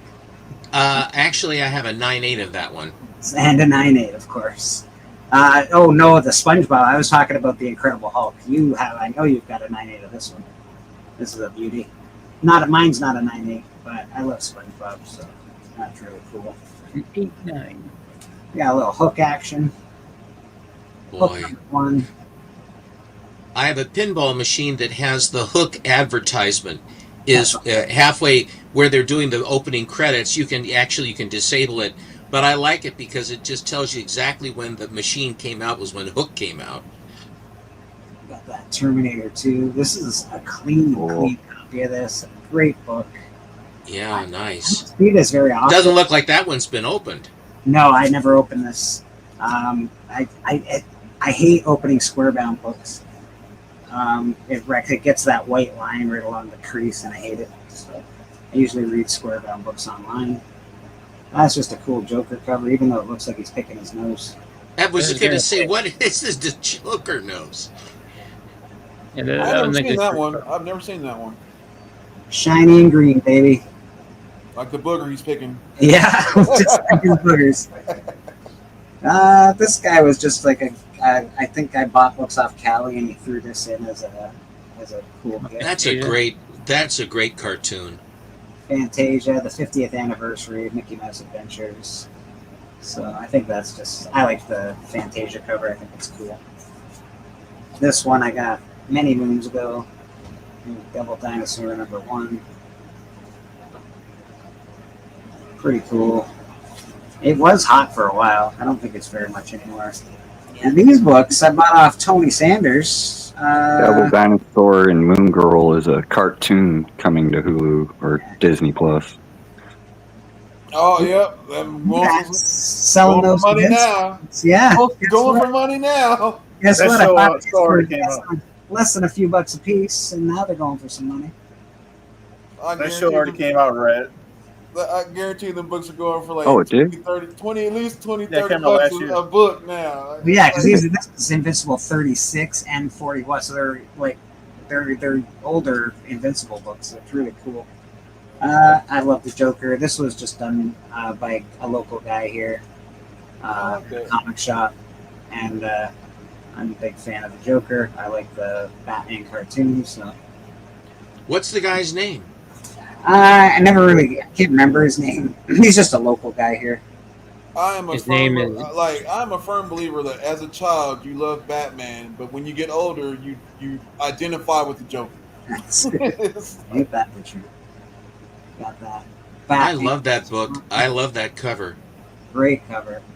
A lot of these around. You can probably find these, but they did go. Love the last page, the batarang to the face. Oh yeah. This I bought it and I was going to sell it, but then I stuck it in my collection because I sort of want to keep it. Booster, Booster baby. And this is a really nice copy, actually. I was looking at it. I think it's going to be a good movie. Go on and say it's Canadian price variant. Go on and say it. No, it's a 75 center. I don't think it's a Canadian price variant. I think it's the regular, sadly. And this one, I'm ready for that movie or show or whatever it's going to be. And I don't even care if they cast the dude that they said they cast. If that's the guy they got, as long as he's funny, man. Booster Gold has to be funny. I agree. And I just like monster books. So. I hope that his little floating globe friend is hurling insults at him and stuff the whole time. Oh yeah, I'm telling you, it's got to be good. That was my little stack that I pulled last night to play, and it's fun. We had a great time in the hunt last night. Like I said, and Tony said, there is money on the line at the. Yep. There's money on the line. There's a book at the end of the show for the chat as well. So giveaways. We're looking for people to be involved. We're looking for people to watch, and we're just looking for new blood, man. Come on, it's only an ass whooping. Get your ass on the hunt and see what happens. And we already got, like I said, our first competitor is stepped over the line, and he said he's coming back. So Nate Comics. LA Nate will be in 2 weeks making his return. Yim's backstage. Who's backstage? Biggie's backstage. There he is. Biggie. And TM is also backstage. There we go. Sorry about that, guys. Yeah, man. So this one, what do you got there? Oh, that's Count Blackula. Oh hell yeah, bro! That's awesome, dude. That's dope. That is so great. Yeah, me and Chris saw this. I guess an independent guy, and I saw the Blade, and Chris saw the Blackula. So I said, Chris, you're not gonna get the Blackula. I'm gonna get it. And so I ended up getting it. So. Nope, I didn't get it. It was only $40. And Oh, they did a 30th book. this was $40, but if you would have got this done like yourself, it was $100. So I You definitely said that was a local guy? no independent. I don't know if Independent. it's Oh. local. But yeah, he was charging like $100 for sketches. Is that Joe Bennett? This is Steve Bryant. Oh, okay. I think that's what it says, Steve Bryant on the book. I'll show you some. There you go. Two Gun Kid, nice. That is the prototype Black Panther for anybody that doesn't know. All right, and Bobby just said that he wants his winnings to put my book down. Yeah, I like some other people's books. Yeah, Bobby said that he wants his money to build up on the hunt. So on the hunt, whenever you win, people, you have the option to cash out and get paid, or either let the money stack up. So I could be Captain Hook. You're right, I could be Captain Hook. These are I think he is Captain Hook. These are books for the next giveaway. Oh, snap. Next giveaway, channel membership giveaway. These are the two of the books, and here are some books that if I get some new members, we're just gonna add these. So you got this one. That. Is that number? These are actually, What number is that? 24? 24. I already got 24 from you. I bought 24 from you. That's it. But this is that's a mid-grade copy, and I got this one. I could add to the giveaway. Nice. Hulk getting back slapped by Doc Samson, and I'm hoping to get 20 members, and we can add this one too. First in Humans, people. That's a great book. So this is what the channel membership could look like. This is what it could look like. Well, I'm a member. Both my wife and I are members. I don't know what. I mean, I could get one for Champ, I guess, if have him in. That is awesome. And again, I showed nice books, man. I showed some books off this morning that came from a Whodat giveaway. The Spider Hand did. I think I put them away at this point in time, but Whodat gave an awesome mystery box to Sue, and she took some books out and, of course, sent me the rest, and I can't say thank you enough. That comes from the. I saw that, Brad. Seppo collection. Brad, I'll be looking at you soon. Let me see that again. Okay. Go to Rad. I'll grab some more books later. So Rad he did a cover for Murder King, and he decided that he wasn't happy with it. He wanted to redo it, and I'm not gonna lie, this is really, really, really awesome. I love the green. Yeah, man. I love the blue. I love everything about this. I love that you kept the cityscape in the skull. Oh, the red, a little red action. Oh, So look at good. that. I like the reflection. Yeah. Dude, like it is something. This is a fiercely good piece. This is amazing. Yeah, man. That's the cover I'm getting. That's unbelievable. We already know one of those is sold to TM, so that's awesome, dude. Very cool. And of course, I've got another cover here done by Loke. I wish I could get them all, but I can only get one cover, and it's going to my guy Rad. So this is Loke. This cover will be up. The actual art piece will be up on our Kickstarter for Murder King when it goes live. This piece is amazing. Rad's piece is amazing. K-Pop's doing one, and Drac will be doing one as well. I think that. And then you got Austin LeMay too, yeah. His was digital, so I don't think we'll be getting an actual a piece of art to sell for the campaign. But we do have Austin LeMay on a cover, which is absolutely unbelievable. Yeah. So, yeah, you got technically two really published artists because they both worked for publishers, right? Yeah. So, and at this point, I know Rad's not necessarily, we wouldn't call him published, but he's been on a couple of Kickstarter projects. His art is in the community. Yes, so I consider Rad a pretty awesome published artist myself. Callie sent me a box Oh. of stuff. I just opened it. Box of stuff from Cali. Is this a mystery box? I I'm a little bit. Susie's were mystery boxes. I'm not sure about these here. Oh, he knows, yes.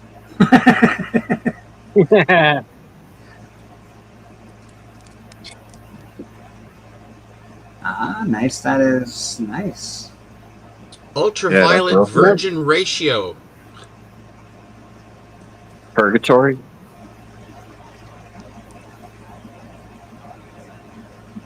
No, these were purchases. That's a really nice one. I think I saw. Yeah, so that's where she's at. I think the character on that last book is called Purgatory. And these are signed by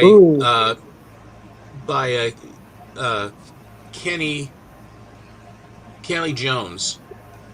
So no I like step that above. cover. I just threw in an extra to fill the Gemini. Thank you very much. Thank you.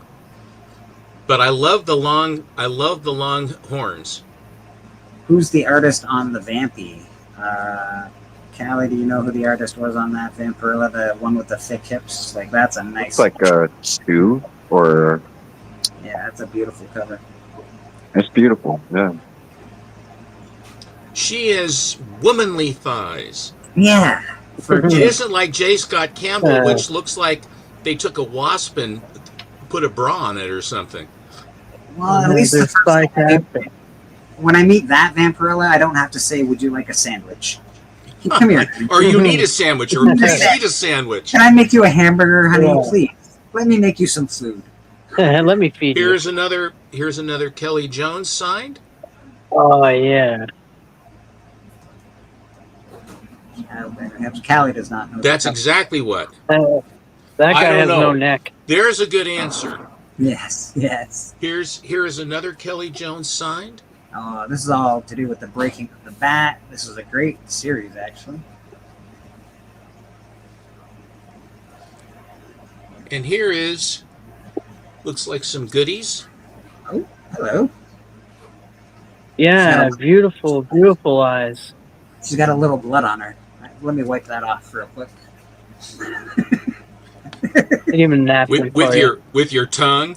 I'm just gonna do the mom thing, with my thumb. Oh, I actually gave that to Naman. I had a copy of that at some point. That book is awesome. It has a clear plastic on the front cover, and if you unfold it, all the blood goes off. So the blood is only on the clear part. Was that what you would call an acetate? Yes, it is, sir. I'm a fan of the Abyss. That's cool. There's a creepy clown who comes in being creepy, and then the kids all get big teeth and they eat him.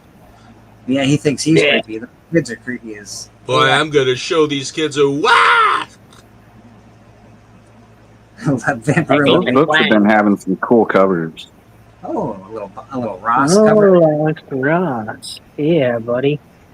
Vampirilla Lady Death Sandwich. That's how I want to go, says Bobby. And this was the big one that I bought from him. I got a slab from him, and it's just very, very cool. It's signed by Bernie Wrightson. Ooh, the Bernie Wrightson. Oh, very cool. Archivist. These new ECs don't have the charm of the originals. Too dark. There was a bit of levity to the originals. I agree with you.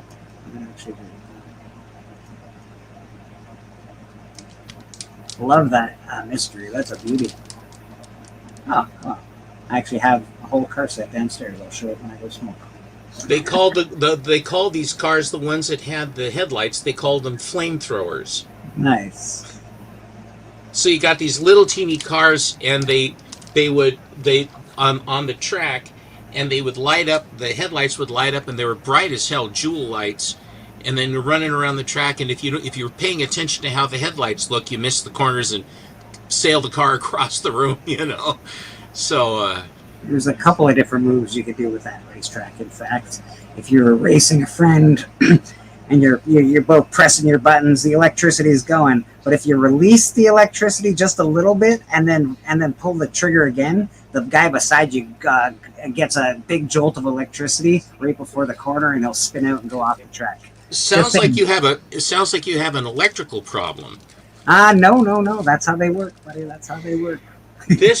Are you aware that this book has a a flaw to it, or that is to say, a variant. The second print, I think, or is the best one to have. It says second print on top, I believe. But this one is, the number is not there. It's all zeros. Yeah, that's a reprint. Number 000. You see Batman 000. Yeah, it's not the real one. It's the reprint. I found that out on Matt's channel the other day. I was pretty. I'll admit I was pretty bummed out because I thought I had the real one, but it says it does say Batman 000. It sucks. Steven, you did recently pick up a really big Batman book. Do you have it anywhere close?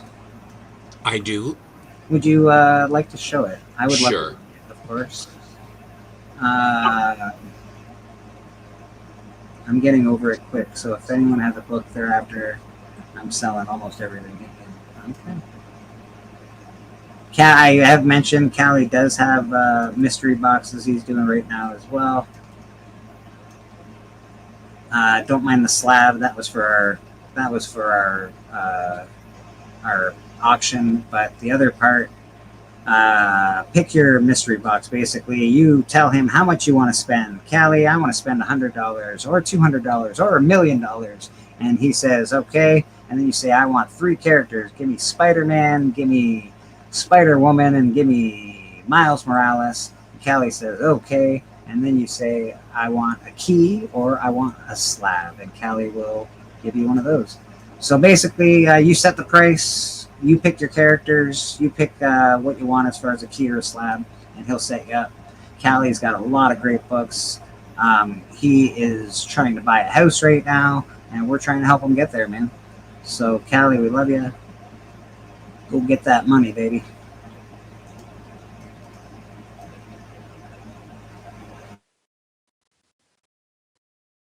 Archivist, it is a holy relic for sure. Steven's bought a couple of big Batman books in the last few months, I guess, and it was awesome. Jeffrey Darcy, contact Callie on Instagram, Callie Comics, and again TM did a comic opening. John is going to be doing a unboxing from Callie. So Callie is sending out mystery boxes. You just got to say what you want, say how much money you want to spend, and see what he'll do for you.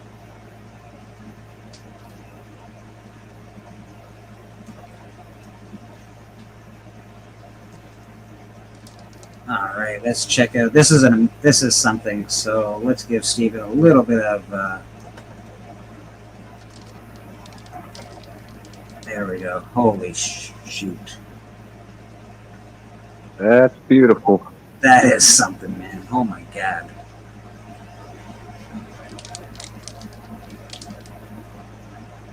The black on the cover too. You got a 5? The black looks really solid. The only problem is the lower staple. It's just a little bit rough, and that's all that they gave it the 5. The rest of it is it looks like a 7. It is. It's always, you buy the book, not the label. There could be a 6 that has various problems or whatever, but the black cover is so tough. Yaniv found this for me. A guy had it in thank you. A guy had it in his collection that he had put together, and he was a stickler for colors. Sounds like me, but he was a real stickler for colors, and he had this for quite a long time. And Yaniv had taken several runs at him to try to get these from him, and then for some reason the stars aligned, and he said, "I need to clean up some stuff financially, so my bats are going to go." And Yaniv said, "Well, you know, I would." He says, "Are you interested?" I says, "I do. I need the Bat 9. I have a guy for it." So then he bought it, and then I bought it from Yaniv. And he has an All-American 22 of mine that is a 7.0 in white pages, which I think is 22 is So it's an early appearance of the original Green Lantern. I think it's the seventh appearance of him, and then it's I think the fourth or fifth appearance of the Atom, and it's like the third highest grade on the census, and it was one that I had that it just came into my, you very, very seldom see them that high grade or with white pages. And so, but that one doesn't really, I mean, it was sort of an outlier, but that one is the one that kind of went away, is going to go away. He has it now. But this is the one, this was the hardest one to get. I mean, that's not to say that the Bat 1 or the 3 were not, I mean, none of them are really easy in grade. They're not. This one was the one that had eluded me because the people who had them always priced way, way too high. And with the black cover, it just shows everything. And so when Yaniv found it, he says, I found the one for your collection because I know what you're looking for. And this is the one. So then it was sort of like, when you ask him to go find you something, you better be ready to move because the man knows where all the bodies are buried, seemingly. And so, yeah. That's a beautiful book, Steppo. Congratulations. Yeah, thank you. That is absolutely amazing. One last thing about this one that's sort of interesting, because I always like to do the history on these things. Bleak, could you make me big just a hair? Sure. It is cover dated February, March 1942, but it came out December 6th, 1941. So the day that this book came out, the next morning, Pearl Harbor was bombed. So I always say, what was going through the kids' minds when what was going on in the world when this book came out, and the kids are reading it. So the kids that were reading this, listening to the radio, Pearl Harbor was being bombed. That's man. That's a hard day, man. Yeah. I can't imagine having to live through something like that, to be honest. We're very lucky we live in the time that we live in. Yeah, you and your Yaniv relationship has paid off tremendously. It really has. He's always been, I've always had conversations with him, various things about, because he's a big Alex Schomburg fan, and we've talked about Schomburg off, I'm not buying anything or he's not after anything. It just, the relationship worked, and he basically, for the Tech 31, he had to fly across the country twice and gave up something out of his collection, was forced to, in order to get that book for me. So he has gone way, way out of his way for me. So did Jordan Seymour, his partner, also, both of them, very, very good people to deal with. When you're dealing in books of this size, this magnitude, the pricing on them is somewhat problematic. I mean, in other words, if you have to step up to get a book, these are the kind of step up books that you do. I was fortunate enough to trade all of my bronze keys have gone away. All of my big Silver Age, my two biggest Silver Age keys have gone away. So that's how you do it, though. You have to make up your mind where do you want to be. Yeah, no, it's you. Beautiful. The last beautiful cover. Yeah, the last three books that you've gotten: Captain America 1, Batman 31, I think, and of course. Yeah, but it was the three that I got from them. This makes four. Is the Cap 1, the Tech 31, the Captain America Weird Tales 74, the red one with the red skull, and then this one. Really awesome stuff, Steven. Really awesome stuff, dude. Top shelf shit, man. Yeah, man, that is definite top shelf stuff. For sure.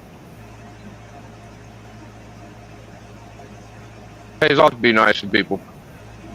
Yeah, it pays off to be nice, man. You gotta be nice. Yeah. I think it's important. I try to be as nice as I can. Mm-hmm. Papa says, great book, even though Batman sucks. Come on, Papa. Give your head a shake. Papa hates everything, dude. He don't know what he likes. He likes big old titties. That's all he likes. Papa likes boobies, yeah. I never heard him say a bad thing about a girl, but everything else, he will bash. Yeah, man. So that was Keys of the Week. We did The Hunt last night. We did Friday night was Collector Club, even though it was a little different. It was the 4th of July Club. Yeah, it was a fucking holiday. Nobody. So we sort of watched we Really? watched some fireworks on Biggie's channel, which was pretty cool. We'll get back to it, I think, next Friday. What do you Wednesday? Which book are you reviewing this week, Biggie? It's like the book that has been the hardest to pin down the boys for, dude. It's like we couldn't do it Wednesday. We tried to do it today and it didn't line up.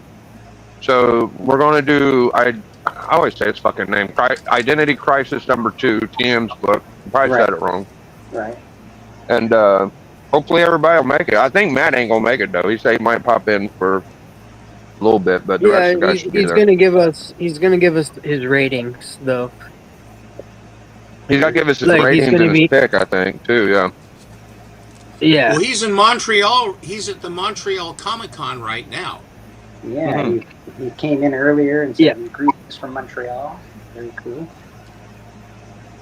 Anyways, the best comic book club reviewer for comics channel or show is coming back soon. It'll be Wednesday. I do like our little review book thing we do.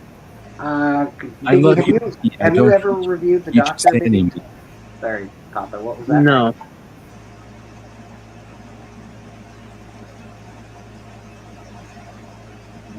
The heck Whatever you he want, said Papa? was a no. I love you, Biggie. I don't hate you. Just Annie me, LOL. Okay, I love you too. Papa Wheelie. So it's about 1:15. We usually try to go around the horn, see what everybody's doing. Oh, Archivist, man, I appreciate you, brother. We got a little donation from the Archivist Adrift. Appreciate you, my friend. Let's give you some love. Okay, you had a balance of 93 cents. All right. And at an average of 2.25% interest over a period of 1,000 years, that comes to $4.3 billion.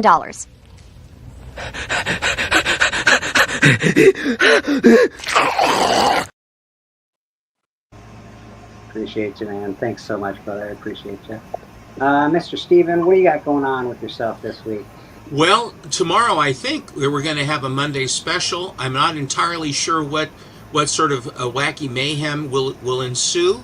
I will be there. I will be in attendance. Then I've got a gig coming up with TM in a little while. So that'll be coming up in a while. And then, of course, we'll have our Friday special or Friday hangout with Nate and Hagen and Lyle and Big Matt and Alan and I.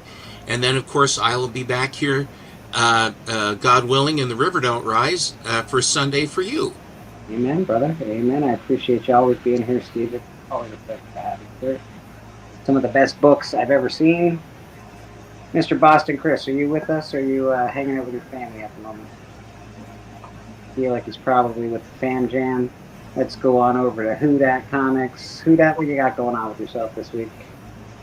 I got an auction. I'll be on an auction this evening on Astonishing Auctions. I was just looking at stuff, you know, some nice little stuff. But yeah, I'm going on Astonishing Auctions tonight for at least a couple of rounds. You know, some of the stuff that didn't sell, I didn't even put up. This one, I'm probably gonna get graded. I don't know. It's just nice. That's cool. But and here's some of the other ones I got signed that I don't think I've shown. But got that signed by Brian Stelfreeze. Nice. And the hip, you know, basically the hip hop action. So, but yeah, I'll be on there. I'll probably have an unboxing eventually whenever CDC sends me my books. I have my giveaway going on for the channel membership. So if you want to join and possibly win some crazy books, you're more than welcome to. What else? Me and Boston Chris are probably gonna do a show. I don't know exactly what day, but probably this week we'll probably do a show. Graphic content, maybe talk about Jurassic World and stuff like that. Preparation for for Superman, and what else? That's about it, man. Besides the hunt and church and stuff that I joined, so people are interested in watching all of that and buying some good books on some good deals. You know who to hit up. So We appreciate you being here. Who Dat's always got good stuff. We do Band of Brothers auction once a month. yeah, we got to do that. We got to do a pop up or something. We got to do Good one stuff. sooner. Yeah, maybe we'll get together this week and figure something out. So that is Who Dat Comics. Check him out on his own channel. And of course, we got Papa Wheelie. Papa Wheelie, he does. Oh, I unmuted him. I don't know why I unmuted him. Here we go. Papa Wheelie, he does lip syncing. He does every Thursday night. He does Sweet Chin Music. That is a wrestling show. Him, Beckerman, Biggie Shack, Boston Chris, and D when he can make it. They do a wrestling show together. It's really awesome. If you like wrestling, you're gonna really enjoy the show. We got some great topics. They always talk wrestling, and it's good stuff. He's always on Mad Spidey's. He's on Band of Brothers with us, and of course, he's here on Sundays at church. We appreciate him. But thank you very much for your participation, my friend. Who we got here? Is this the Tone? Tone, what do you got going on with yourself? Oh man, getting stuff ready for the next episode of The Hunt. Be sure to check out. Be posting next week sometime the giveaway that we'll be giving away for the next show. Like I said, Nate Comics will be showing up on the next show, so be sure to show up and support that. And man, hey, also I'd like to thank the Comic Book Awards because The Hunt has been nominated. So yes, always a pleasure to be nominated, man. I mean, hey, even if I don't win, I like to be nominated. So hey, it's fun. It's fun. Absolutely, and yes, you should be nominated. The most entertaining comic book show on YouTube, right there. So be sure to tune in every other Friday. Or every other, I'm sorry, old school schedule. Sorry, every other Saturday. Sorry, every other Saturday for the main event. And we try to have it at 8:30 Central Time or 9:30 Eastern Standard Time, but 8:30 Central Time. So be sure to show up for that, man. We're just trying to have new competition. Like I said, people showing up, having fun. That's what it's all about. And there's a champion right there. Look at the world out there. You see, Mom says former world champion, you know. Del Ghetto came in last night and put the Tone on his back, gave him the 1, 2, 3. 1, 2, 3. He brought, just like the shirt says, he brought it. He brought it to me. So that's all I'm saying. You can come on there, bring your stuff. Hey, you can win, man. Bobby right there is proof that you can come on the show and win. And hey, he's already said that he wants to let the money roll to the next one. So hey, we're going on with it, man. So be sure to show up. You got a chance to win cash. You got a chance to win prizes. So hey, it's The Hunt, man. That's what we like to do, is have fun. Amen, Tony. Amen. We got what's that? What's that? Who that? What's that? Don't act like you didn't show something. Hold on. Rad. We'll do Rad, and then we'll get. That's awesome, Rad. That's freaking awesome, dude. Holy shit. That is a cover to Murder King that Rad has done, and I can't even say how. That looks a lot like your Bleecker Street logo, Bleecker. You know that? Yeah, very, very close. Very close. Very similar. Hell yeah, Rad. That's so good, dude. And you can find Rad here at church. You can also find Rad at on Instagram. He is open to commissions. Steven has bought a bunch of commissions. He's given art to people in the community, myself included. Rad's awesome. Check him out. And vote for him for the Comic Book Community Awards. I don't think Rad's won an award.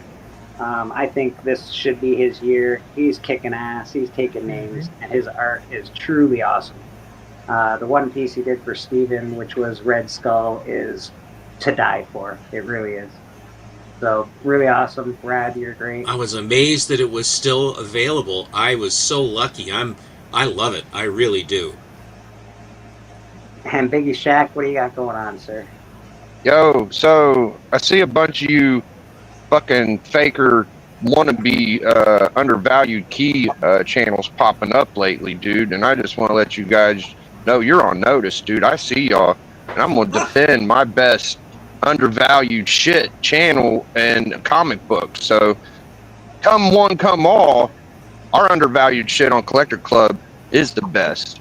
And you know, we had a good week this week. I think I was on MJ's, I was on the Son of Crom's thing. It was a pretty eventful week. Or was that last week? Time flies, dude.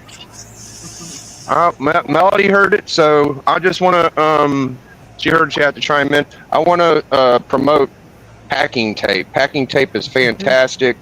It's really good shit. Come see us on Identity Crisis 2. I'll let TM carry the lightweight. See y'all later. Thank you so much. Thanks, Biggie. What? And of course, apparently Papa Wheelie wants to get put up. Yeah, okay. Here is my impression of TM. You all need to watch my MOM, Jane on HBO Max. Hey. Spot on, Papa. Spot on. Spot on impressions by Papa Wheelie. TM Nerdy, what do you got going on your Well, I gotta start it off by like you guys all gotta go watch Revival. You guys gotta all go watch the shows and stuff, right? No, I did an unboxing yesterday. Yesterday was Callie's birthday, but also my birthday. We share a birthday, which is kind of cool. I like that. And I did an unboxing for Callie's mystery box. Go check that out, see what I got. I kind of already showed a little bit of it today. Tomorrow, I have my Beneath the Trees Where Nobody Sees issue number 2 review dropping. Issue number 1 review did really well, so I'm not discouraged at all by continuing this series. So thank you to all who watched and liked that video, because it got some good likes and some good views. And then this Wednesday, Chatting with the Comic Community is returning, and I will have the officially unofficial geek. That's Carrie joining me. So that would be, it's going to be really cool. And then the next week, of course, it's going to be Biggie. And then later on Wednesday, we're going to be doing my pick. Thankfully, Identity Crisis number 2. It is the most controversial issue out of the series, so tune into that to hear everybody's thoughts, because I guarantee you there's going to be some things said. Sorry. And then, of course, Collector Club on Fridays, Mad Spidey's on Saturdays, and then back here on Church on Sundays, and then just randomly on Biggie's channel for 2 to 4s or just some hangouts. Yep, I want one more thing. Sorry. Shout outs to Norrin Rad. I'm getting an Iron Man original art from him, so thank you very much. And thank you to Callie to send me an AOK and everybody being nice. Appreciate y'all. Yeah, absolutely, man. Absolutely. How do we get rid of this? Okay, so we're gonna, I think it's me next. Let's do something real quick. I'm gonna share my screen real quick. TM, appreciate you being here, brother. You're awesome. Myself, I'll be here every Sunday as usual. I've also been dropping some good videos, just extra videos. They're 4, 5, 6 minutes long, maybe. But they're doing pretty well. This last video that I dropped, the Jim Shooter and Mattel Make a Deal, that got over 239 views so far. The other Jim Shooter one I did in the same style got 159 views before that. So pretty exciting stuff. I'll drop another couple this week. The next one I'll be dropping on Tuesday, and it's sort of special. It involves our very own Steven, Collecto6. So appreciate everybody watching that stuff, man. Appreciate it. Thanks very much. And of course, we're doing Band of Brothers auction. And you'll see me around Biggie's channel. You'll see me hanging out at Hoodat. You'll see me on the hunt.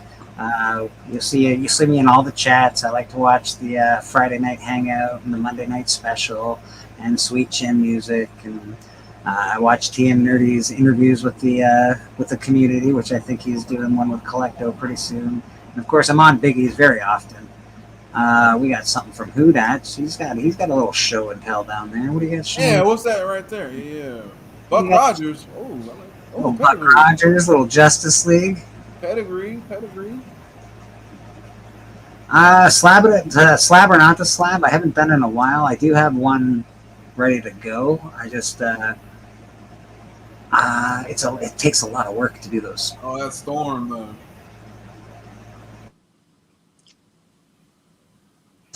Those figurines definitely bring back a lot of memories.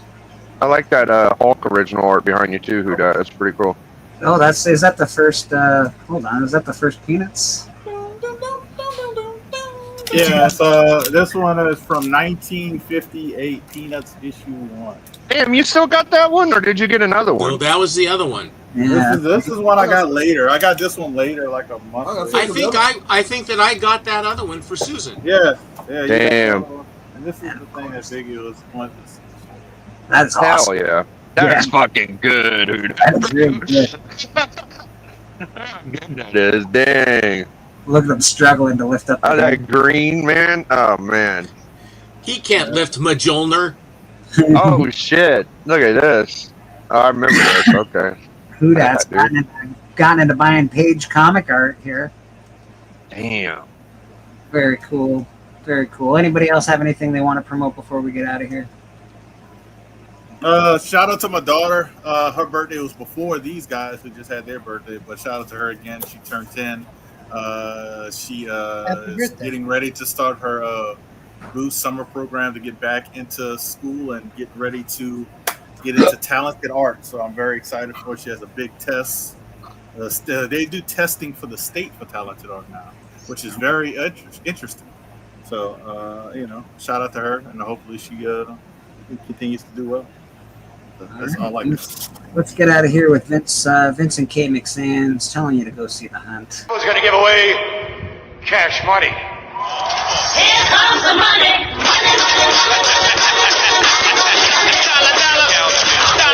If you're asking The Hunt, get that money, baby. I'm not going to give away my own